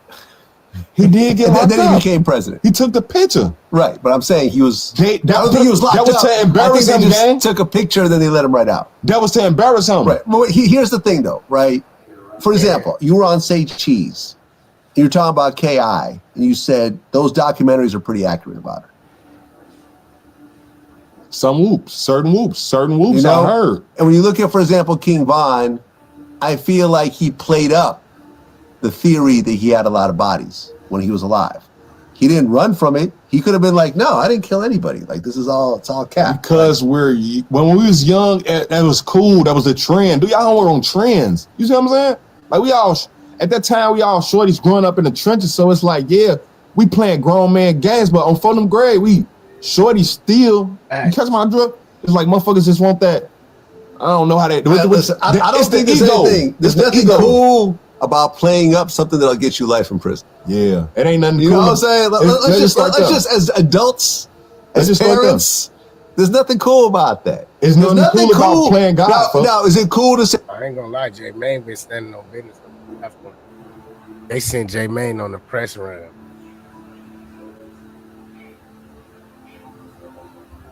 Oh, damn, this nigga politics number.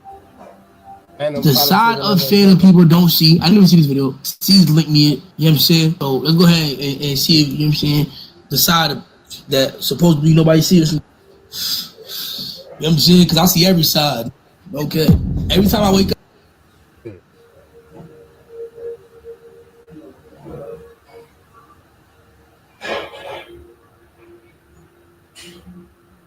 No.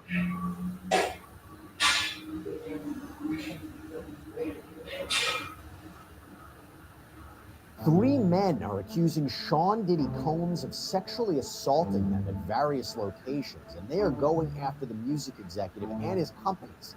We've got our hands on the filings to examine the latest allegations, and we are speaking directly. Hey, bro, this shit ain't like the movies you be seeing, bro. This shit ain't like the movies, though, when they be going, when the politics start spilling over. Like, this shit is crazy, bro. Nigga, this shit was an hour ago, nigga. It's just said 8 shocking P. Diddy rape claims and new lawsuit. God damn, nigga. With their attorney. Welcome to Sidebar, presented by Law and Crime. I'm Jesse Weber. The onslaught of civil lawsuits against Sean Diddy Combs is continuing. This time we go to New York State Court. So an attorney has filed 3 new complaints with the New York Supreme Court this week on behalf of 3 John Does, these unidentified men.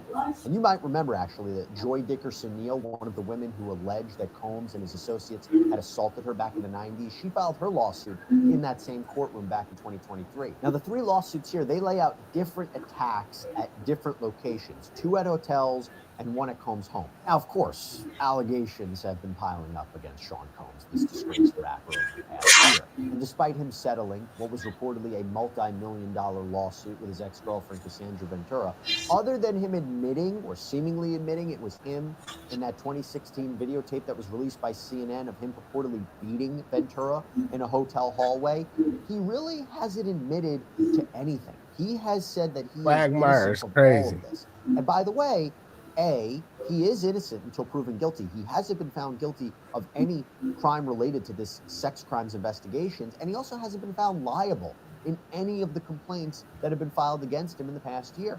And as I said, he's facing these federal criminal charges right now out of the Southern District of New York, where prosecutors accuse him of racketeering conspiracy, sex trafficking by force, fraud, or coercion, transportation to engage in prostitution. And the government claims that Combs used his money and influence to force women to participate in freak-offs, these prolonged sex performances that involve commercial sex workers and many times drug abuse. Well, right now, Combs is locked up in the drugs, bro. Center in Brooklyn, New York, as he's facing lawsuit after lawsuit. He was arrested in September. He's tried for bail 3 times in front of multiple judges. He's been denied every time. But the big picture here is that Sean Combs' parties, his events, are infamous. And it seems to have been almost an open secret in the entertainment world that his parties would get wild.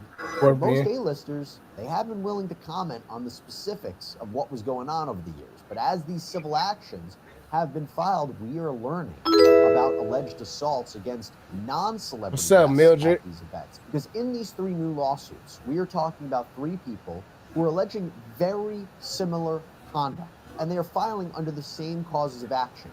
Violation of New York City's Victims of Gender-Motivated Violence Protection Law, sexual assault, sexual battery, intentional infliction of emotional distress, negligence, and negligent hiring, retention, supervision, and/or direction. We're going to get to those causes of action a little bit more. And by the way, I have been so nonstop with so much breaking news in this Diddy case that my life has been a little bit hectic. But I actually have this app that makes the day-to-day rewarding. That's the key word, rewarding, because it's called Upside. So get this, when I buy gas, groceries, food, my daily essentials, I could potentially get cash back using... Damn, so this nigga Diddy cooked, for John real? Doe here says that he was friends with a club promoter who has these connections to the music industry, and that's how he was able to meet such a high-profile celebrity like Sean Combs. The complaint reads, around midnight, defendant Sean Combs' security guards recruited plaintiff to join Sean Combs and the rest of his entourage at the Park Hyatt Hotel for an exclusive after-party. Plaintiff then joined defendant Sean Combs and about 10 other people from Bad Boy Records at Sean Combs' hotel suite within the Park Hyatt, New York. Now, that is an interesting thing to note here because the Park Hyatt, New York is actually where Combs was staying when he was arrested in September. Do we remember that? His lawyer said that he had traveled to New York to turn himself into the police, but according to them, they jumped the gun and arrested him the night before at his hotel. There was even surveillance footage of that. Well, John Doe says that when he gets to this hotel, Combs goes into another room and he comes back with a cocktail. And he gives that cocktail to John Doe. Quote, soon after, defendant Combs started ushering his guests, including plaintiff, into the bedroom within the hotel suite. During this time, plaintiff had consumed about half the drink that defendant Combs made for him. Once plaintiff entered the bedroom, the room started spinning and his mouth... Damn, they was spiking niggas, man. That's why I don't drink, bro. I'm a very dry. Plaintiff voiced to defendant Sean Combs that he wasn't feeling well, so defendant Sean Combs offered to take plaintiff's jacket and instructed plaintiff to sit down on the end of the bed, which plaintiff did. While plaintiff was sitting on the bed, feeling disoriented, defendant Sean Combs looked at him and the other people in the room and said, he is ready to party. Now that is especially chilling because that is almost the exact same thing that Combs allegedly said to a 13-year-old girl in 2000 that he is accused now in a separate lawsuit of raping. That this happened at a Video Music Awards after party. By the way, That same lawsuit also now accuses fellow rapper and media icon Jay-Z of participating in this rape, this sexual assault of a 13-year-old girl. And by the way, there's an allegation that there was this unidentified female celebrity who watched the whole thing. Going back to the lawsuit here, the John Doe in this lawsuit also reports going in and out of consciousness, but awakening to find himself naked with Combs on top of him. Yeah, that's crazy. I wouldn't even Tried want to to fuck resist, nothing. but he couldn't. The complaint reads, during this brief moment of consciousness, the plaintiff noticed that while he was being sexually assaulted by defendant Sean Combs on the sectional sofa, there was a man and a woman sitting on the bed recording the rape on a camera. It continues, when plaintiff awoke the next morning, I didn't two remember people all with the camera were laying on the bed, but defendant Sean Combs was no longer there. Plaintiff then began putting his clothes on when the man who was laying on the bed got up and handed plaintiff about $2,500 in cash, which the man explained was being given to plaintiff on behalf of Sean Combs. Disoriented and confused, plaintiff accepted the money, got dressed, and vacated. Accepted them. What? The hotel suite. The third lawsuit was also filed by another New York man who says that he was assaulted at the Intercontinental Hotel in 2020 after working for Sean Combs for years. According to the complaint, plaintiff met defendant Sean Combs in about 2006 when Sean Combs hired plaintiff to run errands for him in his capacity as CEO of Bad Boy Records. In or about February 2020, plaintiff set up a meeting with defendant Sean Combs through Combs' assistant to discuss missing job payments. And that meeting was at the Intercontinental New York, which, by the way, has been mentioned before in another Sean Combs lawsuit, because according to Cassandra Ventura, that was actually the site of a freak-off in 2013 that ended with Combs being charged tens of thousands of dollars in damages by the hotel. So going back to this lawsuit, during this meeting with Sean Combs, John Doe alleges that he was alone with the Bad Boy CEO, and this was after security had left the room. Combs, according to him, reportedly made the two drinks. That's crazy work. John Doe started to get really tired, claims Combs suggested lie down, take a nap, and he says when he woke up, Sean Combs was assaulting him. Again, very consistent pattern in these allegations between all three men. According to the complaint, after this rape, defendant Sean Combs told plaintiff that going to the police will make plaintiff, quote, look like an idiot, and that because Combs is Diddy, plaintiff would never be able to substantiate his claims against him. He also claims that men from defendant Sean Combs' entourage also called plaintiff on his cell phone to threaten and intimidate plaintiff into silence after the sexual assault. Again, these lawsuits have been filed against not only Combs, but also his companies, which the John Does argued they were responsible for knowing what the rapper was up to and failing to do anything to stop it, that they helped provide the means for Combs to keep up this alleged misconduct. All right, so I am joined right now by the attorney who is representing these three men suing Sean Combs. Thomas Jifra joins us right now. Thank you so much for coming here on Sidebar. Really appreciate it. Thank you for having me. So the first question I had when I saw this, and it's a question I have a lot when you're seeing a number of these Sean Combs lawsuits coming out, is why file now? Why come forward now with these claims? Well, it's in a lot of cases, when you have serial sex abuse like this, or any kind of a sexual assault, it's very difficult for the serial sex abuse victims to come forward. There's a lot of shame, there's a lot of embarrassment, and in Sean Combs' case is a lot different. He's somewhere around here. All three of my victims, after the assault, were all threatened. So there was a very real threat and fear that something bad could happen to them if they came forward. And I think once everything became public, there's strength in numbers. And when they saw that they would be safe, they felt comfortable coming forward and seeking to hold him accountable for what he did to them. Did they ever, either now or at some point in the past, did they ever report this to police? No, did not. Do they want to report it to police now? I think the problem with going to law enforcement is the amount of time that's gone past is significant. And the criminal world, as you know, works different than the civil world. I suspect there's concerns about involvement with the police, and they just would prefer to go the civil route.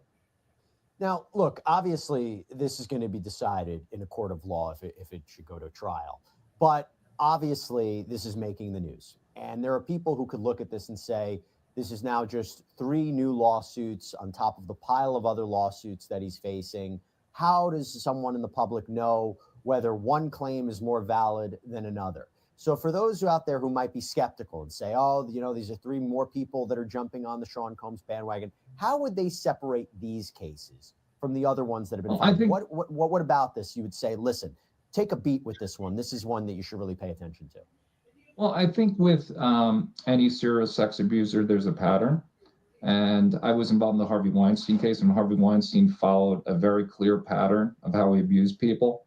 And in Sean Combs's case, with each of these men, he followed the exact same pattern, and they wouldn't know the pattern to have it so consistent. And as I've said before, I've talked to a lot of people with potential Sean Combs cases, and they didn't know the pattern. The stories didn't make sense. Oh, you get a pretty good nose for what makes sense when you're in my businesses for 30 years of whether somebody's making something up. And if you get that sense and it tingles just a bit, you don't want to proceed with it because it's your reputation on the line. Because on these kinds of cases... Hey, why they be calling all these old people up here? They be 100 years old, bro.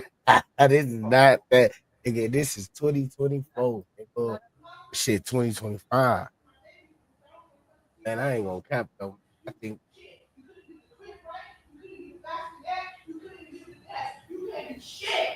we did good. Yeah, man, we need 31 more likes. 31 people double tap y'all screen, man. Can we get some likes, man? I'm gonna be back on later on for sure, man. If I double back for the 3-peat, man, y'all better come show out with the likes. Turn them noties on, man. Sub up right now, man. If you ain't subscribed and you up in this bitch right now, man, hit that sub button, man. We need 17 more subs, man. We need 17 more subs and 31 more likes. M. Diddy, appreciate you, gang. 30 more likes, 17 subs. Y'all want me to stay on? Keep it 100. I want to go lay down with my wife. All you want to do is one about how much money. I'm gonna bounce back on, man. We're gonna have it lit tonight. It's gonna be lit tonight. Tonight, Friday, man. It's lit. I'll pop out, man. Hit that like button, man. Sub up. Hit that like button. That like button and sub up, man. Hey. Why the fuck this stuff in the stream so motherfucking loud?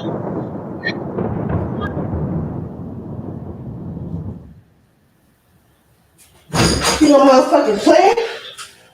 I don't talk about 2010 much. Oh my God. It's not that I don't remember. It's that I can't forget. Sometimes I wake up in the middle of the night, drenched in sweat, thinking I'm still down there in that goddamned tunnel. That was the year I got a gig working on some hush-hush project for Sean P. Diddy Combs. Yeah, that Diddy. Back then, I didn't ask too many questions. I was just a construction grunt, trying to keep the bills paid. The job came through my cousin, Alec. He'd been working construction since we got to the States, and he always seemed to know when there was easy cash to be made. One day, he calls me up, tells me there's a job in New Jersey under one of Diddy's estates.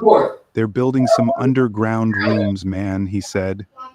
Big money, no paperwork. Sounded sketchy, but when you've got rent due, sketchy starts looking a lot like opportunity. We showed up at the site early one morning in January. It was freezing, and the kind of cold that gets into your bones and stays there. The house above ground was massive, one of those sprawling mansions you only see in movies. Security was tight, guards everywhere, cameras watching every move. They checked our IDs at the gate, even though the job wasn't exactly legal. I thought it was weird, but again, not my business. They led us down a narrow access road to a service entrance at the back of the property. That's where the tunnel started. I'll never forget the first time I saw it. This long, dark corridor, stretching so far it looked like it disappeared into the earth itself. The walls were reinforced with fresh concrete, and the air was damp stale, like the place had been sitting for years, even though it was clearly under construction. Our foreman was a guy named Lou, gruff, middle-aged, always chewing on a toothpick like he was trying to quit smoking. He didn't say much, just